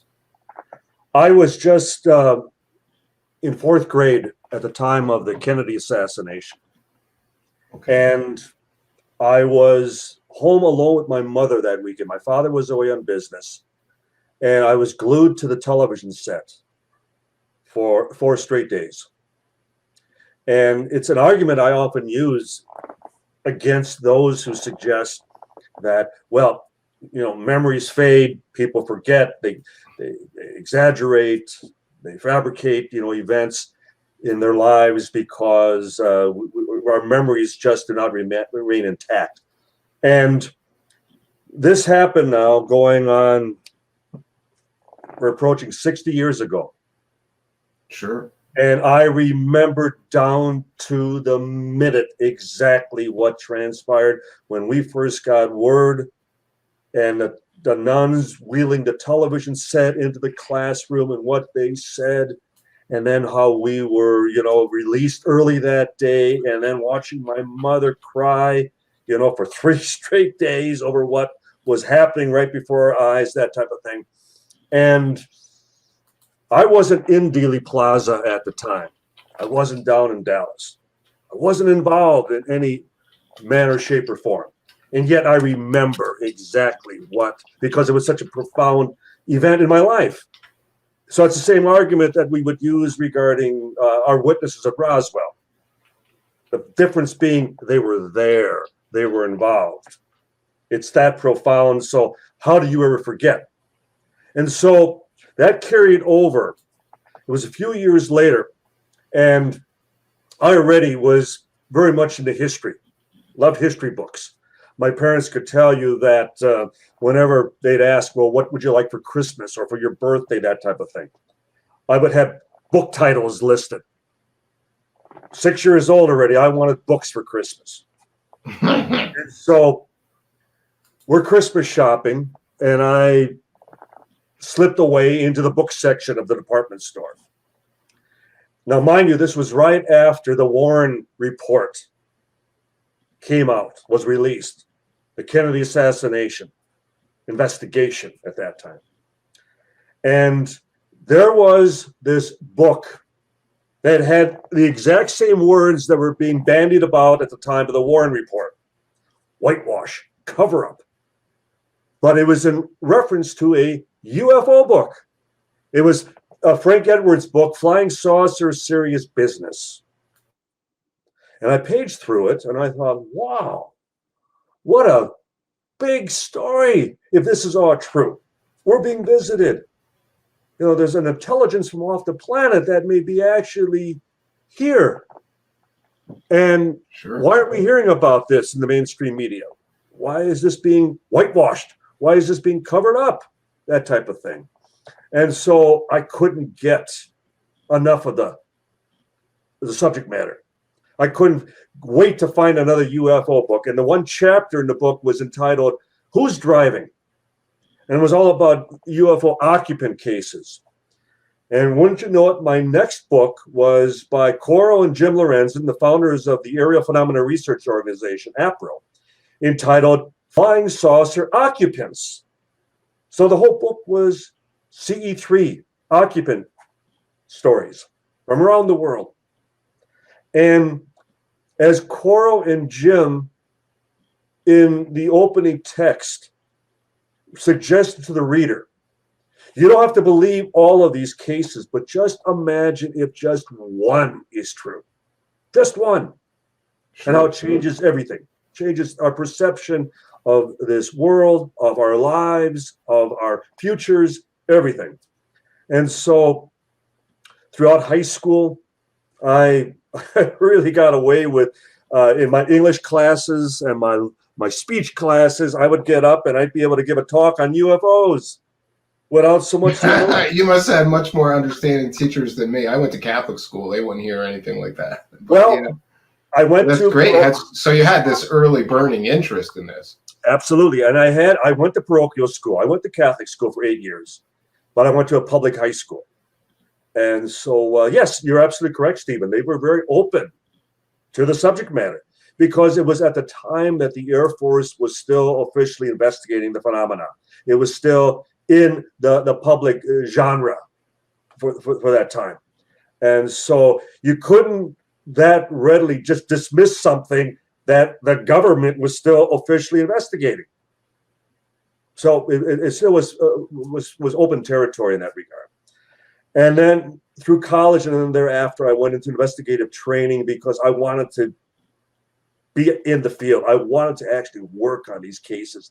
I couldn't imagine anything more exciting than actually being with witnesses and recreating their experiences and going to the scene of the crime, so to speak. And yet I was still a skeptic on Roswell. Wow. I still remain a skeptic on Roswell. In fact, even through the mid-'80s, I put out a paper that I could not accept that something of that magnitude could be kept a secret for 40 years, as the case would be at that time. And for making that first trip with Kevin Randall in 1989, both of us, we were so confident that we would. Yeah, I interviewed him, and he said that you guys thought that you would just wrap this whole case up, case closed in a few days, right? In a weekend, single weekend, jaunt down to the land of enchantment, New Mexico, and the first day that appeared to be the case because we were speaking to only third-hand, fourth-hand witnesses. But on the second and third day, as we were talking to the first-hand, who had actually handled the wreckage, the material. And one by one, they're describing the same characteristics, the same properties of this unusual, this bizarre material that even 40 years in the future, they still have never seen anything like it. They still could not comprehend what they had held in their very hands. And so Kevin and I were walking away and going, gee, maybe we need to get back down here as fast as we can, because what if we're wrong? And we decided we needed to start treating it as though it was the genuine article. Because I think the worst thing would have been is that we would have still approached this with the preconceived position. We're out to prove that this didn't happen. And I'm sorry, whether it's from the skeptical or the outright believer, That's not the scientific methodology. You go where the evidence leads you. You Sure. go where your own research, as it develops and as it remains fluid, as you approach it, you let it rudder the ship. Anytime any scientist, so-called scientist, has a preconceived theory and they set out to prove it, there's nothing scientific about that, because you're going to cherry pick information. Yeah, I think in this field there's a lot of that. There's believers, and they believe that this was alien, so they find the evidence that would indicate it's alien, and they only talk about that. They don't accept both sides, and that's not a good way to do it. I could not agree more. And the other thing is, and I find this even especially with journalists in dealing with eyewitnesses, and that's the situation we have with Roswell. That's the situation we basically have with the entire investigation of UFOs, that we're still dealing with a witness phenomenon. Roswell, if we actually had a piece of hardware in our possession, it wouldn't matter what any witness says. It wouldn't matter what any skeptics or believers said. We'll let the evidence speak for itself. Yeah, that would be the Holy Grail if we could find Holy something. Grail. Yeah. And we continue. That's where our greatest effort continues. Yet, as an investigative journalist, as an investigative researcher, writer, what most still do not do is they feel they've wrapped up an interview, and then they make a judgmental call as to, well, now, do I believe this? Do I accept this? Is there room for error? Do I provide a little latitude? That type of thing. But how many step back and say, what if this person is telling the truth? Most journalists don't do that nowadays, and most investigators don't do that. They feel as though, even in dealing with just a people situation, that they know what's in the person's head, they know what's in the person's heart, that they can make that call. And I think that's one of the reasons that you have to educate yourself as much as possible.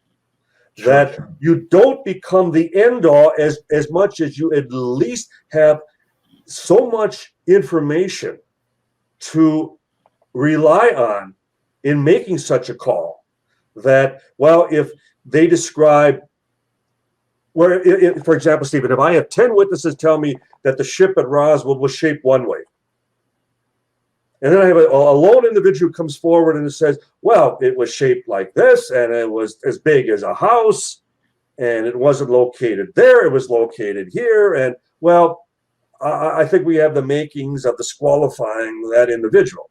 Yeah. But Go with what the majority are telling you, right? But it's up to me to have done enough homework that I can weigh all that information. Because you're hitting on something, Stephen, that I see more and more, where a lone researcher, a lone investigator will speak to one individual, and they'll go, I have the star witness. I can wrap this up. I have one individual. I've never talked to anyone else, but I have a witness that you guys haven't talked to, and they say this, and take it or leave it. Again, that's problematic. That's problematic. That's faulty reasoning. That's a fault. You're starting on a faulty as far as premise, and you're demonstrating that you're really not an investigator as much as you are an exploiter. What you're seeking to do is, checkmate by just making one move and coming into the game, hours late, that type of thing. We have many colleagues in the field like that. And God bless them, at least they're supporting the case in that regard. But, don't pull this as far as like Area 51, that particular book with Annie Jacobson, where you come up with a... Yeah, I have had so many people bring that up to me. And the reason that that's problematic is because the witness that she used that told her all this stuff, he later said, I was just trying to help her sell books. Precisely. Number one. And number two, he told George Knapp an entirely different story about what happened at Roswell. So to me, if I were to write a book, and that guy was my source. And yet we have challenged her. We have publicly,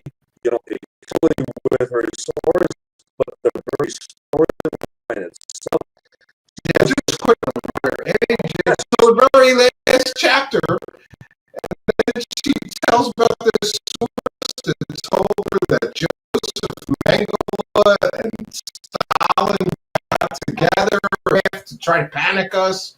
And that's what Roswell was. But he's the only witness. He's the only person. Jammed them into a Horton brother flying wing. Oh, that's what it was. You're right. I apologize. Recovered by the Russians. And first of all, historically, Joseph Mengele was not captured by the Russians. No, he was in Argentina. He escaped to Argentina. He married a beautiful woman in Argentina that he lived out the rest of his life with. And a lot of those Nazis did. They either went to Paperclip or Argentina. Those were the two places you went if you were a verified Nazi after World War II. What's interesting, Stephen, is there are all types of FBI documents that they knew they were down there. And yet they were more concerned about the Cold War and that the Nazis could help us with their information regarding the Soviet Union. So we were using as far as them in that regard. So Annie, you totally spun the entire situation. And then as far as the flying wing, well, there were only 2 recovered prototypes. And both in pieces. Both in pieces, inoperable. One was reassembled, and it's presently at the Smithsonian. Yeah, I've seen it. And it's nothing more than tubular bicycle metal with varnished wood as far wrapping as around the frame, around the frame, that type of thing. So, Annie, we're supposed to believe that Mengele created 13-year-old children to appear alien, and they were flown all the way from Russia to the central high desert of New Mexico. Yeah, the gas tank wouldn't even go that far. Like, just logically, it's so implausible, and yet let alone improbable. Yeah. Yet to this day, even though, as you mentioned as well, that her source has reneged, has backed down. He did even as far as an ABC Nightline where he recanted, and he made that comment, I was just trying to help her sell books. Well, she's still trying to sell books. Yeah, well, good for her, because it worked. She sold an awful lot of that book. Yes. Yeah. Which otherwise was a decent book. I'll give her that. Like, I like Area 51. I like history. It was a decent book until she crapped a bed at the end. It wasn't good. Yeah. But one thing she did demonstrate is that what is the one chapter, the one piece of information that the press, as far as they seized on that. Yeah, was Roswell. So this was post Project Mogul. This was beyond any other alternative explanation. It was another theory of the month, as we would call them, the flavor of the day, that type of thing. And it was, again, what the press, as far as focused on. So thank you, Annie, for that much. Yeah, and I guess listen, next, it's important to me that I get something, it's kind of the elephant in the room for me out of the way. And that is, people are very critical of some people who may have believed a witness at one point and later said that witness is not credible. And it has gone to extreme lengths to the point where another show host wound up one of his friendly listeners, I don't know. And there was this big Twitter thing earlier that you and Kevin Randall and everybody on my series are paid government disinformation agents. I don't believe that. I'm just telling you what people said. And this was revolving around, of course, your one-time association with what's the witness here? Hold on 1 second. Frank Kaufman? Frank Kaufman, yes. Yeah. I even got an article here called Every Circus Needs a Clown, which is written by Timothy Printy. We're not going to go into that, but listen, I said to that person, Kevin Randall came on the series and talked about what happened there. He's already explained it, but if you would like to, because this person, listen, I don't like when people come on Twitter and crap all over my guests. That's slander to me. I said, show me a pay stub that Randall or Don Schmidt or CIA disinformation agents. It's crazy. I'm still waiting for the check. Yeah, me too. I'm apparently the mastermind behind this whole thing, Mr. Schmidt. So do you want to talk about this guy just so that we can clear the air about what happened with him and his inclusion in some of your material and your later? And to me, it takes a man to say, I made a mistake. We were misled. Here's what happened. And we disavow that person's testimony now. I think that shows you're human and that you're willing to accept that you made a mistake, because some guys would just double down and they wouldn't admit that was a problematic witness. Like the skeptics who it will never matter what the proof, no matter what the evidence, they will never accept it. Because again, they are the ones demonstrating their preconceived position that anything but ET, but they will never accept that Roswell or any other case would demonstrate that not only we are not alone, but that we are being visited. They will draw the line there. Sure. So who are the most closed-minded? Who are the least objective? And who are the ones that, I mean, I've never crossed paths with Tim Prenti. I've never met him down in New Mexico. My God, I've been to New Mexico almost 200 times. We've talked to most of our witnesses face to face, and we're talking about over 600 that we've interviewed, either directly or indirectly involved over the last 32 years. They're just about all gone now. But we're the ones who made all that effort. We're the ones that have had the 5 archaeological digs at the crash site to find whatever we find.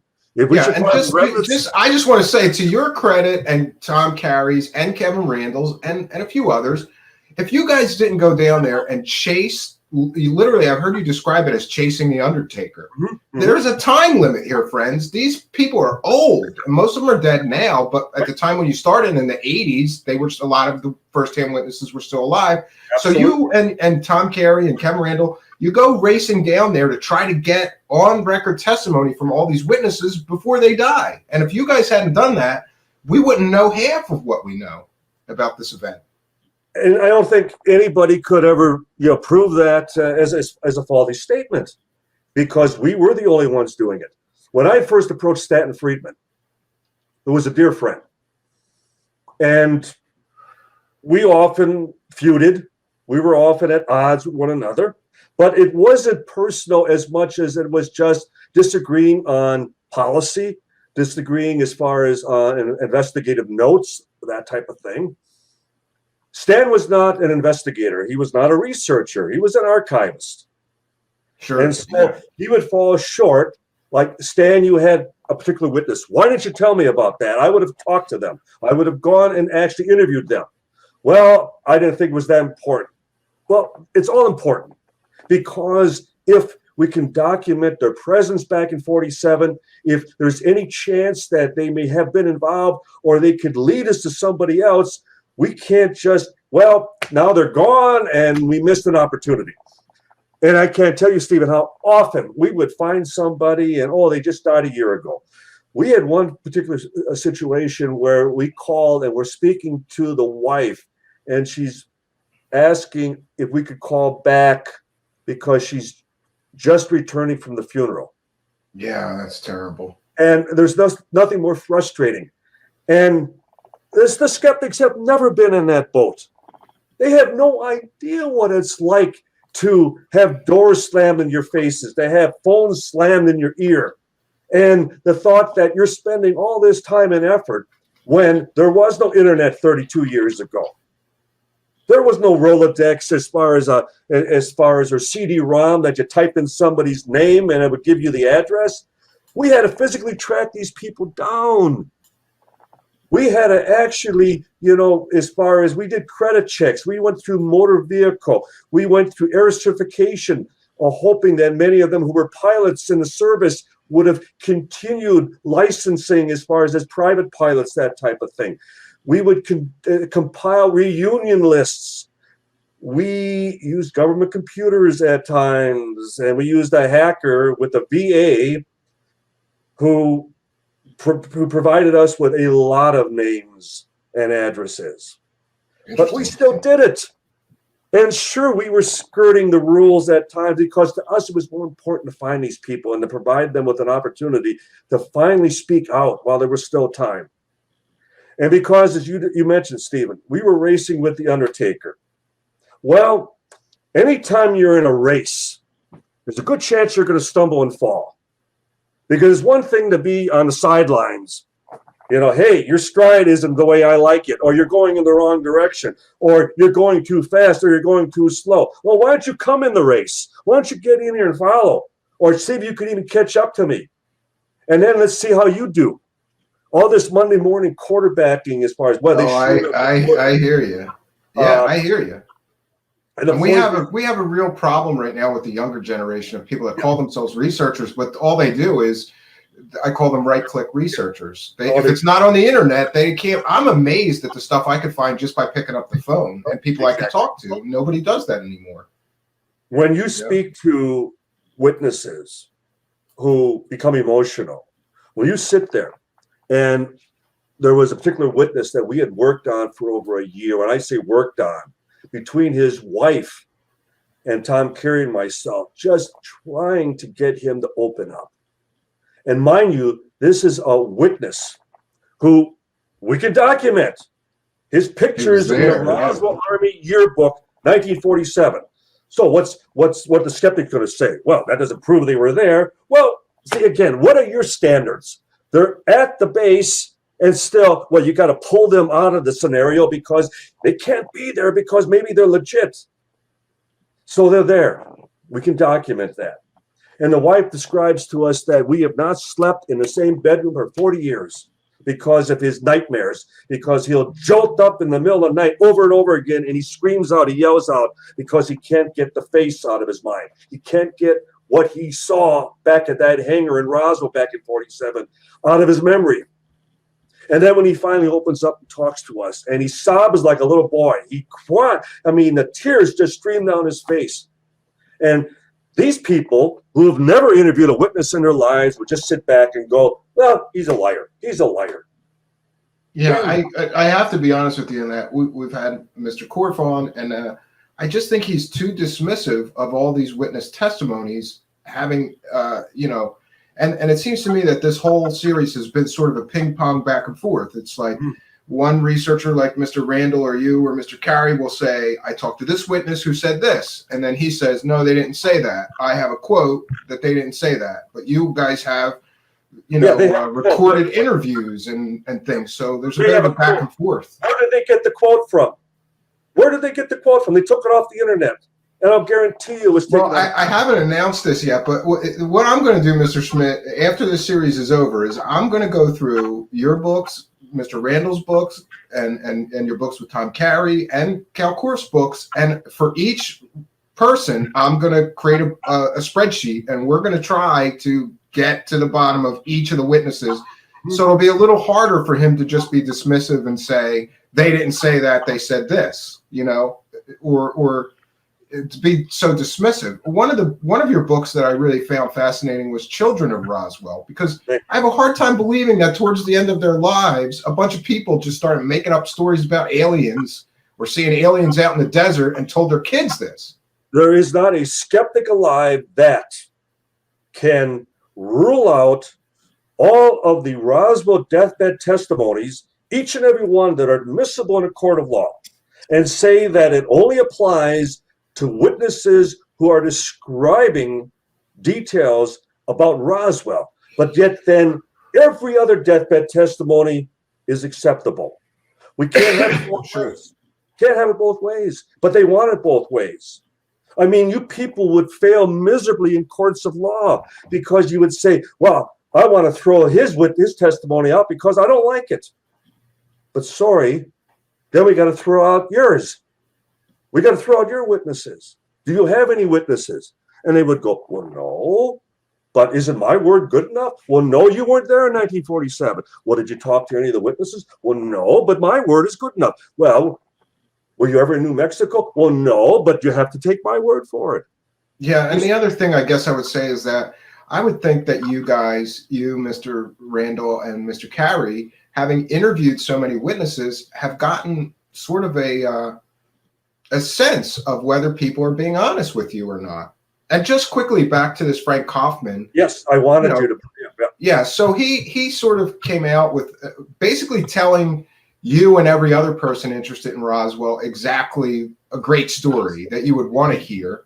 But later it turns out that he's not so credible. Can you talk a little bit about that? When we first talked to Frank Kaufman in 1990, he presented himself as just a secondhand witness, that he was at the base, and he is in the base yearbook. He was there. We can establish his bona fides. And He stayed in Roswell. He would become the president of the Chamber of Commerce in Roswell for 30 years. And so he was a respected business person as well. And so we are referred to him, and he's talking secondhand, which evolves into, well, I saw this. I was involved with this aspect of the case. Eventually, where he becomes part of the recovery team, one of the 9, as he called it. And not only at firsthand to the remains of the craft, but also the bodies. And so anytime you have a potential firsthand witness to what is the meat of the case, the one thing that binds this, all together, you work even more diligently in establishing whether they're being truthful or not. And as a result, when we did CBS 48 Hours, and I was with Phil Jones, we allowed Jones to spend as much time with Frank Kaufman as he could, because we wanted a seasoned newsman, a senior reporter at CBS working right directly under Dan Rather at that time, to see what his impressions were, see if he could break him in any way. And then when we had the law firm in Washington, and 2 of their attorneys, one was a Shapiro, as I recall. Sounds like a lawyer. And I believe it's related to the Shapiro that represented O.J. Simpson, for that There you matter. go. Well, anyway, we allowed them to spend in private quarters hours with Frank Kaufman.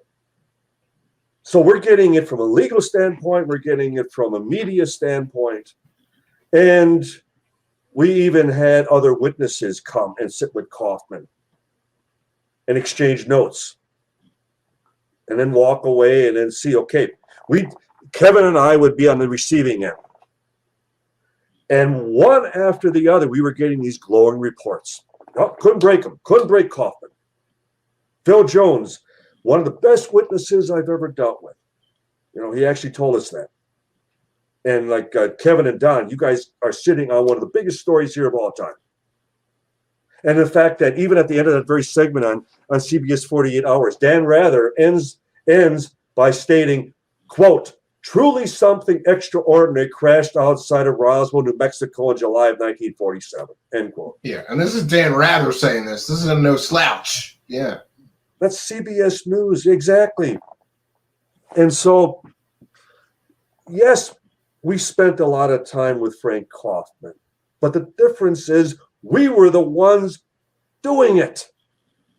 I don't remember that any of the skeptics ever came, except for Philip J. Klass, but then it was indirectly for us. Yeah. But as far as the others doing anything to prove that Kaufman was legit or not. And did you have sort of a friendly relationship with Phil Klass, you guys? Like, you kind of knew, like, he's the yin to our yang. We can't hate the guy for believing something else, or trying to check our work or our research, right? No, It wasn't like contentious between you guys. You were on a lot of shows together and different things. We even debated. Kevin and I were invited to their PSYCOP, when it was still PSYCOP, Committee for the Scientific Investigation of Claims of the Paranormal, their annual convention at the Harvey Hotel in Dallas in, I believe, 1992. And Kevin backed out the week before because he felt we were going into a lion's den and they would eat us up. And I went alone. And good for you, because you had to know that was going to be contentious, right? It was originally, you had the entire audience as well as Phil Klass was the moderator. And then the debate was originally to have been Robert Young, who I knew personally through correspondence. And then at the time, Captain James McGaha of the Air Force. And so I knew it would quickly turn into 3 against 1 because the main debater of the opposition then became Phil. Yeah. And I stood my ground, and I had reporters. I had a reporter from Associated Press that even felt that I had won the debate. because I stuck to the witnesses, I stuck to the issues, I stuck to what I could verify for, again, the people I had actually talked to. And all they could do is, well, they didn't really mean that, or they were fabricating, that testimony. And I know Kaufman came up, and at the time, I didn't consider him, I don't believe we considered him a star witness, but nonetheless, we kept investigating his information. And so we were the ones that, after he passed away, now mind you, Stephen, after he had been diagnosed with terminal cancer, I went at my own personal expense. Now here's the other point. Kevin lives in Iowa. I live in Wisconsin. Kevin and I are in driving distance to one another. But New Mexico is still not a cheap flight, yeah. No, and it's still a 24-hour drive.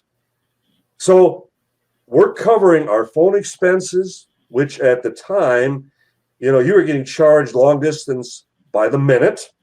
So yeah, I remember, because I used to be calling BBSs in other countries, and then my father got the phone bill. And boy, that was a tough time for me. I was there, and our phone bills were averaging $1,000 a month between the two of us. Wow. And then we were making all these trips. We were going to New Mexico 5-6 times a year. We were going to state of Washington and Oregon and Montana and Minnesota and out to Washington and down to Florida and down to Kentucky and to New York and Michigan, Minnesota, Texas. We were going repeatedly. Wherever there were witnesses, we were going and interviewing them personally because we felt it was that important. And so, yeah, you can wave Kaufman at us like it's some mortal sin that disqualifies our entire investigation. But we were interviewing hundreds. Yeah, and I consider it like throwing out the baby with the bathwater. Okay, you've got one witness that fabricated, that you can show, yeah, this guy fabricated his involvement, but that doesn't negate the other 500 or 600 witnesses that you talk to. Of course not. And the main point being, who are the ones that proved Kaufman to be? Yeah, actually, it was you guys that pretty much proved that he was fabricating, and then sort of backed away from it. We were the ones who, at his home after he passed away, in his office, and I'm pulling out the desk drawers and I'm reaching under and seeing if there's any, and I find the satchel of all the original documents, and we found the old circa 1947 typewriter, and we found all the old, as far as the collection of the old onion skin paper, the parchment paper that he was using to create what appeared to be legitimate documents, that type of thing. He was forging signatures. He had a copy machine. He was doing cut and paste stuff. The point being, we did that. So we're policing ourselves. I don't need anybody, again, from their computer sitting there and saying, well, we should have, could have, would have. I mean, Yeah. Yeah. Well, I think you've explained it adequately. And like I said, I, for one, I said, you shouldn't have a problem with researchers who make mistakes and then try to correct them. The bigger problem is the people that double down when they know that, I can't tell you how many people that I've talked to, like just a quick example in particular, like somebody was using a convicted child molester as proof of an alien story. And I said, I'm sorry, but I don't think that a child molester is a credible witness and should be believed. And they went on with, still using him as a source. So I wanted to get though to the quickly. You make another good point, and I'm not going to reveal any names. I'm not going to even hint, but nonetheless, it was one of the skeptics years ago, in an effort to discredit one of the lady witnesses. She started to receive pornography, unsolicited, from this individual, with the hope that she would either accept or invite, and then he would turn it around and accuse her. Okay. I don't want to go any further, but again, those are the tactics that I've witnessed. Bill Brazo Jr. receiving a phone call on Christmas Eve in the presence of his gathered family, celebrating Christmas. And one of the skeptics calling up at 8 o'clock that evening, calling him a liar and challenging him to come, and do some debate with him someplace. And you're a liar if you don't accept this challenge, you're a liar. And well, okay. Yeah, because again, people are pretty passionate about this one way or the other. It's the tactics that they often have relied on. And if you or I would ever resort to such, an effort, Tactics, tactics as far as to discredit a witness, I guess it says more about us. Well, I wanted to go down some of the things that I talked about with our other guests and experts here. Specifically, I wanted to ask you about the debris and the debris switch and the famous photos. Mm-hmm. Because I believe from your books and Kevin Randall's books and Stanton Friedman that there's a claim that this debris in the famous photos is not what the actual wreckage was, that there was a cover-up. They brought in this weather balloon debris to show the press. And we have both Marcel and later Dubose, right, who claimed that there was actually a debris switch and that wasn't the actual Roswell debris that was shown in these famous photos. And again, we've had this ping pong thing going back and forth with our different experts. What's your take on the debris that's shown in these famous photos and the claims of a debris switch by both Marcel and Dubose? Well, again, we were the ones. Ramey had long passed away. There, you're picturing Brigadier General Roger Ramey, who was head of the 8th Air Force. He was the very boss of the base commander at Roswell at that time, Colonel William Blanchard. So you're going up a chain of command. The skeptics paint this, and some of my colleagues even described that this was a press conference. This was not a press conference. There was only one reporter that was even allowed in the room. The rest were kept out in the hallway outside of Ramey's office. And the only reporter allowed in was James B. Johnson of the Fort Worth Star-Telegram. He took the 4 pictures, 2 of Ramey and then 2 more of Ramey and his chief of staff, Colonel Thomas Dubose. Now, Dubose, and he's pictured to Ramey's right there. Sure. Dubose, who we interviewed and went down to Orlando, Florida, and met with him on a number of occasions, spoke to him numerous times over the phone. I have correspondence with him. I have a letter from him saying, I never saw the real material because we switched it. He stated in his own affidavit, now mind you, he's a 1-star general at this time. He's a brigadier general. So we have a brigadier general who says in a sworn affidavit, the balloon was a hoax. We were the ones who switched it. Shouldn't that be enough? Shouldn't that be the end of the story right there? Because there are no witnesses who claim that that was the genuine article who are still alive at that time. And so Irving Newton, who was the weather officer, he was in the last picture taken, and that was by the public information officer, Charles A. Cashin, who took that particular picture. He was just ordered over by Ramey to come identify the weather balloon. Is this a weather balloon? Well, of course it was. It's a weather device. So Newton made a positive identification of that wreckage. And it was flimsy foil. You see the black clump at the Ramey's foot. That was rotting neoprene rubber. In fact, And I've always had this huge problem with the fact that Army intelligence officers would see this out in the middle of a field and not know what it was. Of course, It doesn't make any sense to me that seasoned Army Air Force people would not know what that was. That they would mistake it. In the famous quote, Marcel said, "What I saw was not made on this earth." Precisely. That's a far cry from something that's so common. They had to have seen weather balloons before, maybe even debris from weather balloons that crashed. Right? Exactly. And where did the weather balloon come from? Where did this particular device actually come from? I don't know. It came from Roswell. You know why? Because they were assembling and launching them twice a day in conjunction with bomb drop exercises outside the city limits. They would launch them from atop the bank building, which was 6 stories tall at that time, highest building in Roswell. So they were totally familiar with these devices. In fact, there's a picture in the Roswell base yearbook of the balloons hanging from rafters in one of the hangars. Yeah, I've seen those pictures. So there was no one more familiar with this balloon device than the personnel at Roswell. That's where they were being launched from, majorly, right? And you see the brown paper wrapping on the floor beneath the balloon. Mm-hmm.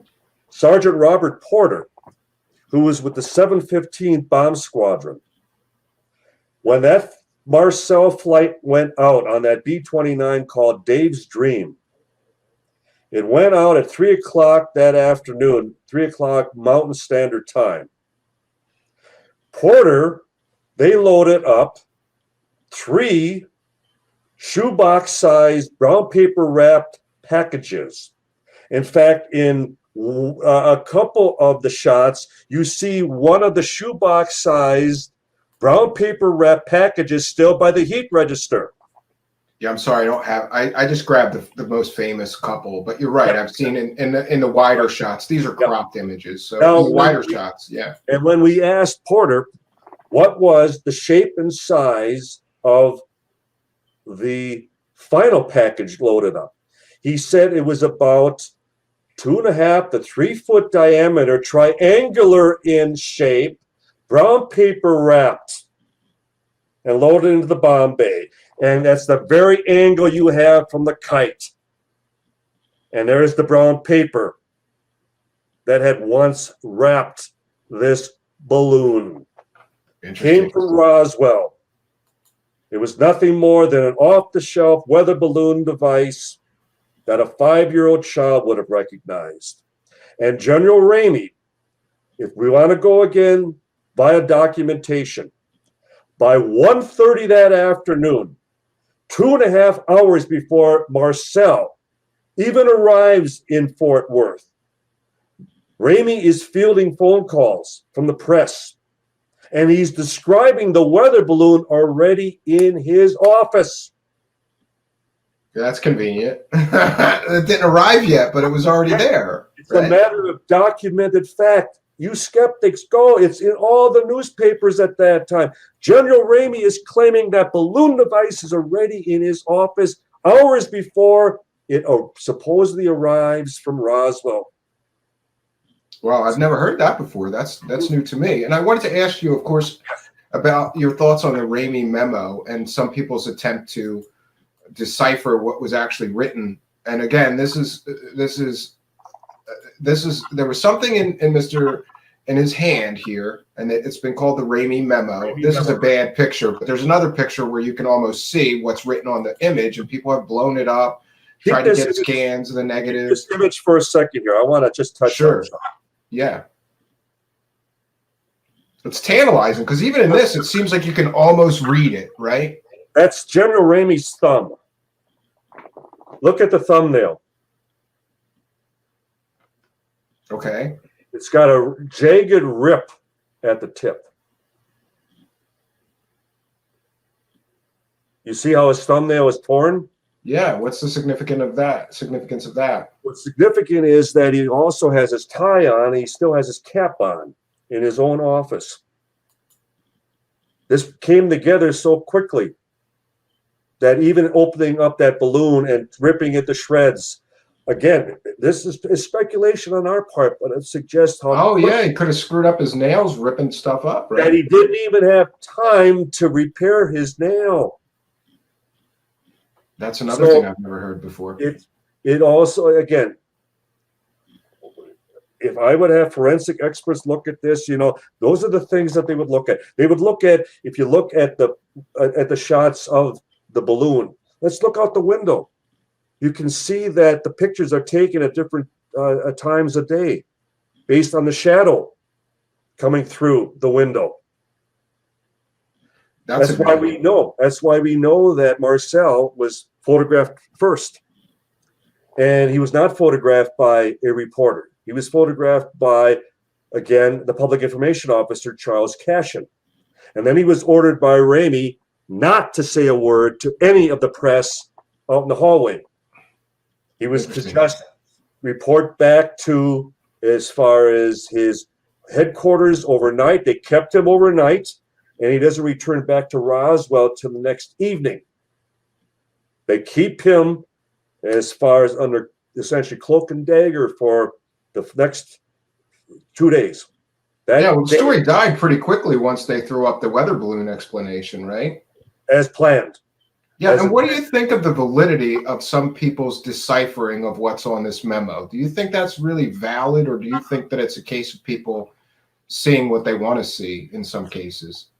I know David very well, and I have the highest regard for his research. I'm talking about Dr. David Rudiak. And mainly for the fact that nobody has spent more time working on the Ramey memo than Rudiak has. Yeah. I mean, we're not just talking about an afternoon of analysis. We're not just talking about doing a certain magnification and some new as far as electronic enhancement of the image. And let me tell you what I believe it says after looking at it for all of a couple hours. Rudiak has spent years. And for that reason, I place not my hope as much as my greatest faith in his analysis and his discernment of what it says. But today, because we still have this dispute, this argument, and whenever I hear someone say, well, we have done all we can with the original negative. Well, there's one analysis that we've yet to do. And you learn this for those of us who've relied on flight control that handle respective airspace between commercial airports. In the Midwest, for example, here, where I reside in Wisconsin, our flight control center is in Aurora, Illinois, which handles 7 states throughout the Midwest. And it's not human interpretation of a radar signal, it's computer interpretation. It separates weather anomaly to actually transponder aircraft and then private aircraft as either a solid green blip or as a plus or as a minus or red, green or red, that type of thing. But nonetheless, it's 90 screens, radar screens, all computer analyzed, all computer interpreted. What I have been recommending for years is that we need to create a program that will read the document. There are only 26 possibilities as far as letters go. And then if we apply the question as to what type of military jargon would have been used in a telex at that time, and that they have to be, as far as grammatically correct sentences, that type of thing. Let's let a computer analyze the memo and accept it as the final word. No more human interpretation. In other words, let's let AI see what it can do with the document as best as possible, as best as it can, and then with a joint acceptance that this will be the final say. It's as far as we can go. Yeah, I agree. That thing has always been tantalizing to me because I've always thought, like, you know, I heard Mr. Randall say if that photographer was standing 3 feet closer, we'd know exactly what that memo said. But I think that image analysis software, and you're right, AI brought to bear against a problem like that may be the best solution, because then we take the human equation out of it, and we're not, you know, a machine's not going to be biased. It's going to pick it apart, and this is what it says or doesn't say, and that's it. And it's not faces in the clouds, because letter-wise, there are only 26 possibilities. And then they have to become, as far as complete words, and then they have to be as far as make complete sentences. It has to all make sense. Yeah. So Yeah, it absolutely. narrows the scope. It narrows the scope to the point that I still believe that there's this final effort that needs to be done. And I pretty much got the idea from Studio Macbeth with Ray Downing in New York when they were doing the 3D imagery of the Shroud of Turin. And Yeah, they I were follow running, that. and they were running into the exact same problem that we run into with the Ramey memo. That as we enhance the image, you also enhance the noise. In the Shroud's case, they were exaggerating the fabric, the weave of the fabric. And in the photograph, we're enhancing the grain. So they developed a computer program that would shave layer by layer away that fabric. I remember. Yeah, it was a special algorithm that they designed just to clean out the noise, Right. separate the noise from We've what yet they, to do the that. data they We've wanted. yet to do that. Right. And we've yet to do that with the Ramey memo. We need to do that. Yeah, that's interesting because I have a background in computer science, but even I wouldn't know where to begin with that. But I have some friends that might. So yeah, I can ask around and see what people think. Good. I happen to have a DVD or a CD-ROM somewhere of that high quality scan of this thing, and I've never done anything with it. Next, I wanted to talk to you a bit about what I believe is probably my favorite book you've written, because to me, it's just so convincing, and that is this Children of Roswell book. Again, some of the skeptics and even Mr. Korf have been here and been very dismissive of the witnesses, saying, well, they lied, they exaggerated, even, going so far as to say, well, some people may exaggerate. Marcel his son said, sometimes he exaggerated. I don't know. But I thought that most skeptics are just so dismissive of the witness testimony, or they completely discount secondhand testimony. And I think they should all read this book, Children of Roswell, because to me, that's what made me a believer again. Going, why? Especially my father was in the military. He didn't have a tendency to just make up BS stories, especially near his death. So one of the things so convincing to me in the book is that some of these people were threatened, intimidated, harassed, or whatever, and they kept quiet about some of these events. And then later in life, they talked more openly about it. Can you talk a little bit about some of the children of Roswell? Of course. Just imagine either one of us being in this situation where our father is lying on a gurney as they are making final preparations to take him in to the OR for open heart surgery. And he's very frail, and there's a very good chance that he's not going to survive. And he waves us over before they put him to sleep. And he says, I need to tell you something that happened while I was still in the service. And it relates to when I was stationed at Roswell in 1947. And then they go on to describe that I was part of the recovery team. I not only saw the remains of this ship that was not a plane, it was not a rocket, it didn't have wings or a tail section, and the material defied anything I've ever seen since. And then to see the bodies that we first thought were children, and as we got closer, my God, they're not from here. And then there was a survivor. One was still living. Now, that happened between Sergeant Homer Rowlett, who was with the 683rd Squadron, and his daughter, Carleen Green. Now, what are we going to say? It was a deathbed statement, as it turned out. Well, sweetheart, dear, come over. Let me tell you one last big whopper yet before I die. Yeah, that's why I don't find this dismissive attitude of skeptics towards these people to be plausible or probable. Because again, if we throw out Roswell deathbeds, we have to throw out all of them. And Yeah, but and also you only gave one example from your book. Yep. Your book is filled with these sorts of secondhand accounts from children of people that were directly involved with the Roswell event. And in your book, you didn't just accept their word. You went and checked that their father or the person that told them this actually was there, stationed there. You checked their military records. Exactly, and was witnessed by others who were also involved. And yes, Rowlett was there in the field with us. He was there. He was involved. And then Rowlett had actually told his son the identical story before he went into the hospital. So he made sure that his son also knew, unbeknownst to his sister. Edwin Easley was the provost marshal.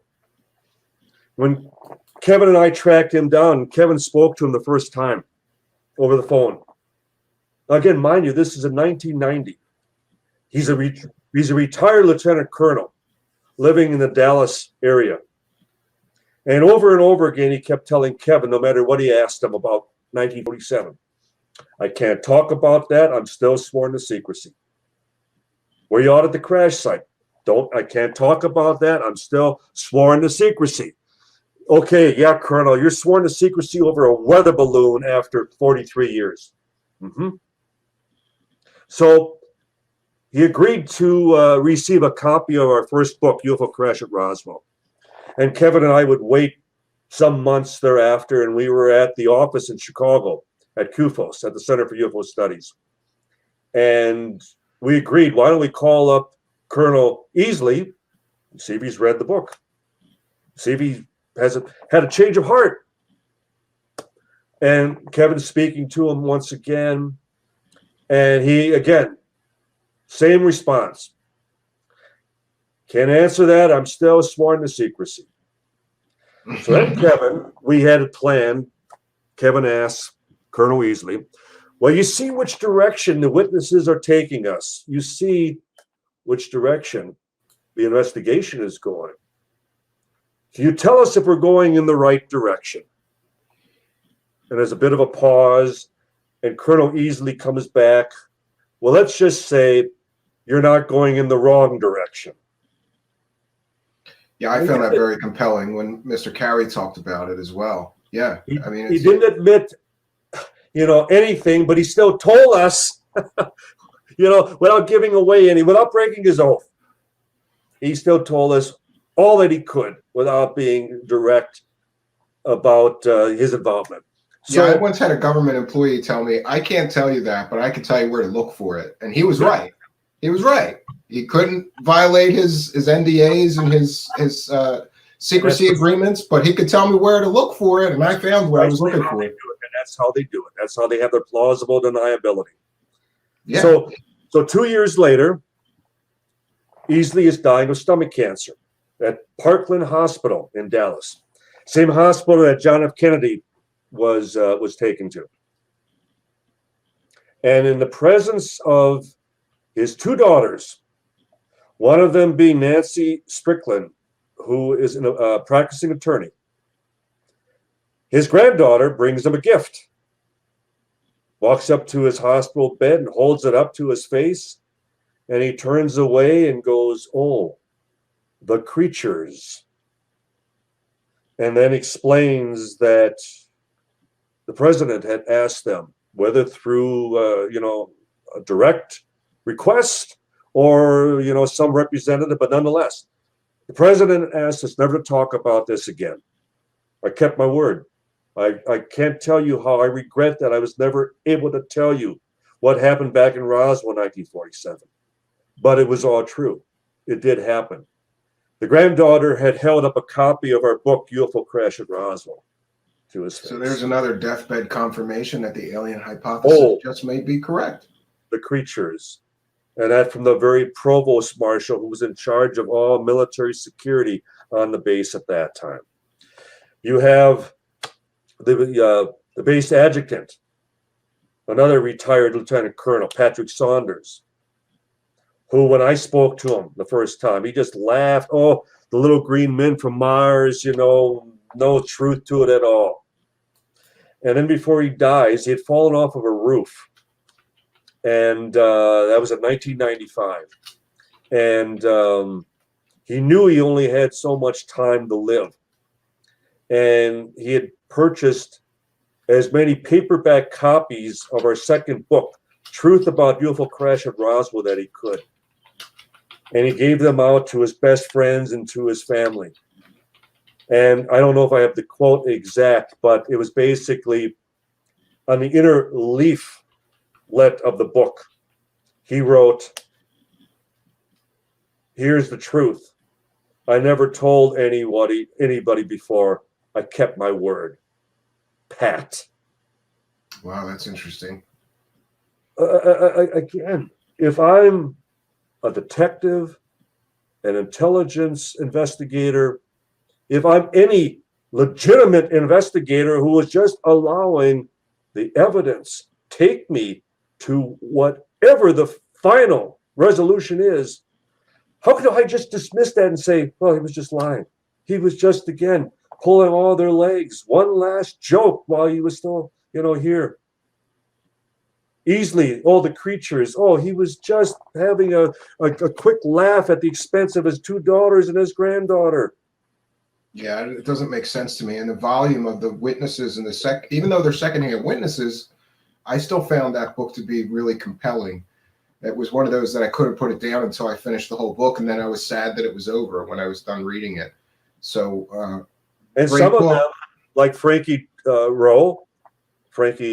Dwyer, who was the daughter to the fire crew chief, Dan Dwyer, stationed at Roswell, and her having actually held in her hands a piece of the memory material. And the fact that we can document the fact that she had her tonsils taken out days before. She had a dental appointment that very afternoon. She stopped at the firehouse to visit with her dad. Her dad wasn't there because he and another fireman by the name of Ed Reeves were north of town at the crash site. They drove out one of their own personal vehicles to go check out all this talk about this crash, that took place just north of town. And Frankie's at the firehouse, and who should walk in but a state police officer by the name of Robert Scroggins, whose district happened to be Lincoln County, where the Brazel debris field is located. Mac Brazel, the ranch foreman who first reported the crash when he went to the sheriff's office, Sheriff George Wilcox, who then in turn reported it to the Roswell Army Airfield. Now, this is something else I would challenge the skeptics with. It's a 4th of July weekend. Most of the men are either at home with their families, they're away on leave. It's a holiday weekend. The rancher comes into town on Sunday, July 6th. Again, matter of documented fact. It's important enough that when the lead intelligence officer, Major Jesse Marcel, and because he's with the 509th Bomb Group, it's the first atomic bomb squadron in the world, the elite within the military at that time, the best officers, the best pilots, the best crewmen, the best doctors, the best nurses. It was a composite unit. They selected the best from whatever particular branch you happened to be in at that time. And they were going to be part of the first atomic bomb squadron. If you swept a broom on that base back in 1947, it was because you were the best broom sweeper. Yeah, I was going to say they probably had the best janitors too. Yeah. Because you all had top security clearances. Everyone on that base had a top security clearance. So this rancher brings in this wreckage. The sheriff calls up and says, I have all this strange material down here. This rancher brought in from some debris field, some crash site up in Lincoln County. It's not our jurisdiction. But, what do you guys know about this? You need to know that something crashed out there. Well, it's important enough for what we remain convinced is the actual reason because it wasn't a weather balloon or an aircraft or anything else recognizable. The fact that they alert the base commander, who's at his home, it's important enough that they disturb him on a holiday weekend to show him this wreckage. And it's important enough for him that he doesn't just send a couple of low-rank grunts, a couple of enlisted men, just go check it out, see what you find. No, he sends out his head of intelligence, and he sends out his head of counterintelligence in the event it's something foreign, because nobody can identify this wreckage.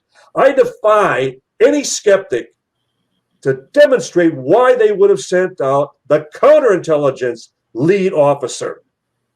For no other reason for the fact that, except for the fact that unless it was a foreign design and they needed someone who would recognize that, would be able to identify that. No other reason to send him out there. But yet he was. Yeah, he may be familiar with Russian or German or foreign aircraft, right? And the More point so is, than a regular intelligence officer. exactly. And the head of counterintelligence, Captain Sheridan Cabot, he even admitted to the Air Force Colonel Richard Weaver that he was sent out there. He was out there. Marcel identified him for being out there. Master Sergeant Louis Rickett, who was Cabot's subordinate, said that Cabot was out there. The point being, you sent out some of your highest ranking officers because, again, you're demonstrating how important this potentially was in their eyes at that time. And it wasn't just driving out of town a few miles and checking it out. It was at that time a 4-hour drive one way. And by the time they got out there, it was dusk. They had to spend the night in that old Heinz house in that one-room shack, and it wasn't until the next morning. And then they spend the better part of a day filling up the 2 vehicles. And it's important enough that Marcel, on his way back to the base, his home outside of, within the Roswell city proper limits at that time, is 10 miles away from the base. He wakes up his wife, Riyadh, and his son, Jesse Jr., at 2 o'clock in the morning, takes them to the kitchen, and he's got all this wreckage scattered on the floor because he wanted to show them what he knew. And I doubt he would have showed them a weather balloon or even bothered to stop if it was simply a weather balloon. That's another point of the story that's always bothered me. Now, let's even quickly go back to even the ranch itself. When Kevin and I were out there the first time, and we went to the actual ranch headquarters, the main ranch house, and there was a water tank just full of water, but you could look over the side and there were just big chunks of rubber and foil and other debris floating throughout this water tank. The tank probably was about 15 feet in diameter, as I recall. It's no longer there. And when we asked the ranch foreman, his name was Jeff Wells at that time, what is all this? And he goes, oh, it's all the balloons that have been recovered here for decades. Throw them in a water tank? Water tank. That's interesting. Because they weren't burning. They weren't, because it was rubber, and foil. The foil didn't burn and that type of thing. So they just tossed them in. So the point is, they knew they were weather balloons. Even the ranchers knew what they were dealing with. And they were typically tagged that they were offering a $5 reward for the instrument box if there was an instrument package of any sort. Yeah, it's cheaper than making another one, right? So they would turn in the instrument box and they'd collect $5, $10, that type of thing. Well, what should we do with the balloon? Trash it. We don't need it. We can't reassemble and fly it again anyway. So there was this water tank at the very ranch, just overflowing with all the balloons that have been recovered through the decades. So, yeah, so we're asked to believe that the rancher, all the ranchers in the area, a state police officer, Firemen, Air the Force fireman, intelligence. the sheriff, the deputies, and then the base commander and his two leading intelligence officers. Nobody can identify this common off-the-shelf material. I don't care if you want to claim it's mogul or this radio sound balloon, which was their original second explanation. It's still nothing more than neoprene rubber, reflective foil, wooden sticks, string, and tape.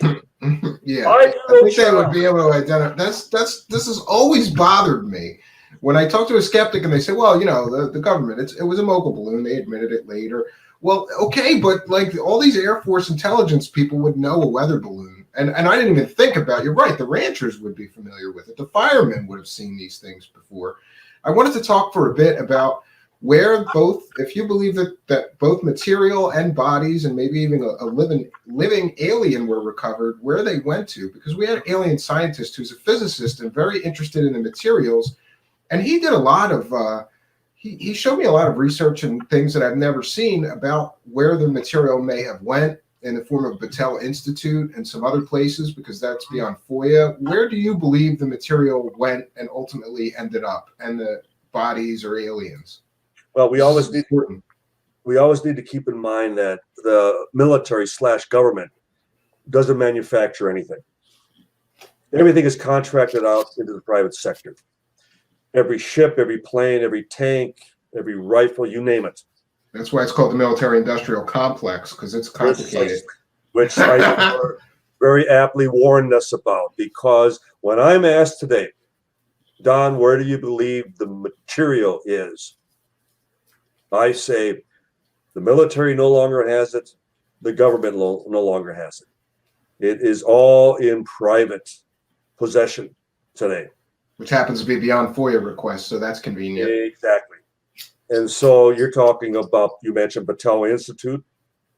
You're talking about Rand Corporation. You're talking about General Electric. You're talking about Hughes Aircraft. You're talking about Boeing. You're talking about Bureau Standards. We've had first-hand witnesses at all of these locations.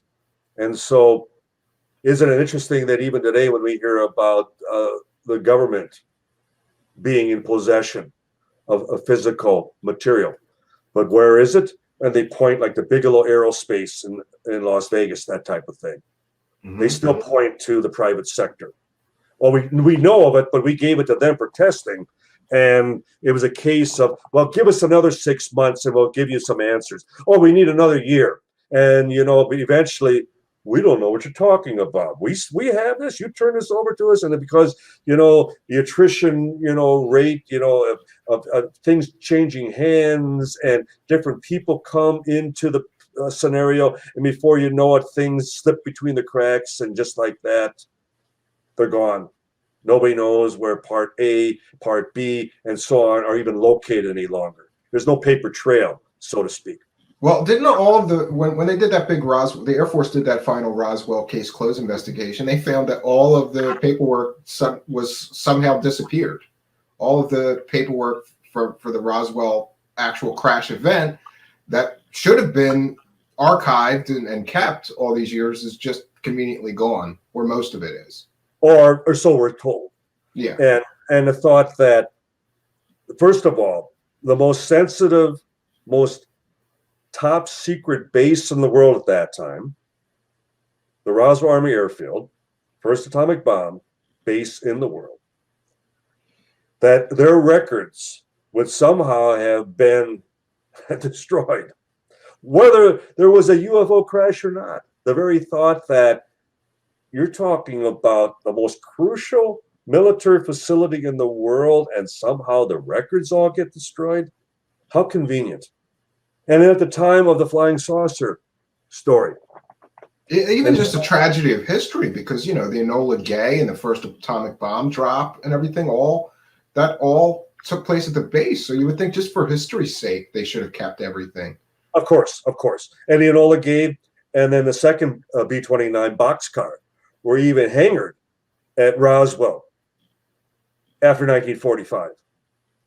So the thought that, I know, and that's how the General Accounting Office, when they accepted that explanation, when they did the document search through all the branches of the military, as well as departments of intelligence, they had to accept that they came up empty-handed.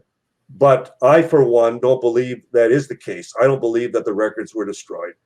As we've been able to name, for example, all the photographers that were brought into Roswell that kept a storyboard record of just every second of that recovery operation.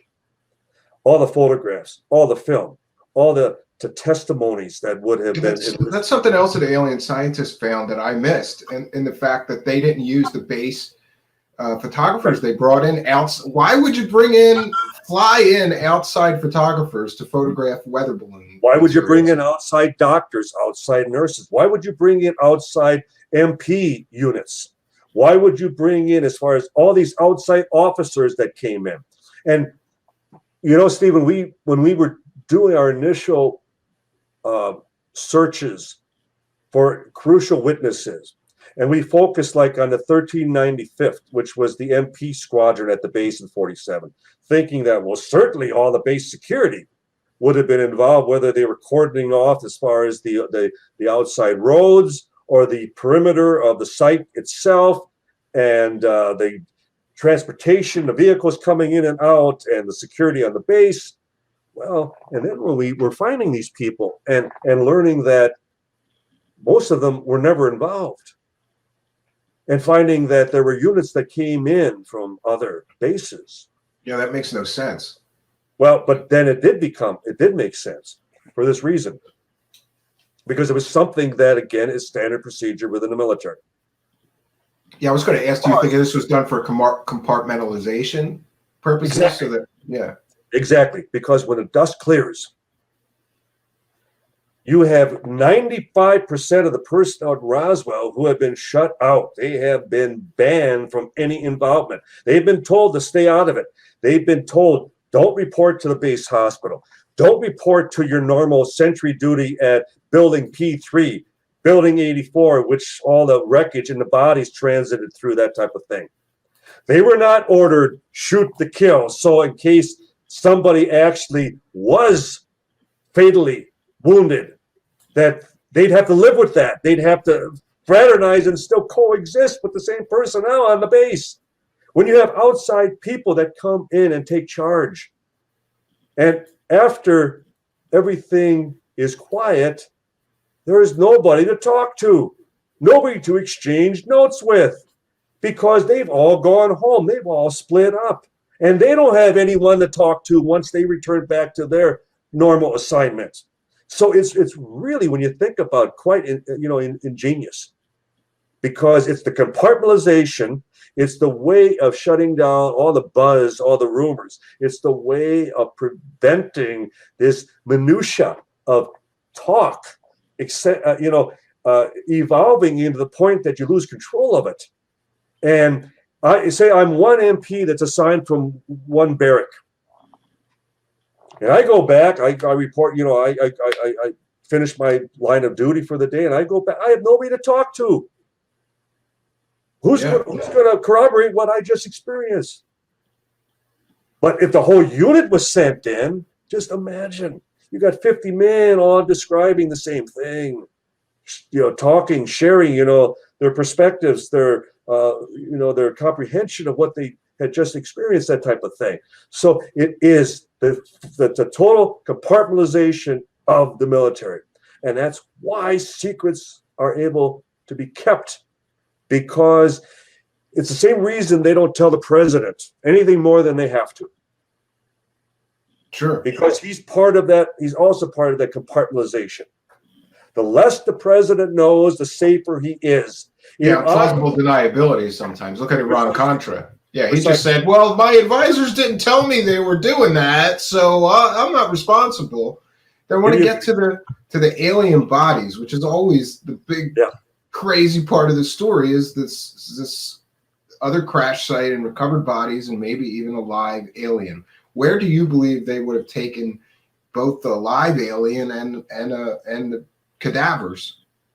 We've had first-hand witnesses, not only photographers like Frederick Benthal that was brought in to take pictures of the bodies out at the actual crash site. We've had first-hand witnesses at hangar P3 within that B-29 hangar, and we've had first-hand witnesses at the base hospital. And also firsthand as well as secondhand, family members again describing the survivor. Now, Lieutenant Colonel Marion Magruder was a triple ace in World War II. And he was part of the War College class of 47-48.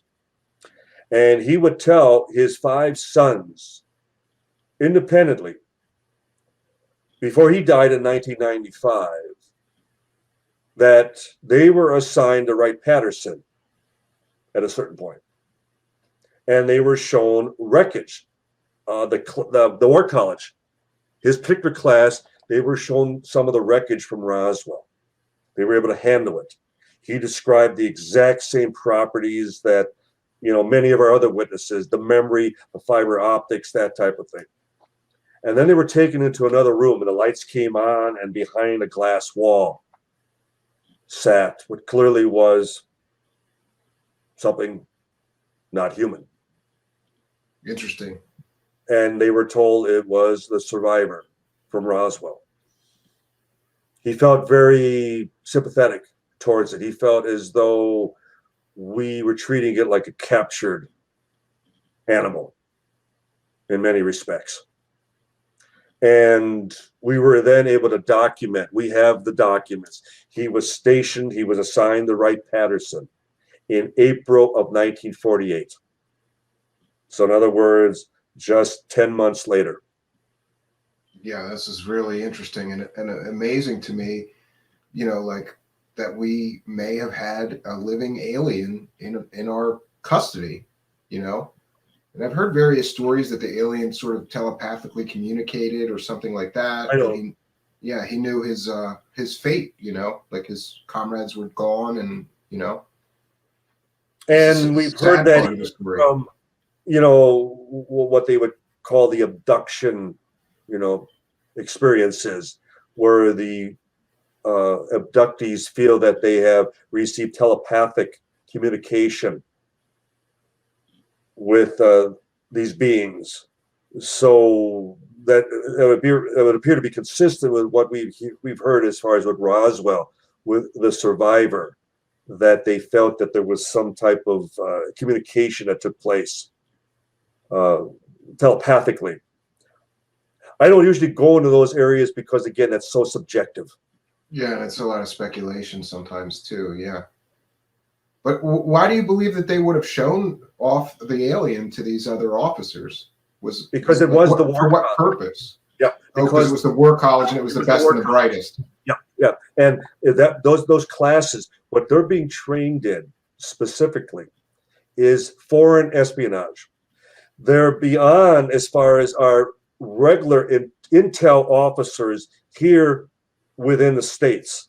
What the War College intel officers then is that they then work undercover within foreign circles, and they secure as much information and they spread as much disinformation as possible.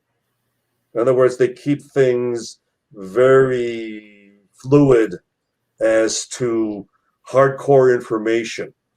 And I believe that they wanted another opinion. They wanted, as far as the best and the brightest, as you said, as you described, Stephen, of these officers, because it demonstrated that they were still looking for answers. There was nothing in the Army Field Manual back in 1947 or 48 or 1950 or 1960 how to deal with this. And so I'm sure they brought in a lot of the brightest. I could imagine that they would be concerned that this was some kind of a recon force ahead of an invasion, with the paranoia of the time.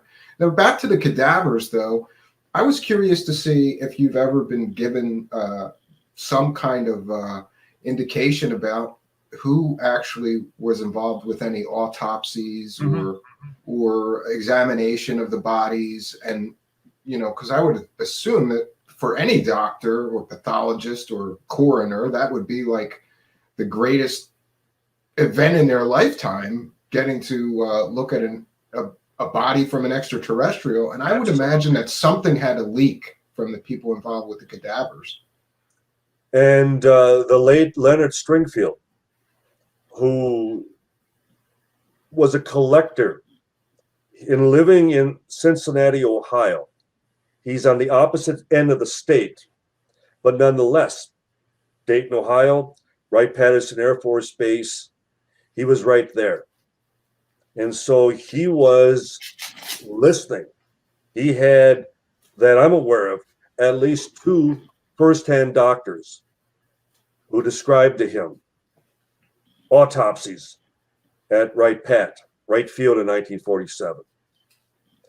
We would only hear of certain attempts, and the thing is, at Roswell, at the Roswell Base Hospital, they didn't have the equipment. They didn't perform autopsies there at the base. They didn't have a coroner in Roswell. They relied. So they would have to fly them somewhere else, and what better place than the Foreign Technology Division at Wright-Patterson, right? Exactly. Doesn't get more foreign than extraterrestrial bodies, I would assume. Exactly. I couldn't agree more. And so, and that too, the fact that we have firsthand witnesses such as General Arthur Exon, even Colonel Robert Friend. Robert Friend was the second last director of the Air Force's Project Blue Book. And I was having dinner with him one time in Los Angeles, and he goes, Don, I don't think many of you even know that I was at Wright Field in 1947 when that wreckage from Roswell came in. And I went, oh, the mogul balloon that they had a test to make sure that it was really a balloon? And he laughed and he says, you and I both know that wasn't any type of balloon. And I go, oh, Colonel, then what was it? And he goes, well, I believe it was a broken arrow, an errant atomic bomb. And I let him, talk out as far as why he believed that. What the colonel wasn't aware of was the fact that there were no broken arrows at that time. In fact, we didn't have any bombs in our arsenal at that time. Yeah, I guess we blew our load in World War II, and we were still building up new ones, right? That's right. We were still conducting as far as atomic research at Los Alamos in New Mexico. The bomb racks were kept not in Roswell. They were kept at Wright Field in Dayton, Ohio. And even when they were conducting the bomb drop exercises with their B-29s in Roswell, they were using sand barrels. They didn't even have the bomb casings. As far as the 2 bomb pits, which were at the base in 1947, neither one of them had a bomb hidden as far as down within that silo. Yeah, and our adversaries wouldn't know this. It was just a huge deterrent. They knew that we had done Hiroshima and Nagasaki, and they would have assumed that we had more. So I guess absolutely, and that's why they kept it so secret. Well, but I don't really want to keep you too much longer, but if you don't mind, we have a great audience watching. If you don't mind, we can take some questions for you from our live chat. It's not often that we get some experts. Absolutely. So any questions for Mr. Schmidt or myself, just put them in all caps so that we know that they are intended for him. You can ask anything. And again, I want to thank you for doing this. It's been my pleasure to have all of you guys here because and no matter what side people are on, we've had Cal Korff, who's very skeptical and dismissive. We've had you and Mr. Randall and even Walter Bosley with the Zone thoughts on what may have crashed at Roswell. It's great to get you guys all in one place. Okay, here we go. This is a great question. Any speculation about why it crashed? Mm-hmm. We have confirmed that the very night, July 2nd, through the Stallion Weather Lookout Center that evening, that there was a severe lightning storm that came off of the southern tip of the Capitan Mountains. And so even the ranchers described to us that between the thunderclaps, now this is high desert, been out there many times, you don't want to get caught out there in a storm because the lightning strikes the ground. If you're out there in a car, you're the highest, as far as a point. You're a lightning rod standing out there, and it's high desert. And so one of the obviously theories is that it was struck by lightning. Again, we have no way, all we can do is confirm there was a severe lightning storm. But we still don't know if it was an internal malfunction, something caused it to explode. I guess we'll never know. We'll never know. But that much I can at least document, that the night in question, there was a severe lightning storm. Yeah, could be it. And again, from Greg Chase, we have a question. What is your opinion of gravity controlled vehicle tech, or I suppose he means anti-gravity technology, as being man-made? Interesting that even in General Nathan Twining's letter to General George Shogren, asking about their assessment of the situation. Now, this is 2 months after Roswell. They were already speculating that the aircraft that Twining states in this letter is real, that the phenomenon is real and not visionary or fictitious. Yeah, I love that memo. I love that memo. Well, here's something, Stephen, that most ufologists don't even grasp if you actually have a chance to ever see the originals. Twining did not write that letter. He signed off. He agreed with the context of the letter. But you know who prepared the letter? All of his nuts and bolts engineers at Wright Field at that time. At Air Material Command. That makes it even more believable that that's accurate. Engine experts, propeller experts, as far as materials experts. So nuts and bolts guys. So why are you calling in nuts and bolts guys if you're only dealing with sighting reports, if you're only dealing with a couple photographs? Why is it possible you're dealing with nuts and bolts people because they're actually dealing with the nuts and bolts of the recovered saucer that was just brought to your attention right there at Wright Field? So, but the point being, Twining, they were already speculating that the propulsion may be electromagnetic, that it would draw power right out of the very atmosphere. And doing that, and I use the example, if you take something as simple as a balloon and you create static, rub it against your arm, and then hold it up against the wall, and the balloon will defy gravity. It'll hang as far as up against that wall or against the ceiling from the static electricity. Well, it's anti-gravity, electromagnetic. You're creating electromagnetic field of sorts. So I believe that was the birth of some of that research, the idea that these craft are able to push off of gravity, repel gravity. They hover, and then they push off of it and are able to accelerate at a tremendous speed. And in using, even as far as the orbital rotation, the gravity of the planet itself, that they use it as their very propulsion. And therein would lie that and we've been working on this, and I believe we're getting closer and closer. And I belong to the EAA as far as the Experimental Aircraft Association in Oshkosh, Wisconsin. And when they unveiled the Raptor, the F-35s, and you see that jet hover, you see it come up and it turn its nose up, and all at once it's just bouncing, it's resting on its thrusters. Yeah, I've seen a video of that. It's pretty impressive. And then all at once it kicks in the afterburners and like a rocket shoots straight up. Just amazing. Now that's not anti-gravity, but we're getting there. We are getting to the point that we understand.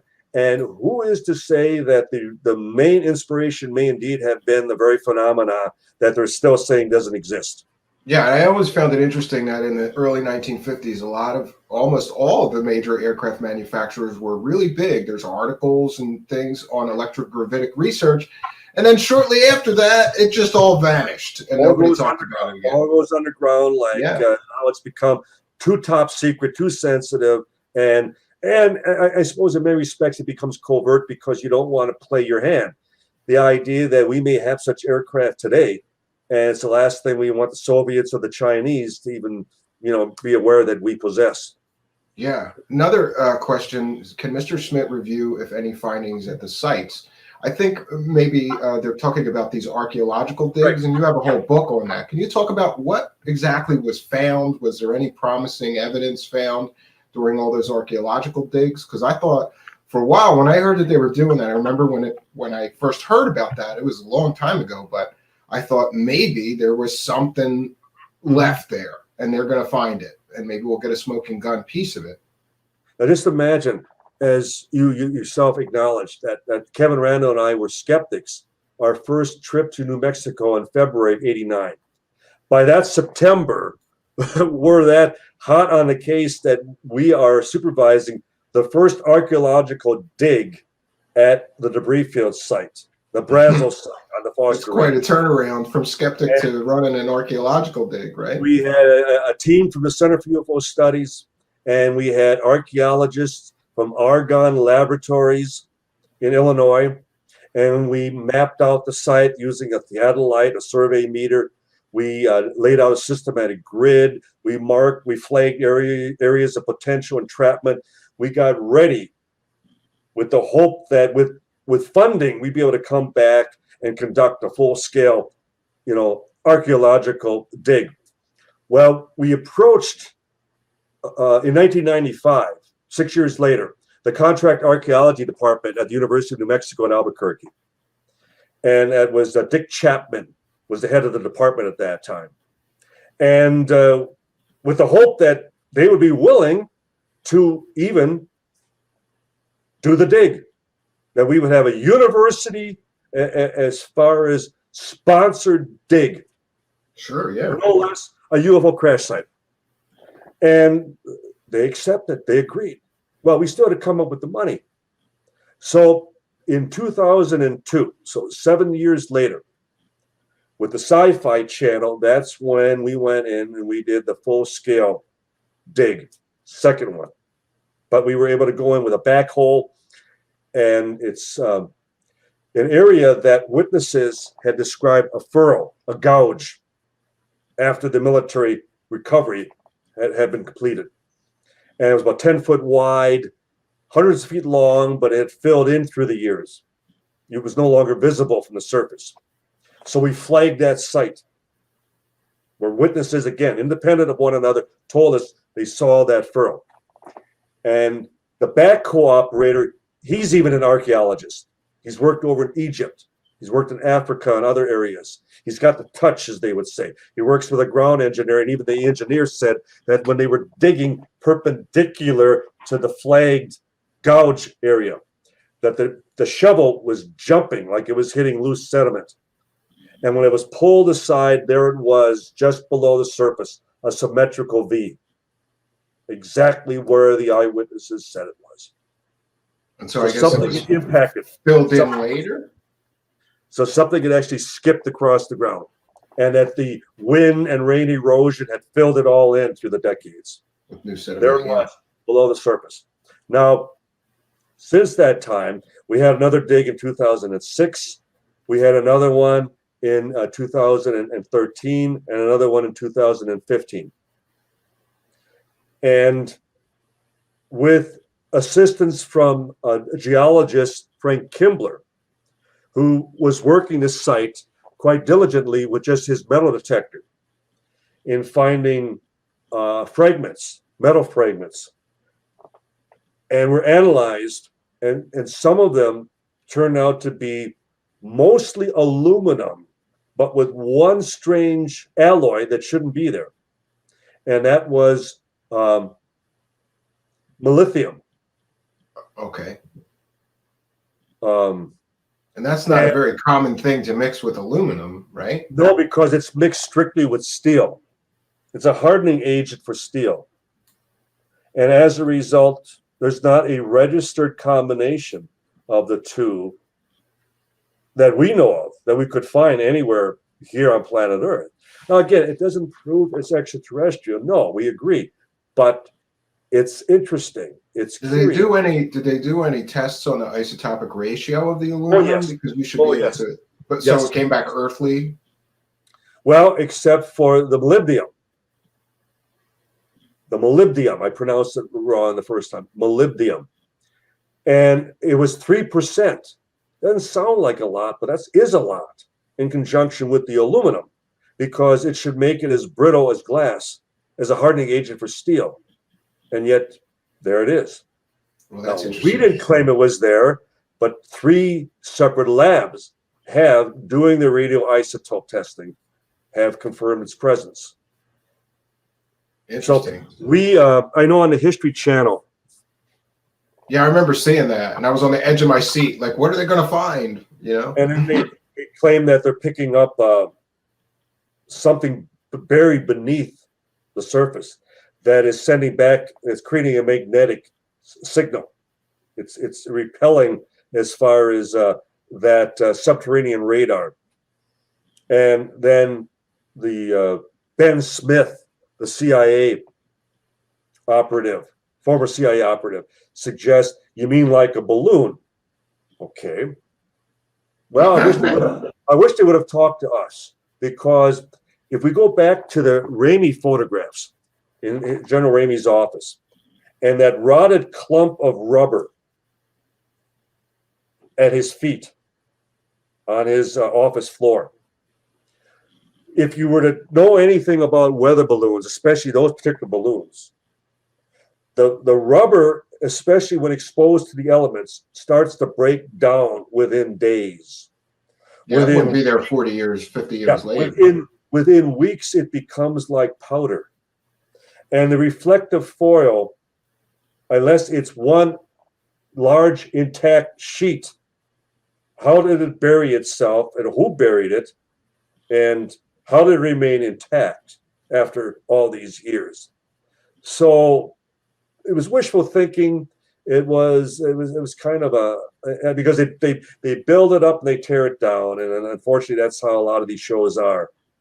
They raise the suspense level and then they burst your bubble, so to speak. Yeah, that's a pretty common theme. And another great question, because I was going to ask you this too, because there's been various descriptions of what the craft looked like. Some say that it was a sort of flying wing, not a saucer-shaped craft, and other people said that the craft was, you know, a typical aluminum, you know, metal flying saucer, round. And what is your take on that? Which is, and Frank Kaufman, you know, getting back to, he was claiming that it was more of a bat wing. Okay. And he had, you know, those of us who were, you know, trying to establish, you know, his credibility. We were trying to pin it and tie it in with what Kenneth Arnold had described on June 24th, that they weren't saucer shaped, they were more crescent shaped, but that they maneuvered through the air like saucers skipping across the water. And that's where, famously. It was Bill Bichette, who was a reporter with the Oregonian newspaper. Bill Bichette, who then coined the very phrase "flying saucer." So and wasn't it flying disc was used before that? Flying disc, yeah, flying disc, exactly, Stephen. And even the William Rhodes photographs from July 7th show that heel-shaped object, 2 pictures over Phoenix, Arizona at that time. But the witnesses at the impact site, the debris field is debris, whether it was the outer. It's all pieces, so you're not going to see what it. Yeah. But the impact site, where you had what appeared to be an escape pod, a capsule, egg-shaped, about the size of a Volkswagen Beetle. So it was hardly, you know, an intact ship. But just as we have had escape modules, and as far as cabin ejection devices that would propel, you know, pilot and crew, you know, away from a disaster, that type of thing. Maybe that's where we learned, you know, that functionality. That's great technology to figure out for space flight too, right? Sometimes you gotta escape. And another question, and I'm sure that the answer is yes, but you can speak to this. Paul Cargo asks, had the base been buzzed by UFOs prior to the crash? We often ask that question. Were they aware? And what we discovered that it wasn't at Roswell, but where there were a growing number of sightings and reports was at the White Sands Proving Grounds, just a couple hours to the west of Roswell. And you had all of the captured German V-2 rockets being tested there. It obviously, just to the north, is where Trinity, the first atomic bomb detonation, took place just 2 years before. And you had the most sophisticated radar system in the world at that time. Yeah, they wanted to protect that nuclear base, well, atomic base at the time. Yeah. But this, I'm talking about White Sands.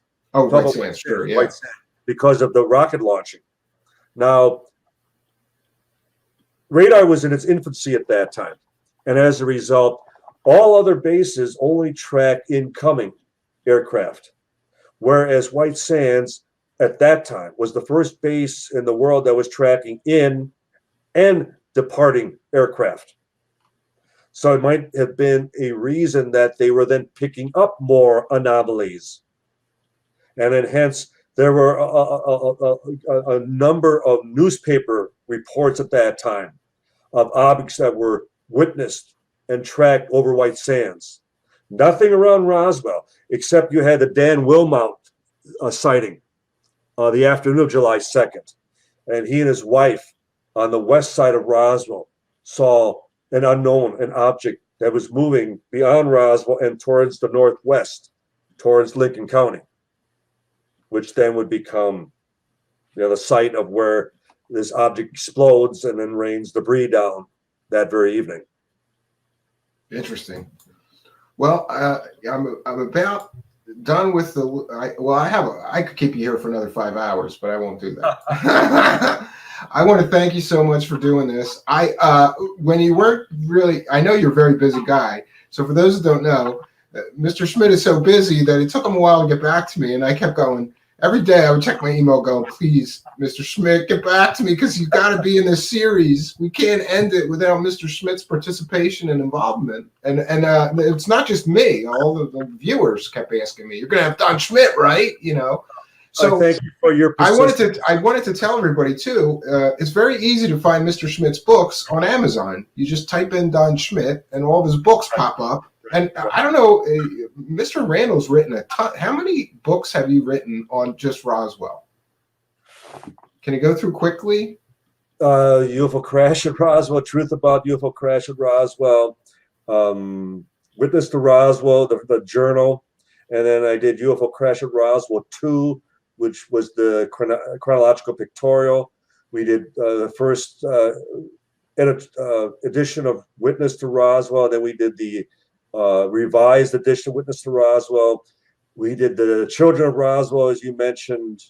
We now have done Roswell, the ultimate cold case file, Roswell Dig Diaries. So when you type in Don Schmidt into Amazon, you get just a treasure trove of and I have been. There's just a few left that I haven't read of yours, so I'm gonna work on those because. And I think you could verify, Stephen, that in each book we cover a whole new aspect. Yeah. Every time I think you got another book, and then you get the book, and it's a different sort of approach. Like Witness to Roswell is firsthand witnesses. Children of Roswell is secondhand, or children of people, families, people that were involved. And I know you wrote the book with Kevin Randall. That was first, right? Which was made into the Roswell movie. Yeah, that's another thing. That's one of my favorite movies. I think at the end they want to. Next time you watch it, you gotta watch for Kevin's cameo. I've seen it. I've seen both of yours. You're in it too. You're in the movie. You're like a bartender, right? I'm a bartender in a scene with Kyle MacLachlan, Xander Berkeley, Martin Sheen, and Kim Grice. Yes, that is awesome. Well, I want to encourage my audience. If you want to learn more about this event, I can think of no better place to start than Mr. Schmidt's books. It's been an honor and privilege to have you here. I can't tell you how happy I am that you could do this. Thank you, Steve. And I promise next time you ask, I will. No, it's quite all right. It's quite all right. I know you're a busy guy, so I was just hopeful. We got to get Mr. Schmidt to finish. I'm hoping that We might Common get a few more. ideas. We might get a few more people, but the next things are really like more out there and not very. I don't want to say credible, but just just because I want to include all perspectives and let everybody make up their own mind. And maybe when we're finished with the series, we'll do a panel and see if we can have everybody come back. And but you guys have to promise not to try to murder Calcor if you come on. No. If I That's could going to be survive, contentious. Yeah. if I could survive doing the debate at PsyCop. Yeah, I think you'll be okay. I think him and Mr. Randall have a long-standing beef going, though, so that's going to be a big back and forth. I guess it's competitive doing this Roswell book stuff, and everybody wants to be right. It's if I had to waste my time, and I think a lot of it becomes a distraction. And it would be no different than I probably have over 200 letters that I received from Phil Class through the years. And you know how many I actually responded to, Stephen? 2. Whereas Kevin responded to every one. And it's like every time you're taking the time to do that, it takes away from the investigation. And that's why I don't have the time, and I won't waste my time. I don't blame you. I don't blame you. It's a distraction. It doesn't progress anything, good or bad. But let's end it on this note. And I've said this before. Oh yeah, wait a minute. Actually, yeah, I'm so glad that I'm going to solo you, and I would like for you in 5 minutes or less, if you can, because I've heard you do this riff before that I think is one of the things that convinced me about this and who flew the I've heard you do this, so I'm going to solo you, and I would really like it if you can wrap up your appearance here by giving us 5 minutes or so of your very best evidence and why you believe the alien hypothesis. This again coming from the perspective of having been a total skeptic and allowing the evidence to take us to whatever the final resolution would happen to be regarding the case. And to listen to first-hand witnesses describe one after the other, whether military or civilian, handling material that defies conventional explanation. And I don't care what the alternative explanation, they never deal with those accounts.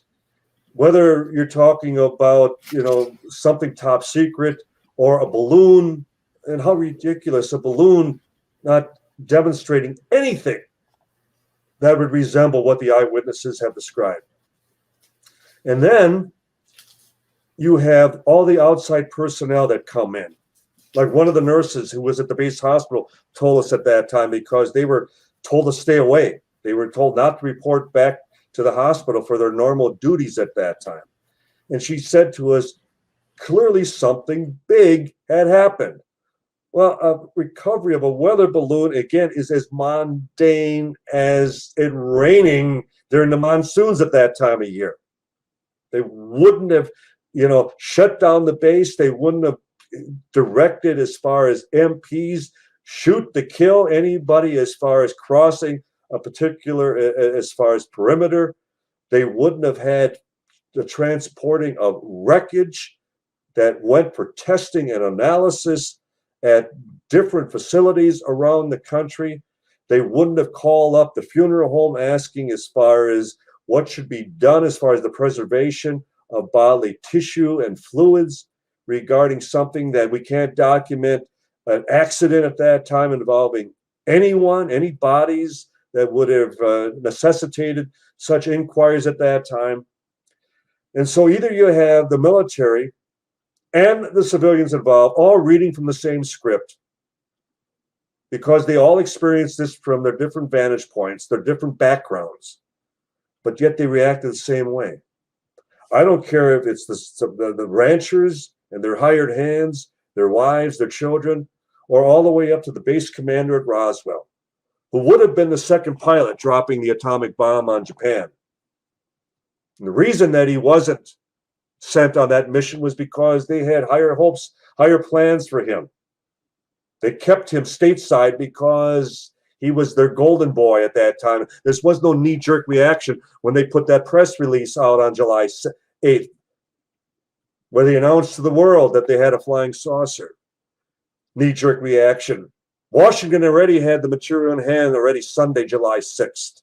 They had all day on Monday the 7th and till that next morning to put together this whole, as far as cover-up scheme, and it worked. They got away with it. And then they shut down Roswell. All the violations of the First Amendment rights.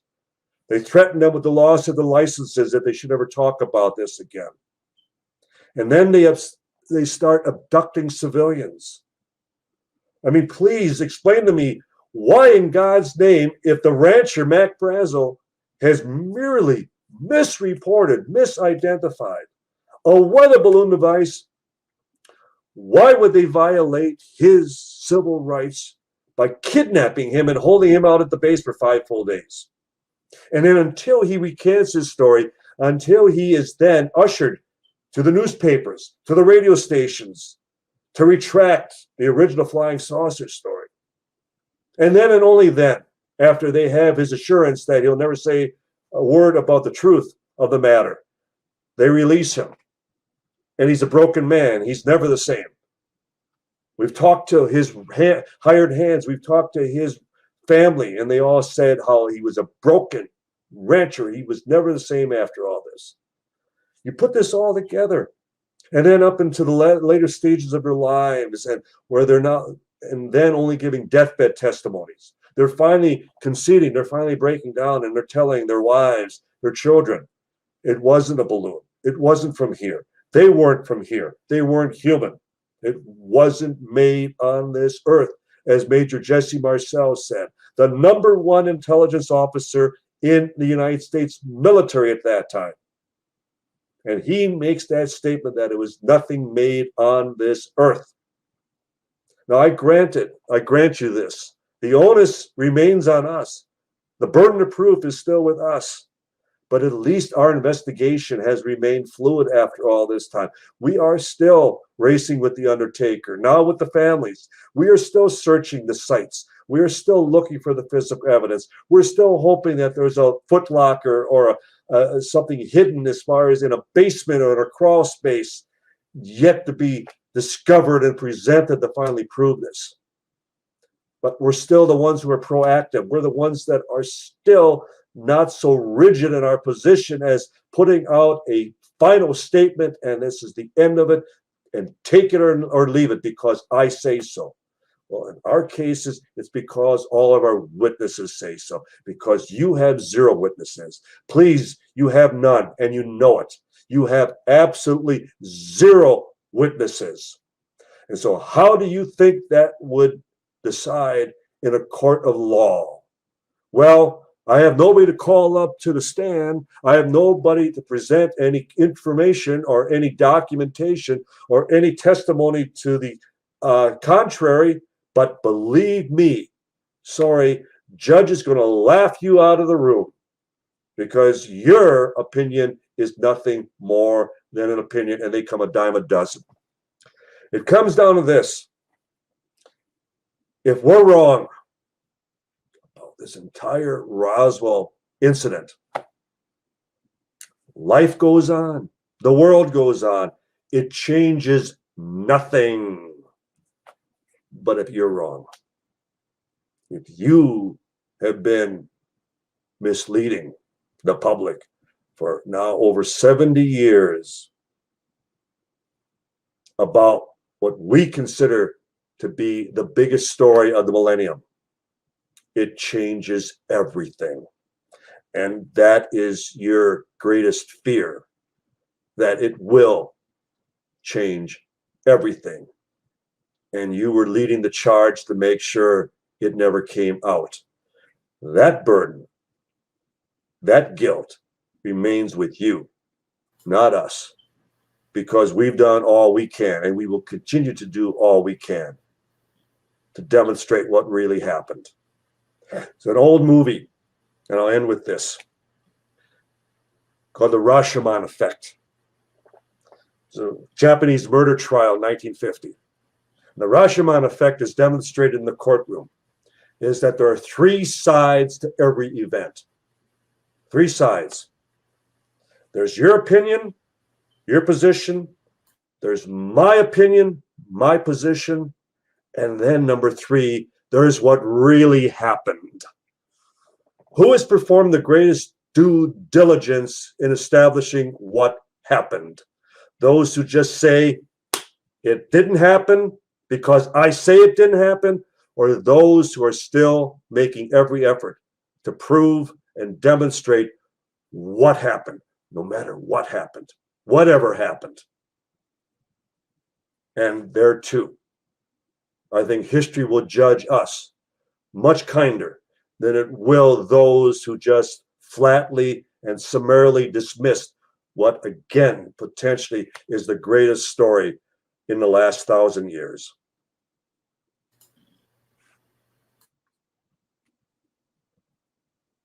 Okay, well spoken. I like that. Longer than 5 minutes, but no, that's quite all right. I wanted to give each. I missed in my notes to do this for each guest, and I'm gonna see if I can't get them to do the. I missed it with Mr. Randall and Mr. Korf as well, probably. But we'll probably. I'm hopeful that we could do some sort of panel show because I think that would be amazing and be well attended, and I hope that you will participate in that if we can get everybody's schedules to jive. Count me in. Absolutely, and I want to thank you once again. It's rare that we get a guest of your caliber and status, and it's been a pleasure. So I'm going to throw you out of here. There's nothing you need to do except close out your browser, and you'll be good to go. Otherwise, you'll stay in my backstage. We're going to do an intermission, and then I'm going to have like a discussion with the audience for the next hour or so. Well, have fun with that. But okay, I need to. All right, my wife for the evening, so it is. All right, thanks, Mr. Schmidt. You have a good evening. All right, bye-bye. My pleasure. Wow, what a great evening this has been, friends. So this is what I'm saying. It's just been like ping pong, back and forth. And, we hear from the skeptical side, and then we hear from more of the believer side. And I can't say I disagree with Mr. Schmidt, when he talks about the volume of work that he has done. I mean, the guy has flown all over the country at his own expense, driven all over the country at his own expense, just trying to get to the witnesses, trying to get to what it is that actually happened here, what it is that actually happened, not here, but in Roswell in 1947. It's been an enduring mystery for years, and it's just one of those great mysteries.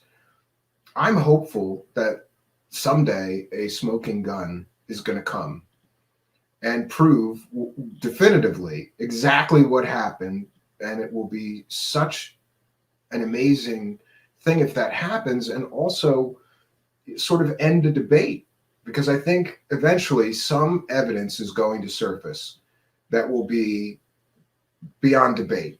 At least I'm hopeful about that.